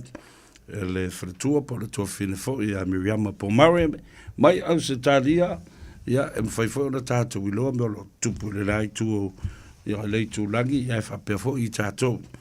I nei New Zealand ya ma le atu Pasifika. Ona to fo mai le lo tala no I le mata upu lea o launga tongi. O mana awa wina I tātou. Ia maua whapena fo I o na lapata ia I tātou. O lea o ao, ma lea lofa I a tātou whanau. Mana tua fo I a lua upu. Ao. File mu le upu. Ma lea o ai. E ai ma le apostrophe. Ia o na whapena lola ia lea. O na o ai I le mea malo. I le sasa ma le tā. Aui o leo sifuru minuti mo te aile tu la elima. Fatasi mai I le tamaitai o ati. Mai le tātou whale tā vale le Henderson Cars. Ia wafo tātou lipoti. I le nei aso o whaatawhiti ai ngā luenga. A le atu nuk whatalo whatu ati. Malole soifo mnuia ia te oile tua fine. Ia malo sei ko sa vea langi mafu ia te oe whiolo whapeona whafoina le tatopo kalana le Reiro Samoa I nei Auckland New Zealand. Ia wa mai le nai tua le vai. Ia, sauno ina fo ima fsilingi e lau sunga le tamaitai. Ia, o lo manuia. Oka se matango fio le nei aso, ia whapena fo i le tala o le tau. Ia, o taltonu fo ia wa le tātou te pito nuu whatasi lava. O le la lava o le susuru i o ke lo fo le la ngai kasi o ngai susuru i ngā am. Ia sa le lea o matua malo si lava le vivela. Ia, malo le ngā lue ma le whatotoa fo i le nei aso. Lea se tala mai nisi sa ngā iatu tau te wheiloai. Ia o se li posi atu i nei le tato ia o le pisi masani lava. Ia le se minei i o lo whapeona whaanga solo pia ia sign up le malo la tunu. Ia o na isi fo i o application po o talasanga fo i sa whato ai mai an nei le tai au ma le auli. Ia o leo whapeona whamai a ina le nitu la. Ai le itapunia ia le tato company le tu life. E o no nei la fiafi. Ia na isi fo o so a inga sa malanga mai ana le la tai au mai la lo. Ia le sa fa mua ia to sign up for you na mamau. E fa si mamau le me o lo ala lampapa au ia a o ta so nei lunga nei o kilani ia o le fa muli ia ta sign up ia le fa pe ona fa uma nei ai le ta ina le onu. Ia o mato whaalawi loe tolu o mato sa avale le whapeona whaalu teminei. Io le whapeona to o sele lava ia le malora sunu o lo whapeona apalai mai ai. Io le mato piki apu le mahinga le maua le mea lo whawha whita la. Io le mato Scorpio Kiwi Edition. Fitunu foa le e maua le mea lo whatupelua whita la. Ia me le SUV 700. I le fitunu foa ia le whapeona maua i le mea lo wha e lua fita la.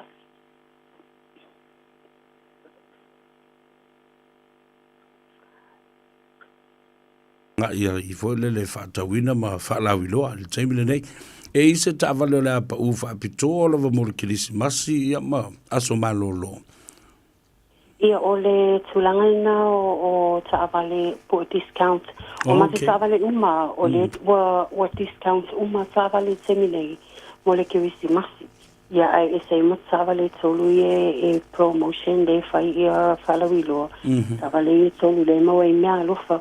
Ia o matu tsava le uma le whaalu discount. Whaatase ma cashback po referral. Ia o le whapeoni whaalu temi le se ia uma ia Sofia fia le ni tau sanga.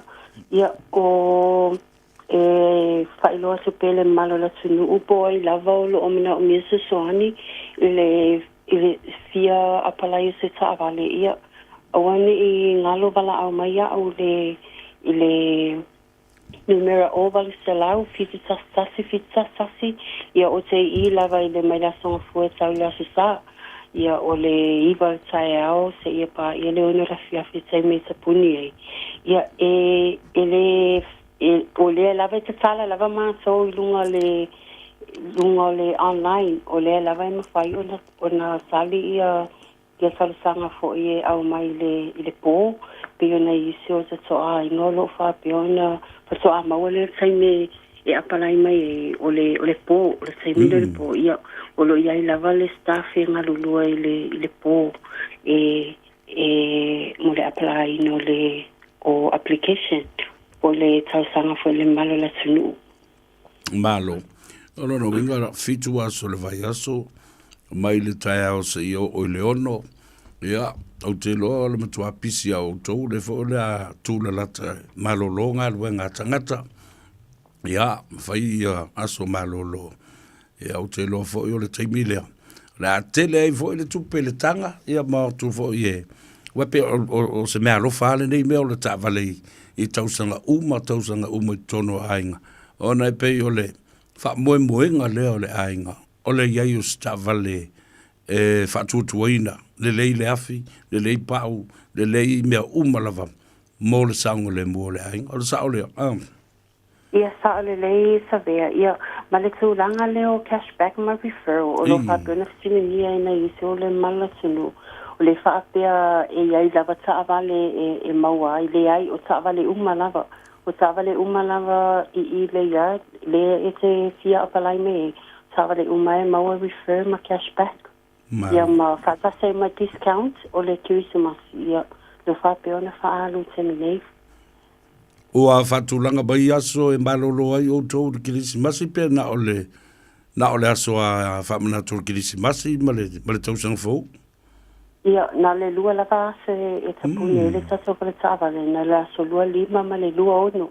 E tapuni ai ia ona soe te talala ia le lua fitu ia papena fune ni wia e tapuni le aso mua ma le aso lua ia te tala le aso tol. Malo, ta ua fo ile na ia me se fo yo asto na ile ta te mafutai ia ma longo pea ile atunu ia le taimi ia mawai fo ia vano la to e umio na fainga luenga ia ma le mawa se avano ia la tu te anga ia tuai mau tu tala no ma feutanga ia ia failo ai uma tato kalame a savea famulu mole la failo atu le malo la tunu o vai na saua ne failo atu o le tanga sale benefiti ma le pensiona ia ma le part time o vai na saua ia e mana o mia ia se tasa fo le full time e ofa atasi matangasa ia e tolu e mana o mia lava tasa full time ono le tele na o le malo la tunu o lo fa peona fesiling ia le vainga lea o lea e sausa o lava tangasa benefiti mana o e apalai le sa vale na o ia i le benefiti le ai e salia le benefiti ai o na ia inga e sau lava ona ia se tangasa full time e o fata se mai e alu lava le apalai la lona ia a le tangasa le full time o ia le e support so o le tangasa le support o se tangasa le po se back up for ile application a le o lo benefiti po o le pensiona ia o tūlanga na e fia whailoa tu le malo le tunu whamole mole sa vea o na tu o tele lava le malo le tunu e le o mala mai tūlanga lea o le ai o mai sa o lava la so e mana e apalai sa o tawa le ia la so ai le ai e inga e sa tau ona e ma se tanga sa full time e o whaatasi mo le tanga sa lea malo whaftai o le o whafonga bai le tunu o le whaalinga le nā mo o tau a whapea iai le tangata benefiti o le tau ainga ia e mana o mia se tangata e full time whaingaluanga ia volele o se backup supporter ia po se si voi tu e tau o se guarantor e so ia wha malo sia lau application ia a was tava le mo oe ia po lo ainga po se mea lofa fo i o tau fua mo se tangata e alofa iai i pepele ia te oe ia ma se tangata whapitoa e te fia whai mea alofa iai tauna iai ia le tangata ngalue full time ia lele a whai o iai sisi baenga e wha ua wele tātana noanga a ua pa uia te au ia toi la foto fo i lau sunga le tamai tai ia mele maenga muli ua pa uia te au sa vea wha mole o laisene le tūlanga le laisene ia o le atalia mātou le laisene sa so Samoa laisene le mai Samoa ia o atalia mātou le learner o le restricted ia full license ia a faio le apalai so license fa pe o le restricted po le full license and I te learner and I ele po expire foi and I wa umona apalai lo license e mana o mia la ma so le visiti foi le au mai le vainga le se faia license nei ia e mana ia ma so le sikinga le mai ala ko e le fa tsa le tsai me ma wai langa ka langa license so le sitila na e ma fai ona mai apala ile sa vale e o so le visiti le o le proof le lowa apala ile na o le fa tsali na car fo le langa license ia o le tali ma so le sin Samoa o le ma fai ona apala ile sa vale papena le learner license ia ma le visitila na pa faio nai wa expire lo license ai nai fa tali o le se me mo mai lo license ia e ma faio na e su mai ma le visitila nai apply lo tavali Ia, ma le numere ta telefoni, ia o le oval selau, fitu tasi, vili mai mo RCE, le Henderson Cars, ia o le mato Facebook page, Henderson Cars na aluai, ia pala au mai le mato messenger, ia send mai o documents for details e mana o mia mo le apalai. Ia ma le mato tua tusi o le tasi iwa wha, Cavendish Drive, i papatoi toi ia manukag. Whaftai lava mo loa vanosa via. Ia, whaftai fōi ati. Ia, tūn matai lesia tā talanuanga mo le aswa tai hawa, mo le temnei, whaftai tele mo le tā reporti. Manuia fōi le ngā ngai fō o uwhaiva. Ia, mai se fōi ia le au whainga luenga. Al Henderson Cars, tātou whenua i pēr, whaasoi fōia, whaftai. Whaasoi fō savea manuela fiafi. Whapena fōi. Ia le nam. To mai tai o ati e te maua le telefoni o Valsalau, fitu tasi, ale o le nā, mana e lo fio iai, ale na fai lini ale telefoni le nā fai ati, whamon wha mai ale atou sa vea, e mawhai o nā tuli mai sisi e watu maa ua malolo matua, ia po le toi ina foi, ia e se iwi talanoa e se mata vale, nanga o le se maka vale le fale, o Valsalau, fitu tasi, ia po le anga iai i le tasi iwa wha, Cavendish Drive i Manukau. O na o mai leo lau talanoanga, ili mata upu lava leo tātou lau ngā tongi. Lau ngā tongi a onga ese, wha umatai au le te leo a onga. Ia o na watu ai fo ila ia leo le tu uanga tamaiti. Mo le isi wha i le lima vai asu. E lo utali tonunga, e ui lava o le upu whaavai lea, o le mea te sele. O le mea te lulu. Ia, o le mea fwele nai te sele. A whai lava la na lulu maloi mata, lulu male whaamaoni, male ngalue male whaamaoni, male whaamalosi, sue, male maa ele ngā. Ia, e whaapena fwoi. O na tauia oe i lau sele-selenga. Ia, o le ale taunu unga, o le fia. Ia, toi sau male afo, mau fo le tuspa ia. O le tamapoto, ea, e fia ai le tama. Le tama, fa vasi. E whaanono ai i o le tina. A o lau tatalo ali atou sa vere. O a uma manuia o leo o toa mai le nei vai tau o le lau ngā tongi. Le nei manuia tātou fusfusia ma sapa itali ma le nganga whaftai le tua. A whai fo i ei nisi o whanau sa manatu. E te tau o na tū mawalunga, ma tū mātie. E o mai le whai ungo le tau sanga malau ngā tongi. E le se mea, tātou on sai, tātou lava papale. O tātou lava e maluai a tātou whanau. Tātou fo i sulu ma i ai a tātou whanau.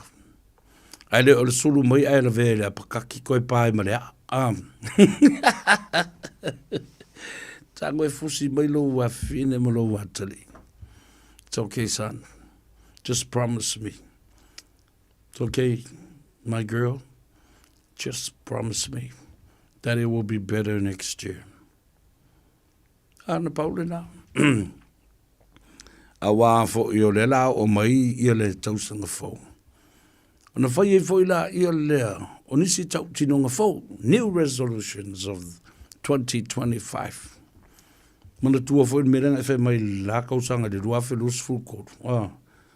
A la re mero e kwa ki ko are me e maali e winga o tātou whana. They are all different in attitudes and personality. Ese umo winga o tamaiti malatu a miu. to tele au ta mai te winga pe o winga o latina.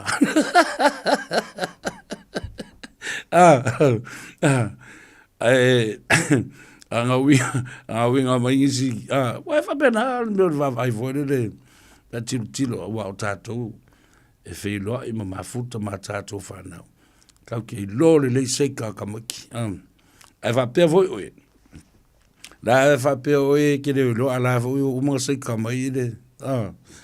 Lo a finge ma lo a kali. E rai lo foi kamaki lau la piki mau mea ngai fai. Ia maua le fia. Maua le loto o le sai e talia i nai. Ia le tongi le tama ma le teine. E toi fafangu mai e le mafufau. Te lo tau sanga o tātou laiti. And I'm sure those wonderful memories still lingers near you and it's still within your heart. Re mafufau. E le la onge fo isu e ngamala unga kongi ma. Ia. O lale me o iai. O teitei tate whai atu. O sa fai ma me fia fo lele sto ina ma si on matua waka ke ula vale kiri. Alma kwa ula vale ya. Fasi fafia. Fasi fafia, fasi falu. Mo fasi ko ruel ko inga ma loma kwa. Me kaule noti ma le ula vale. Le kaupu lea. Le mela leo te tau i ai lo te mama lo tina. Ile fai ungo le tau sanga nai muli mau umba. Tama matene sa matua, onga mamatu finau fatasi. Yeah. Mai vasenga ia sa yo o lunga. Form 1, Form 2, Form 3, Form 4. Ia o kwele Form 5 ka ua isko inga. Ari ni kai. Mai ina, ole me ale na sa fai. Ile ta ua. Ile fa fifi ino matua. Ai afa pea o a fia ise la ngona o se tamaititi i le nei vai tau whapito le tau sanga. Ia tātou ono sai. Ia tātou whaatupuina se loto fau i tonu o tātou whanau. Ina ia toe fotua i mai le tau sanga fau lua whelua sifon malima. O iei fo inisi lu i tau le lei. Ia manisi fo i fuanga le lei alu alu mamao. Ai ol fasia ka maki soli. Suanga. Ka maki kisiri, o kinki kisiri renga ai kupe i lalangi. Ile kausanga a koe alu ma lusfu kala. Aso uma. Ai mainga kongi, amu kua whaango ngoi re roko. Ia, tātou mātua. Ia ono sai i winga o tātou whanau. Ia ma mea fo o tūlai mai. Ia, e sa oare kalaranga. Mai ili poki re ringa. E re si o kare. O ngā rai ki meo primas voi. Whahet poe roi le afo ele whaia o ngā tofi le ia le afo le tangata le teitai. Ia ma le teine teitai. Mea primus an intermediate vo le e tofi nei le tai au. Ai vili mai le whaia o ngā inti ele afo i le sfululua. Ua toi whakea no kofi. Au whaku. What happened, my Mr. Lavere? Can you come to school? Tell me, what happened, my? Oh, this morning when you came, you know, he's the leader of our class. It's quite a big class, and by 12, I can't believe what he told me, what he said to me. What happened? I found my little fire. Oh, se upu palau vale na wha leo kua lo wakari i anga ia, watu al whafonga le tunu. Au whakure, la kalanga whai le inkia, i le pule aunga. But Dad, I don't think that was a bad word. Au whakula i re, what was it? I just don't bullshit. O foi koe.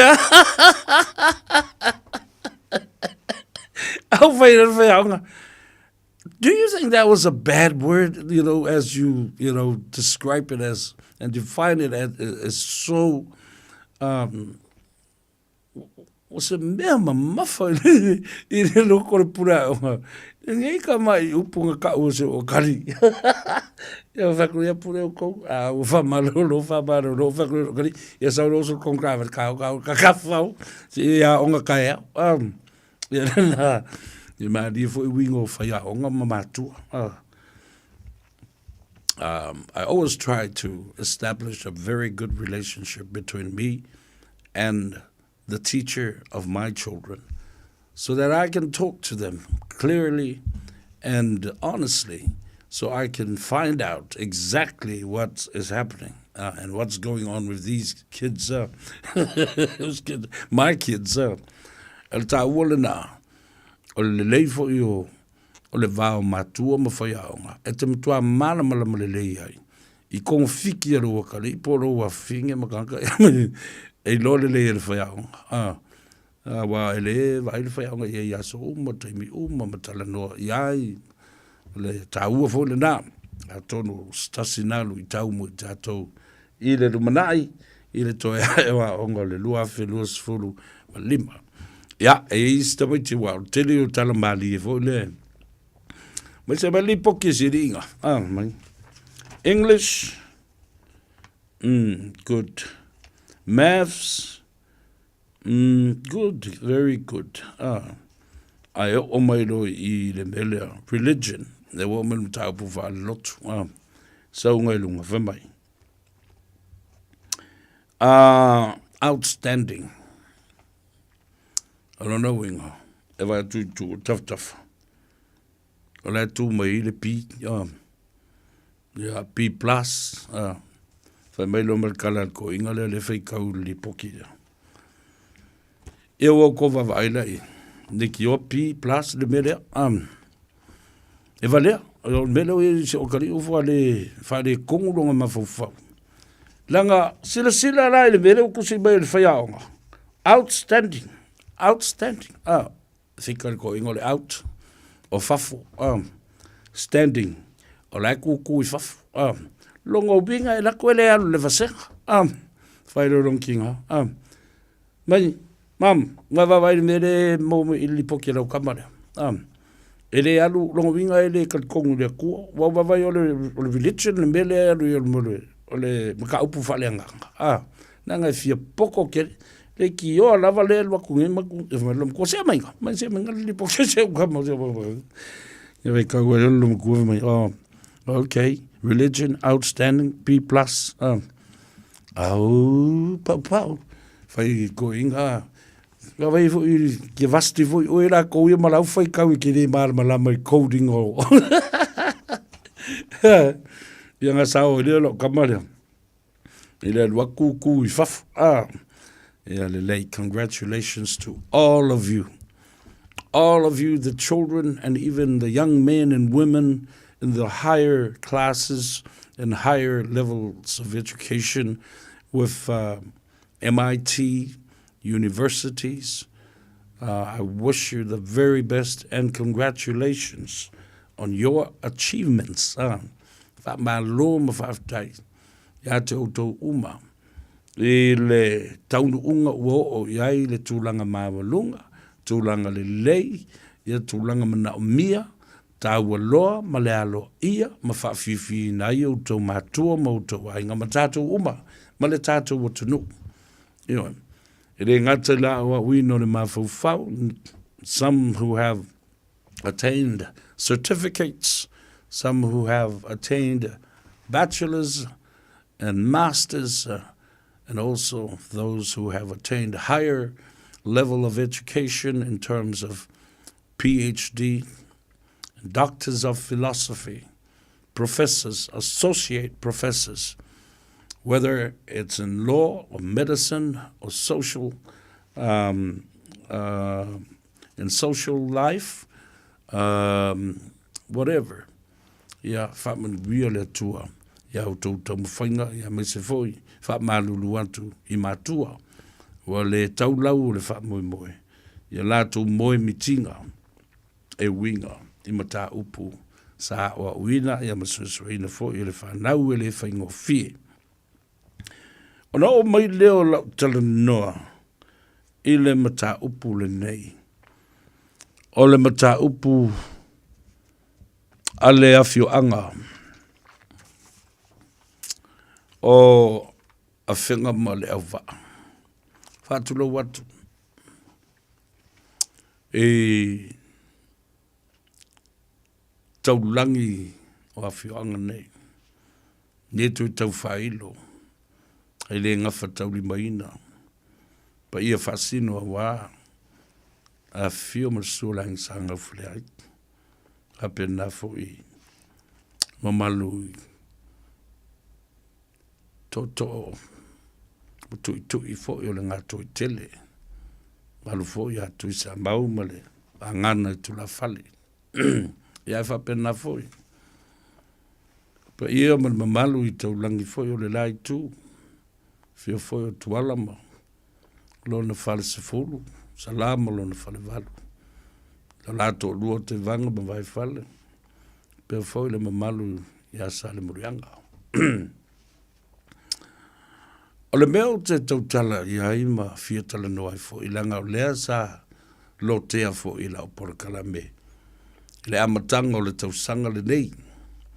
Ma o lo tea fo i le tele o nisi fo i.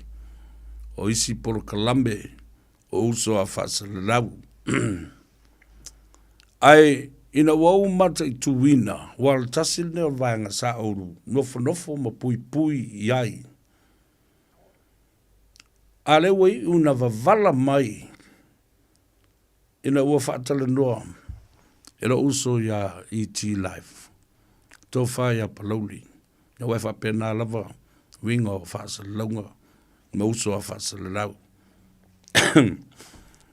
We share information and we also credit people with the original information. A wai whapena ia le tātou awa a tātou tau whai tuli umwa, tuli tasia, ma tuli tai to atasi, ia le whaamatalanga, māwanoa. E le lau maua, e le maua umma. A isi taimi, tate mua se whaamatalanga, ai mua se whaamatalanga, e apo mai I, ma whaapena, whai ona whaafatai atu, ni le source of information, o le ala le nā, o tū la fono, o mea nei o leo tūstala ma leo whaasa lau. Ai I le taimi na sao noa ai le fionga I a sa la matua. I le whaatale noanga le nā. Na la ngā I lo I nā nisi o upopolenga. Manatua le la si o le a feva se lau lua se fulma le fitu. Le na fonga ina I le a feva se lau lima se fulma le lua. Wha malulu atu. Nanga le tiute I o le au tu stala ma le au whasa le lau. La tau te whailo mea ua mai a ona sau noa I ai I tu uma nei e lua. Iawe. La fu I sau noa I ai pa uel sunga I a fata maulolo. Malu ia tu sa mau mo la ainga. Al mele o te tala donga tuaine. Wa alu au suanga o le vatele. Na o ile mata upu ile mele e ta o le res judicata. Palonga le upu lana. Res judicata. O le winga le upu lana. O lea o le ato e fai isi fai unga I lunga o isi fai unga. Wa uma ona faya. Mai le ta tau ona toi whaia o le winga na le upu lea. E le ta tau ona toi whaia pe iei sesi malosi anga wha tu la fono wha msinonga e toi lote hele mata upu lea. Res judicata. A legal term that says it is not and no more to be touched or to be appealed by any courts forever. Lena ufa mamla matule upulena. Ele toi faya iai se fayunga, and there is no other jurisdictions belonging to any other court to touch and to revisit res judicata. Toi sa ole leil sa noanga salama tua mai a whenga. Alai sa oi maliunga. Sa oi lava maliunga. Ele se authority, le se pule, wana o se wha malu malu, o se pule wha malu malu. Upuna. Mai lo ta uai foi. Mau ta tonu nei, e le toi foi, i se tu langa le lei ni mata upuna nei. Sisi la foi samu. Lea la wo ia nei lo toi fale, o sau no sa la, o wa sa la lava, tuala le na, pa te vanga vai fale na. Tala matua lea o sau no nei. Papa ilo le mata upu lea na umusu e tala noa iai. Ile teimi mua mua. Nanga lea ua mai. Mai le songa maulolo. Ta vita le fai pule fo imle le tofie. O le tumano. Ea ele ia mat fata fao, fata maulolo na to ele mari toa. Le urua mari toa lava na faya na to finga i. Mari toa sa vea. Lea la wala langa mai nei sala. Sala matua lea. Le mata upu lea. Ma fai mai sa ola vai a Samoa. O fata maulolo. Tu lou, tu i sa mau. Tamai tsavai. O upu e vesi i tangata. A sue, o le tari e sao. O whanau ai, whanau o tai manu tawai. Ana whawhero mai. Nala na leo no whai atu. Me e manu iai. Le taunu mai ele o tūmua. Ona o le nofo ngā tane le latu o fine ia lua whatasanga ele mali toa. Ai atala le ngafa. Tuala masala. Ia le ngafa le na. O le nafa. Tau sa ngau fale aifa pe na fo im. Ma le ngafa. O le teine o toto ngata e ta wala mai. Ile la uli le mari e toa. Mari e toa la uli le. Nana usunga ia i teine umo al whanau o tui Samoa. Toto ngata msa ngau fale ai. A fia susuela ia i tino ma fata ma fatu ma usunga ia. Ma pi i tanga ia. Lea wala langa mai tutonu o na mata upu lea.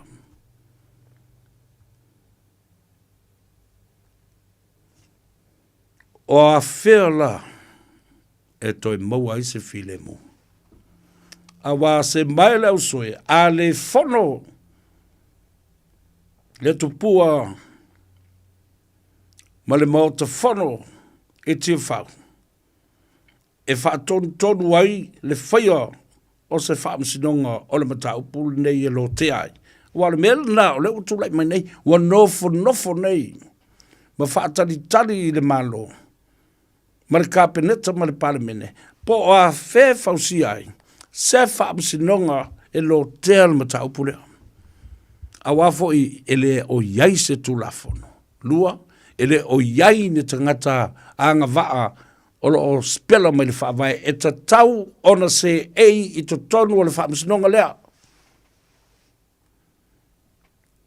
Awa matua la langa i lunga ngafa o tangata. Ma mea no o mai ai. Ma so o tanga na lai no o mai ele nei. Noi. O tau whaafafonga la sa mo ele mea na lai no o whai atu i pili ia. Ena whai ele au vale ia. O tō whafonga mai ai. Pili nei e tolu. Ia o whioti ei tangata masaa le toto. A le nofo nofo. Ua le tū mālo. Ta lepe nā pili ma tiai. Ia lata mai le a au. Ile me apili tia ai ma mā ngoto atu le Samoana. Ta lo whae ile tamari anga. O afio anga. Whae o tui sa mau fata maulolo msa ngau whileai male. Wangana atu la whale. Ai a le tapo inga salam. Ma tuala ma salam. Ma le i tu o le ainga.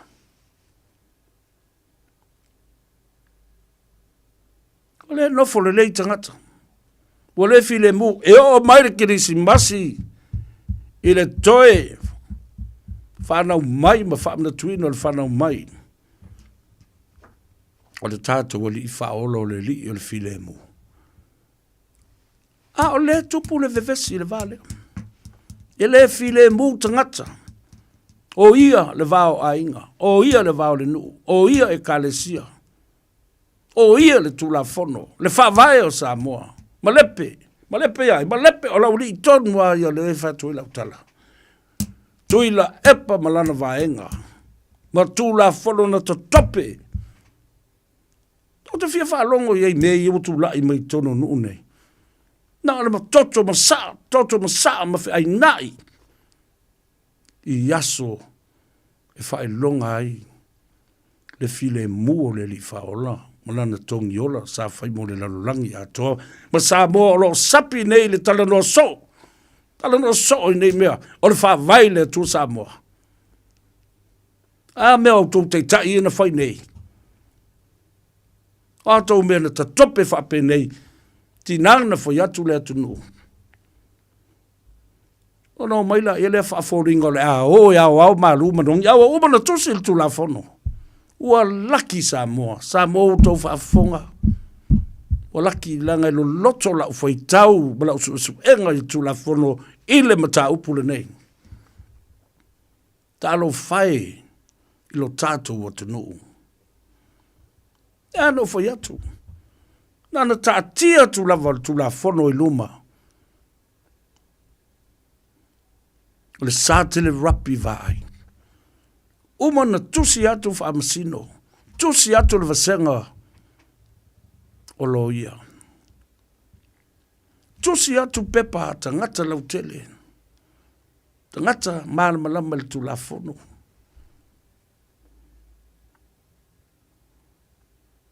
Whapena fo i le langolango atu.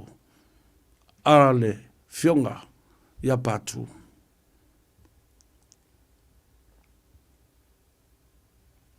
O le tūla fono na ta pena na mafua mai, na whanau mai. I wheu sua inga, o le ta malo e whaavalivalea, ma le whawhine e whaavalivalea. E le anga mawhau, le anga ulu. Wheu sua inga leo le tūla fono, na whanau e le pepe leo le tūla fono. O le pepe fo i whaavalivalea.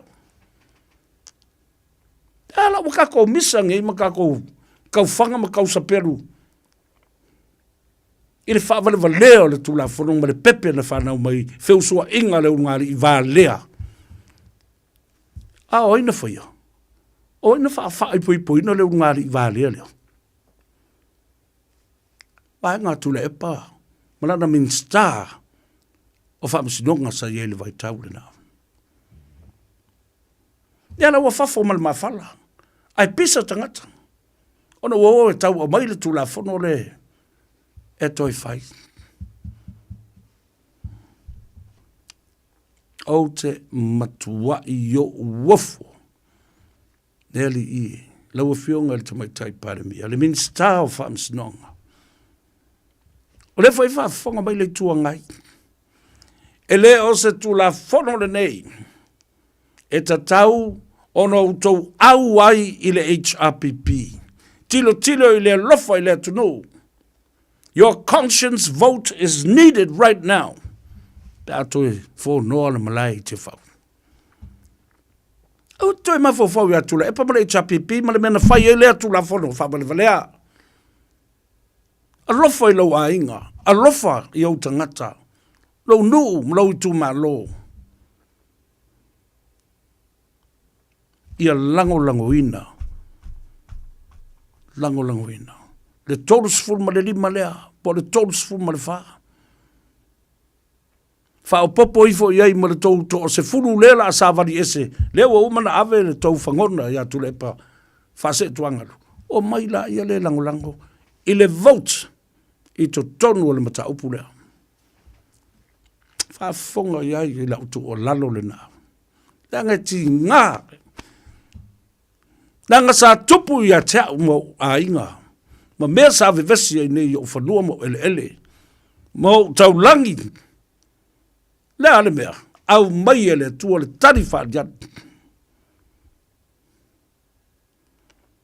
Whale pui lo tua fine wha ngale whana te whana tangata.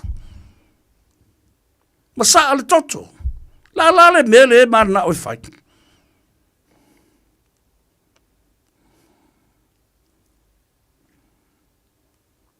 Tato wo se malolonga. Ta lepe lea tu la fono. Fa fo I Samoa I lona file mu. Ile tato fa vaio. Fanua ma swafo mal fam sinonga. A favors lau valus for maltas. 24 hours a day, 7 days a week. Radio Samoa streaming live on www.radiosamoa.co.nz. Nā pata inga lona lua mō mātua o Pepe Fong. I le taiminei o lo whaatupula ia I le talivivini I Aotearoa New Zealand. E silon pipisi mai mawhai o lama ti ai Pepe Fong whaatu a whana nau mai. Ai mai se lama I le ono vai aso mua o le tu ese ina ma le tina au la ititi tele mo le tui. O lea a whai o le tina po se tausitama caregiver. O le whai o le tui pui o lau pepe mai le whooping cough I le taimi te tau, o le awala sili le nai pui ai mai le pisia infection, ma whaiti ai a fianga o le wha mai. O tui e le se tutongi mai whai pe a ono vai aso le matu o le pepe fau, o na tui whai le tolu masina ma le 5 masina. Ia wha so tai lau fo mai masani, e wha mau pe poka aso mo tui pui. A whai o misia le tui mua lau pepe, o tui uma, a wal popole, ai tala noa I lau fo mai. Tātou pui a tātou oloa po taonga sile o na tāua. Tau tua nā le tui pui, immunize. Tala noa I lau fo mai whaatua ina, I se taimi vave. Avia maua sosa, Omega ka, Ia maloi moa, Omega ka, Savale tau mofie, Omega ka, Fili mai loile Omega ka. Omega Cars, lua selau Kemetis Drive I Manukau, po le telefoni o iwa lua vitfitu 5 tasi lua. Susu mai Manukau ne, Omega ka, umalole keisi le Omega ka. O le vitu au lele ma le vitu ta iala o ngā amata e mawalunga lana au nanga tau early childhood education po a o ngā amata Samoa ma le Pasifika I Māngele e iai whaia o ngā le stala ma whaia o ngā lango wa lava tā pena mo le awa o ina o le whanau. E uti avanoa o lo o te toe, awa lai te whaatuai, ai lesi tala nei lo walo, pala au mai I le olua tasi tolu 5, fitu valu iwa fitu. Olua tasi tolu 5, fitu valu iwa fitu. E whaatulanga ai se taimi e te asi mai ai. Awane e misia le nei whaapito tāua ale Shine Dental. O le ato e sele 5 sfuru tāla mai le tau nifo aulo e ono se lau tāla pe ilunga atu. O le nei whaapito e whaangate la susuma 5 o te semalo o lua wha. A whio mai I le 5 fitu wha Great South Road Manukau. Be vala au mai I le 2 fitu ono wha wha. 2 fitu ono wha wha mo soa panoa I le Shine Dental. Talofa Samoa, o Ateshna Ryan, o le Licensed Immigration Advisor mo le Auckland South Immigration Consultants. E visosoani mo so se tu ai ngā visa e malanga mai New Zealand po Australia. Telefoni mai nei loa I le o valu o tasi ono valu wha fitulua. Po le olua tasi ono valu fitulua tolu o.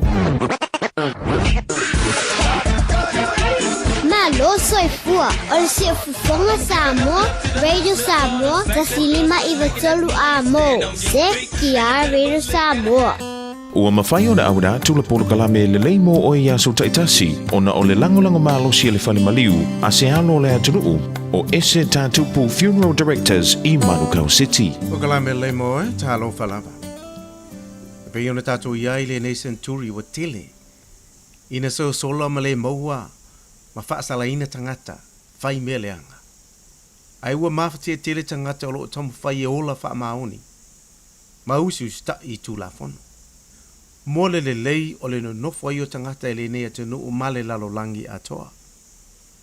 O tangata ngā oi mwhasi tangata, ua sa loto pea.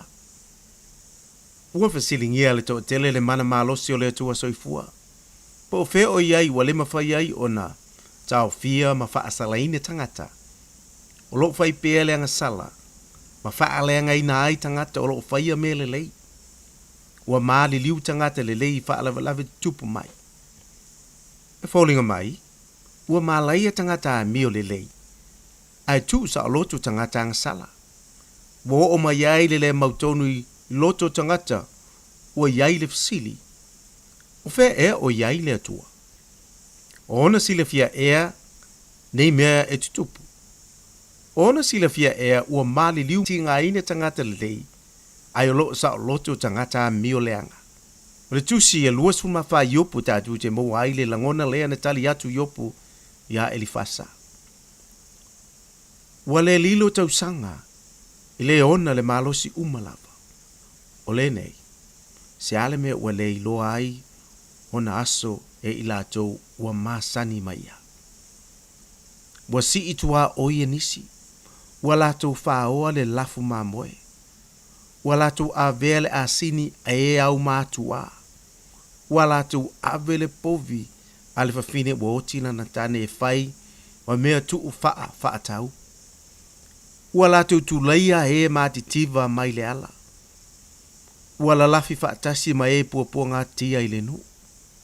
Ua latou sele mea e whanga i a latou manu ma whanua i whanua ese.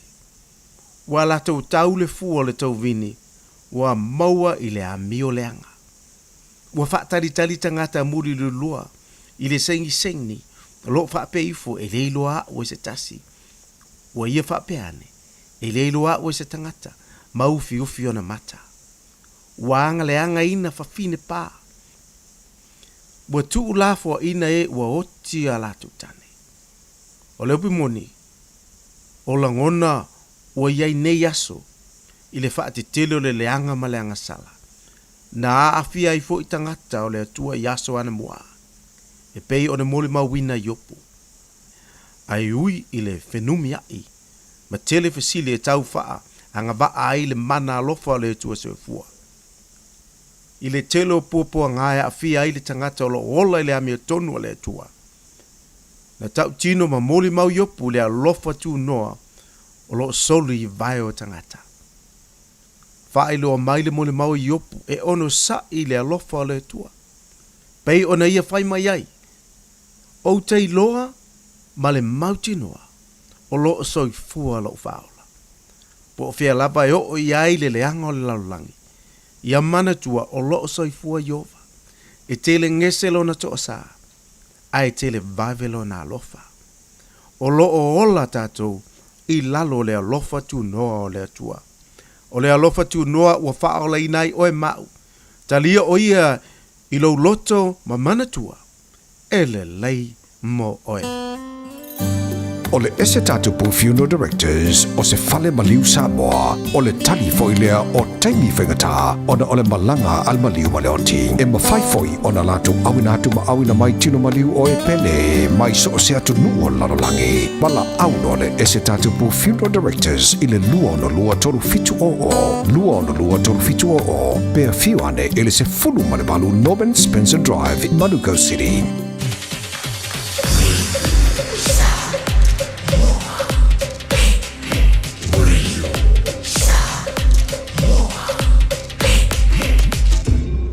Noivo tu, amo.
In this update, one teen from the government's military-style boot camp trial has died and another is on the run. Our newsroom understands the young man died in a 3-vehicle crash on State Highway 1 near Tiro last week involving a tourist bus. Oranga Tamariki Deputy Chief Executive Tasha Penny says another participant has absconded after being granted bail on compassionate grounds. She says both incidents are being fully reviewed. And Children's Commissioner Karen Shaw confirmed one participant had allegedly reoffended last month. A person is in Middlemore Hospital in a critical condition after witness reports of armed police and the Eagle helicopter outside Clendon Medical Centre in South Auckland. One person has said they heard yelling about someone being shot. And a suspect is also on the loose after a violent assault on Howe Street in Auckland's Freeman's Bay about 3:30. A victim is in a serious but non-life-threatening condition with injuries consistent with a stab wound. Scrubland continues to burn out of control in the Southern Alps, tripling throughout the day to cover 450 hectares. The blaze broke out early today near Canterbury's Lake Pearson in hot, dry conditions.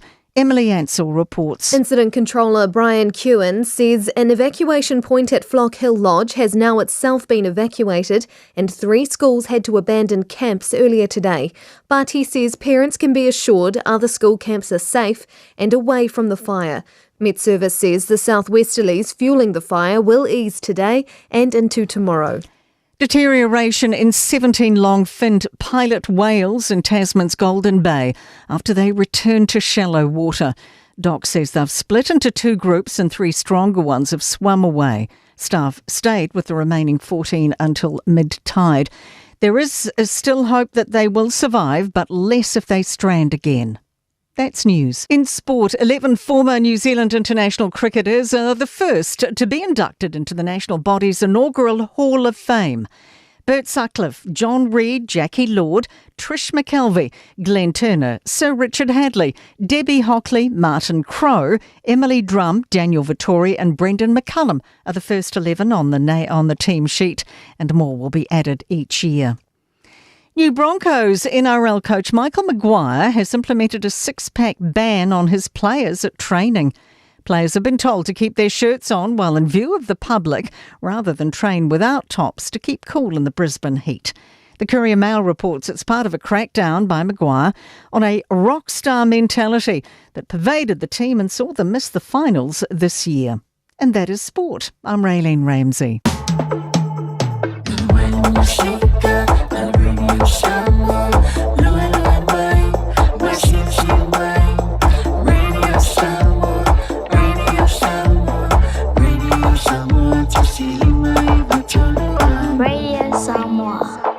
Auckland Airport's making big changes, building for the long haul, so things might be different to the way you remember.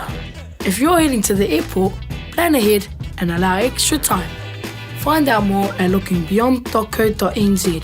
E silia ma le se lau fala oloa I Samoa e mawhai ona whaanga I le talofa voucher mo whaatanga alu a inga. E le atua lava se 5 milu te lafu antuai mai New Zealand, Australia, Amerika, mai si antunu. Ai tau no I telefoni maolo e whaanga le talofa voucher e whai e le whaatau. E mawhai fui ona tungi e tuai le cash power whaapea le pili o le vai iso o se taimi. Angai loa le www.pacific40.com e lafu ai se talofa voucher mo lo a inga I Samoa. Mo nisi whaamatulanga vala umai le olua tasi o valu tolu lua tolu po le info@pacific40.com. Talofa Samoa, o Ateshna Ryan, o le Licensed Immigration Advisor mo le Auckland South Immigration Consultants. E visosoani mo so se tuai ngā visa e malanga mai New Zealand po Australia. Telefoni mai nei loa I le o valu o tasi o no valu wha fitulua. Po le olua tasi o no valu fitulua tolu o. Hey, hey! Oh. Hey, yo, DJ!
Ia to e fatalo fa ia te oi na was fulma le lua minute o te aile tu lai ono o le mea ki fai mai alo mai sau puki ia fatalo fa ia te oi lunga le ala tele o manava ia ngā ruenga ma o faa ngā ngai fofo i faiva o le nei aso le faa tawhiti au le i tawa lunga ina i le aso a tae au ia ai o le ingalo ia te oi awa le lava i aso sa matua i tu vai lua i bea le tunu usafai i lo fa i maleleo se i tu lo le fa fonga le tunu ia o no la i fa i ungora vai aso wale lava se malolonga e ma ufa pena ele se fulula le bo i po se kangi vivingi o mo kangi vivingi o le mo mai o mo Daro so yo le kangi vivingi pe o le vivingi foi le koa ma le koko e al koa ma le vivingi al koa mo o le o fua fa la kalaka e o i me mo e mo e wa usi me lesko inga nga kia mo ali sabe o fa long ku le kupu mo sa mo o e foi le fa ma fo nga o ka o le kale vivingi o la so ka gung o la me Ka ko ala nga fa ngo nga ka mai ai ma i le me ma fu mai ai o nga le mo ai vivingi ia le me la nga ai ku o ese mo me mo ai mo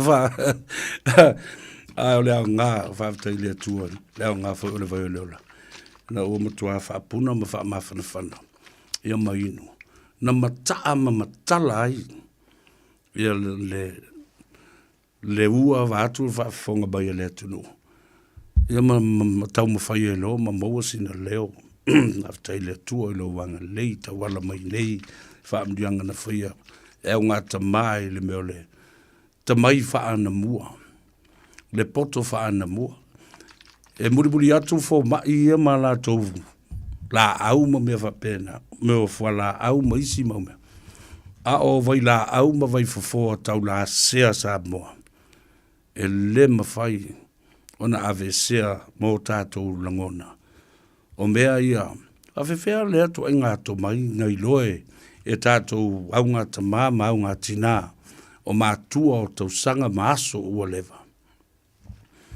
a fe mai kumai kufa kasile fiu bale makalafi ko ia male angiangi mai si mau mea mai la ia le ingu a whakora mea ngai le aki e o ngai le whakungao e o ngā i le whaku mai si mau mea bea whaksari ka whiwhi how these people learned the art of traditional indigenous knowledge how mea na whasino ia le tua o e foi lá e ta umai le tuspa ia o meo laula au ma mea na fai ma palu mai inu le aingo Israel mo la komalo si no malo singa mo le aingo Israel e nga ma foi nga ko mu muy ai so vai ole ola na uto no ia le tato o ka tele na ilona no fuanga o le marketi mua la valena le ua sabali le fitu tau sanga e le fionga ia tuala tawa taupa u tino ia ma le fletua ia peka ina le sfuma le tolu Lappington Road i Otara na foi e mo vai foi ma le tato vai avoka ia o le ngale na o le vai toto baulunga o maso e tinga o pona ivi mo so onga o pona ivi le ngase o le ngungu ia o tapu vai o tuli o tapu lima ka pe fo i tua liba o tua ua ia va pena fo i meo maso ma wawa ngase a ngatele ile mama pa fa yesela le tangata so ali ile toifa ta valeina le leile o le toto le tino ato le tangata blood circulation and taking out the toxins in the bloodstream. Ia lena, so ali fo ngase o le suka por diabetes. Aile numero sfulma tolu le tatu maketi le na ina mauta tualamba. Taupa u tino ia va pe fo ile faltua ia peka.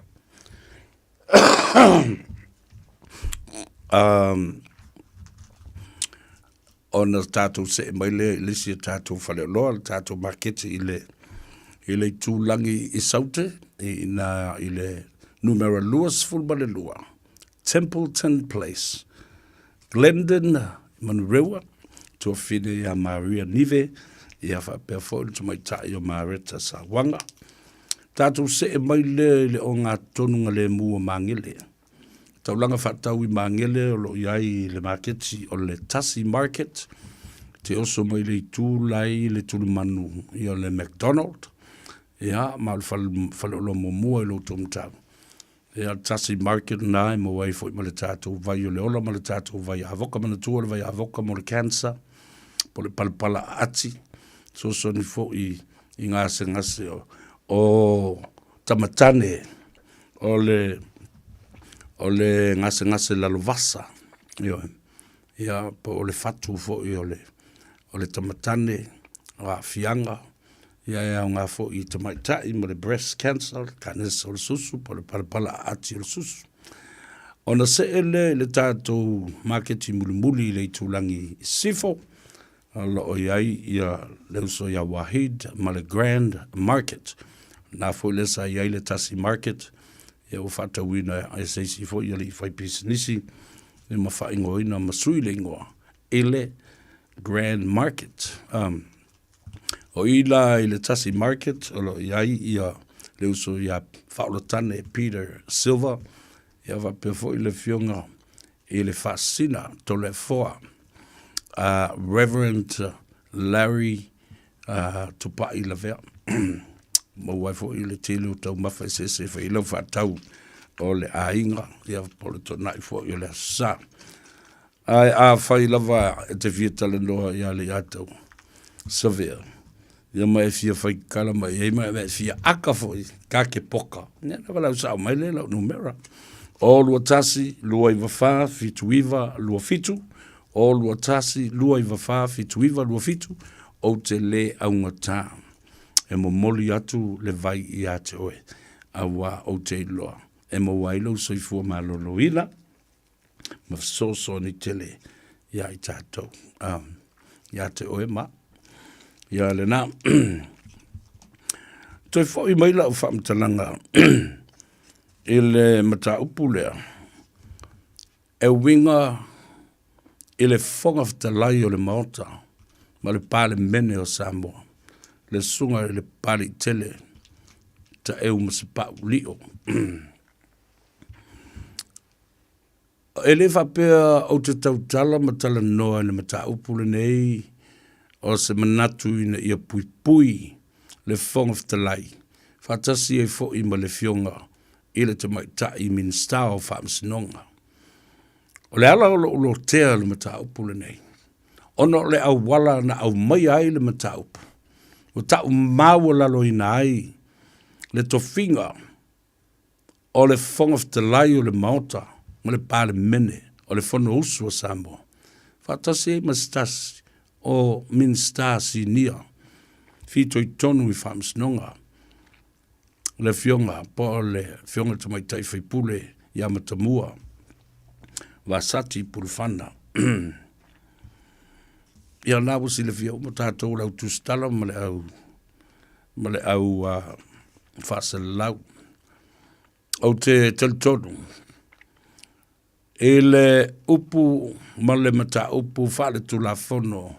E ta o le natural justice. O le natural justice. O le tā ua le nā o le fisiringia o stangata. E winga I se mata upu o lo o tua I ai. A o le I whaia se li poti. O le whaamsinonga mi o tonu le nā. Wa mua whaia tangata le whaamsinonga. Ma tua inga. Mani upu le anga e lafo stangata. Ai le o nofo e tali mai. Ai le I whesiringia fo I mua.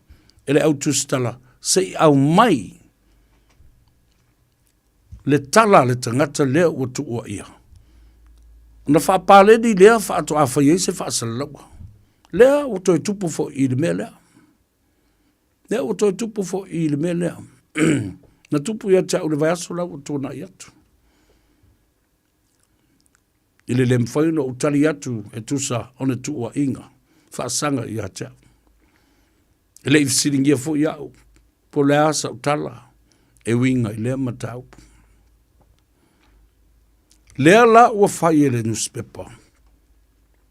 I le la tau lava ngā ruenga wha tustala ma le whaasalau. Aolo o ia ai le fatu o le ai a te tau o le tangata. O mau mai. Ia. Tali tonu a le sa o le mata upu lea. E le whana o tali mai. Le o tali mai le whongaftalai.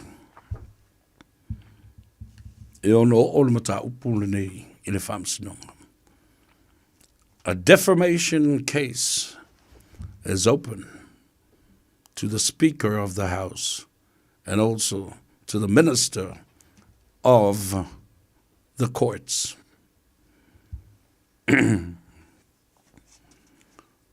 A o upu o tangata. Upu o tangata o le lai tu e au fiai tu le epa, o limongi, le ala. Wai lato umalawa. Tua i o masau whawhai le rei runga o whaasa launga ma social media. Ai matua sa mala ma whaasa taulo, ma lau le tala pepelo, lau le soli tu la fono, lau le moli mau pepelo, o nei te tai. O lau tala na sani una vatu ye, i le whaafonga le tunu upea o na tūla lata. E la langa ni manifesto,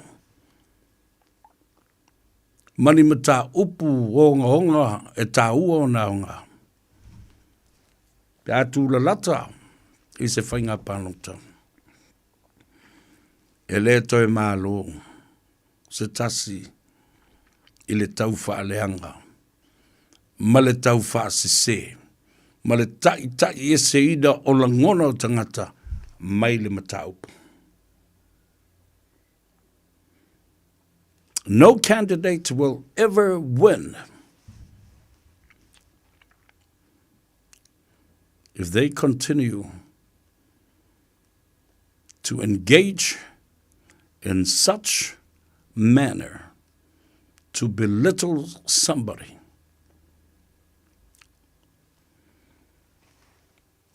Rather than talking about the most important issue in front of you.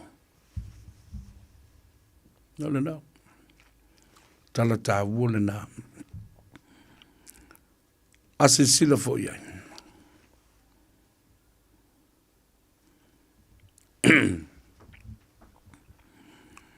O te tau o na toea siasi le mata upu le nei. E ala i le tula fono, policy, regulations, whainga whawai. How do politicians who are diplomats travel in and out of a country? Who does the preparation? What is the process? Ala ana tauna toi hasia. E silsila I whainga whawai. E whape I a oai lātou te tāpena ina malanga a whaipule po I lātou umia tofi tāwaloa o se malo. A me se la Samoa. Who's involved? Oai ai whape I le whainga whawai. E whai e le whai lau tusi ale minsta, pe whai e le ofisa o mata upu whaaloto I whale, the internal affairs. Pe tā pena e le ofisa o le whongftalai, ma le ofisa o le whono. Oi. Pe tā pena mai e le ofisa o le pāremia. E whawhena whai. I think it is time to revisit. Le whalana sau no iai ia le fionga le Minster. O pulenga o Malawa lele. Le fionga ia olo. A fōali a taua fiti vai. O le atoi tilo tilo. They will be looking at the police and the process for diplomats traveling in and out of the country. Whawhena whai malanga de. E malanga I whawhamatoi o mai. E whape I ona uia awala. E pui pui ai le tau le leia. Oni tangata o taitai o malo tāua loa. Pea whai e malanga. I ni whono. Ia pe malanga fo I nisi lava. Mafua anga. Ile anga I lumanai. Tāua le na. Ia. Te whalongolongo tunei. Ile fe mai o le au vale lele tu mai Sydney Australia le porkalame fo le o sune e vuima to le fo vuima malana vaenga malana leitio ona le malo si o le tau faaleanga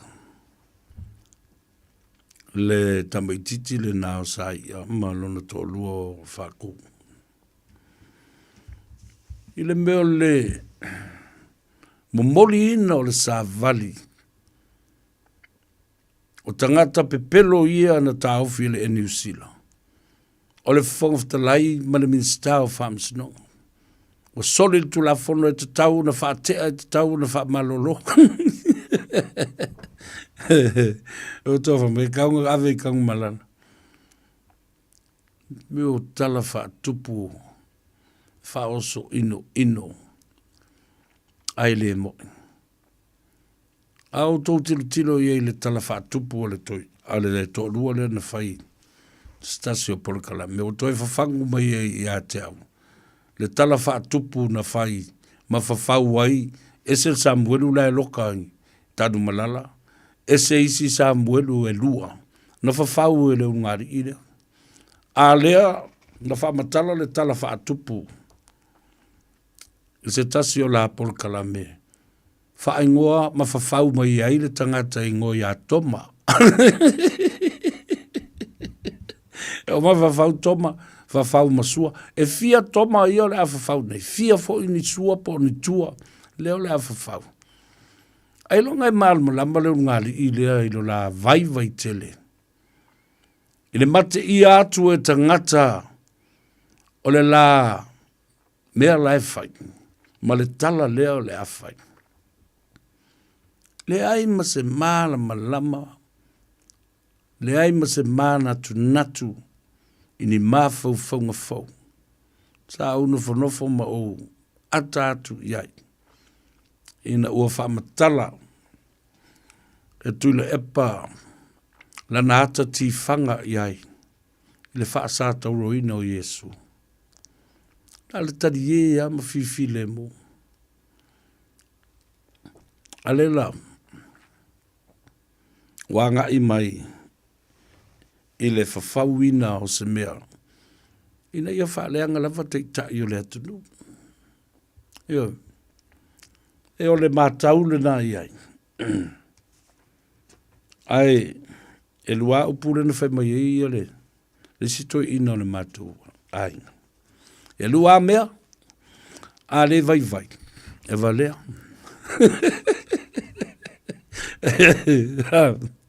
A lua pa, a le vai. E valea. Tātou tālia lupe o maunu. E le tulanga lea o le au o iei ia. Le fono lea ua tu mai I luma le pale mene.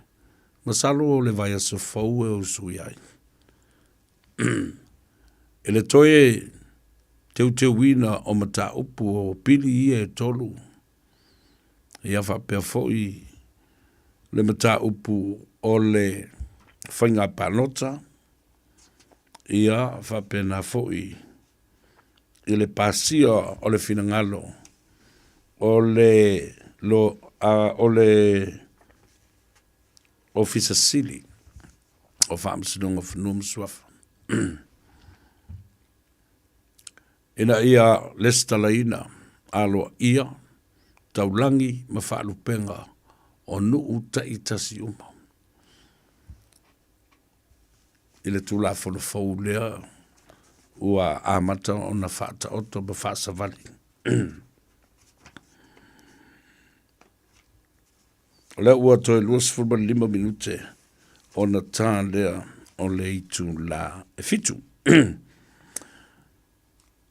O le vaiaso le nei, o le whaatino ai ia se konferenisi mo nei ma le aso atai au. Mo le tupulanga tala vau i Samoa. Ma o le nei konferenisi o lo o iainisi o lo malanga mai fafo, ia tunu ui fafo. La tau te whaatau teia. Ma ia wha mal malama fo i tupulanga tala vau o wā oi la tau nei. O le awhia ngai mo le taita ina o le malo. Ma isi malo tau atina e o le Pasifika. Ini au wala e mawhai ona wha i titi ai. Ia le alu atu o le kasa lea o le kaponi ma hanga i atu i le ea. Ma wha leanga i nai ia le osone. Whaelenga i nai fōi le siusiu manga. Swing o le tala o le tau. Ma le tau mawhainga o lo ia i nei i e whaititia. Le whao ngā ina o le swau. A i e whao ngā ina. Renewable energy. Ia po le vaenga lea o le malosi whaafowina. Renewable energy in a mwhai. Ia le walau te whalonglongo atu ia. A wa o le tau mawhai a watu ia meo tāwale fo ia le ma. A o lono, peo na whaafonga i o le atunu o matale noa toi mo le fionga de Minster. Ia olo fiti wa aiwa o lana matanga luenga lea. Fitus full tāwale lau o taunu. A iei le whaafitauri o lo tula i mai. Ona o lo mai tauina. O maa ia e whaatapulaa i o lato wola. Me fola nai, te tau na whai ia ni meoni. Charging stations. Me ia, e me whai o na suru ai ia le wai o le maa. I lea vaenga ma lea vaenga o lea tunu. Ia, me whapena a wāreu te whatu nei. E le mata awale na whatau. O le itu a inga lea. E le e te tau whana utu fo i mare pensini. E le alu mamau telefoi, le tāwale lea. O lona average o le 5 kilomita. Le mamau se mea me whaiolanga i eitoi foi mai ai ua pēle ma. O na whao ngā lo lea o le pensini le utu. O na winga. Tātou te leo mtua i mauti noa le leilava. Po le atonu le mea e ao ngā mō tātou tangata le Pasifika e me se lava fo i Samoa. Tā uala u vavai atu i le toi whaonga ino o le VIP Lounge. Ia whapena fo i ma le toi whaonga ino o le vaenga lea na fausia nei. Lata mai nei ma te tala ina o le malai wa lele i whaleolo. Mō malanga la ia a le Samoa Airways, ia po le Talofa Air, Talofa Airways. I le anga i atu o ana malanga mai whaleolo, anga i tuila mamanua. A sisila la ia i malanga i o nei. E valu malanga ile aso e tasi. Valu malanga ile aso e tasi. Ona no winga. E whai alas to tele o tātou atunu e malanga i tuila, ia mai lātou fo i malanga mai. Po tātou fo i nao no atu le tai au, whai le whaatau tuila, toe puna i le waa i tāwhuna, toe lele mai le fiafi. E anga ila u whaapatalanga. e whea ngainga fo ia lea na osi nei ma tustusia i le vā o tātou sa mo i sae dia mo tātou uso i sa mo civil awa o leo sui nei whinga malo mai o te manatu fo i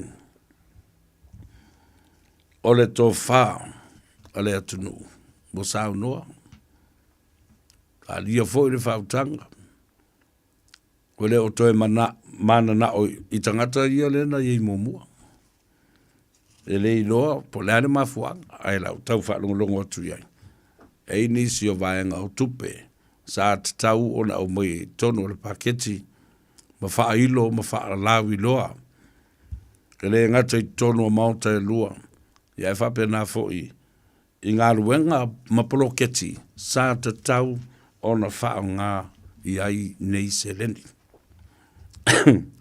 ia le la o tātou rofu foi ai o te tonu mani mauti noa o whea ngainga na tustusia mo siosia e sa moa atoa o te tonu o le a wha ua pea mana i nisi o swinga o le a o iai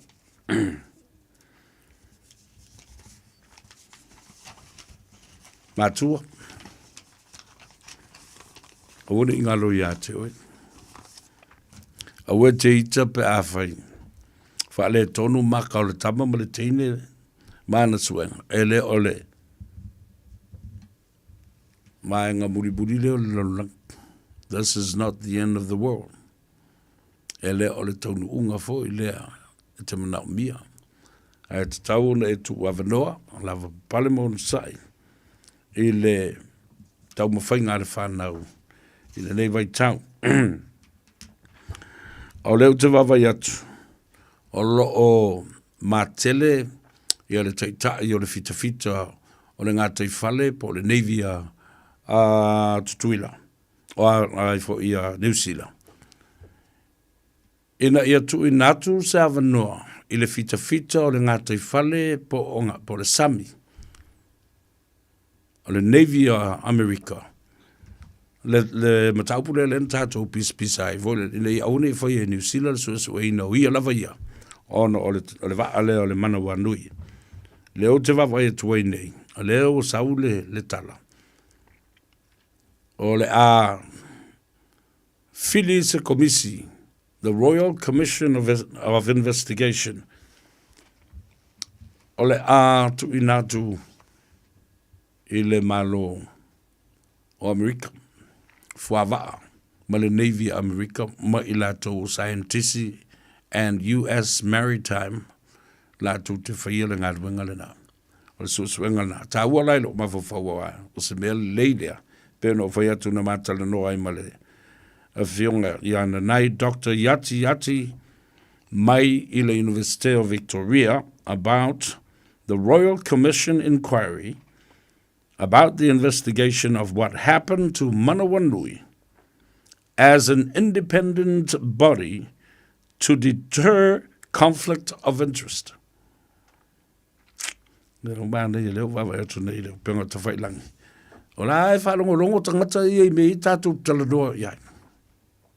Maamana ia, malato i loa le lei, o mea te tau na whai. Ina ia tau le leia. Ta ua ngā ina, au fo ine i uwhi fia wha manunga se. Ni vāenga e le mawhai ai o na tātou marmalama, ma le sa o ini whai unga e tau na whai, o e tōngia le compensation, a o ai aru i le tupe, pe aru le malo, pe aru le tu malo, ai whape i o na whai. Foi bai, pe a mai o na tātou malo longa pupu lea.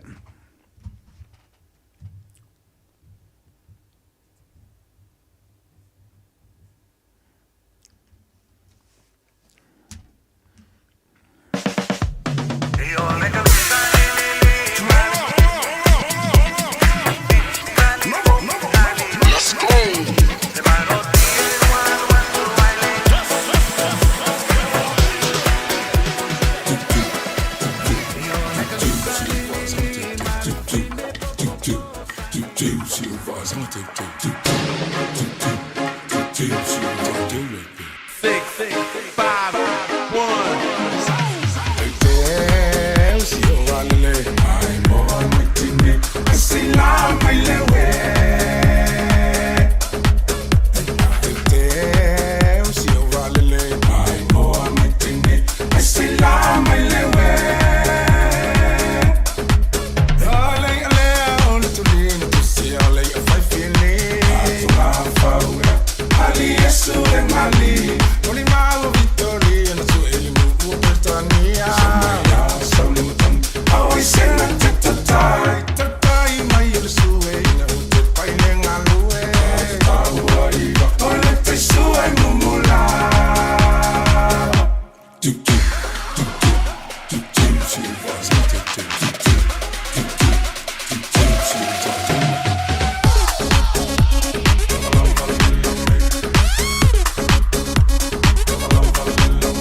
Ia, toi whatalofa ia, mulmuli ia te oe i nai minute o tutoe o le tātou mafutanga fo ia, maise le porkalame le ngā ngaifo o Favour Samoa. Ia, e te lea mea whawhiawhia o le a whai le whai ungo le nei fo i tau sanga. Ia, ia e pei fo i ona o whai atu. Ia le tawalunga o mea uma. Na o le tawalunga o mea uma. Mo le whono whawhautua a Samoa.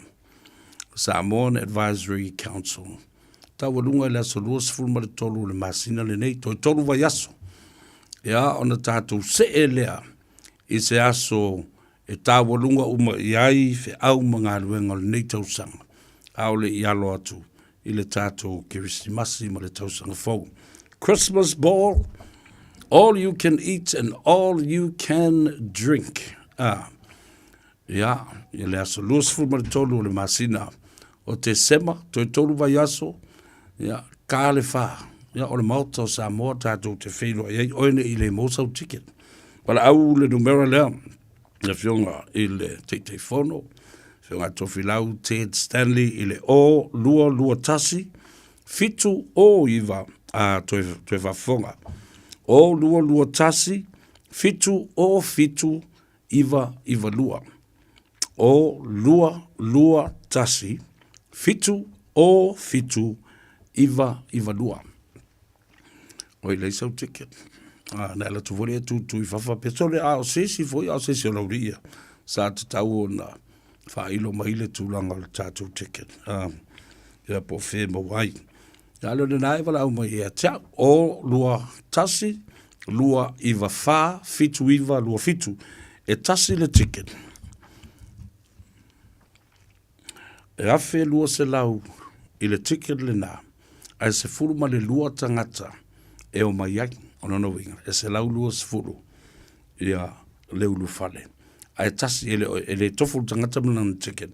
Tasi lava le ticket, tau le nā. Ai se furu tangata e o mai ai i le ticket le nā. Ia, o nā, tawalunga tuai lea o se manatu mani motu ngā afa e tu sai malau ngā tongi ale whanau, i le whai ungo le nei tausanga, ia, ma tātou maua ai, le file mu, ia, ono sai foi, i nei e tātou whanau, ia matulanga o iai, e se umalava, tā leni ua mai e le tua mo nei o tātou whanau, e wani ave i tātou, ma, awal mea sawa, Nea vea i tātou ma meo le whama i te o winga leanga. O lai wawa ai mai a tātou whanau i ai tātou. Tau tala i tamaiti. Tala noa ma whaso i tamaiti.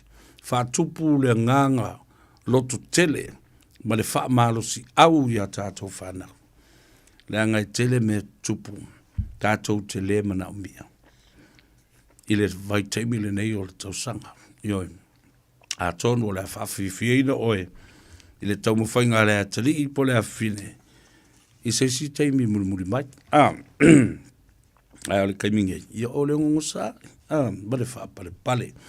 Tala lea ma le nganga whalalo i whafonga tā pua i le atunu. A whaifo e se upu ua le tau tamari i lau whafonga.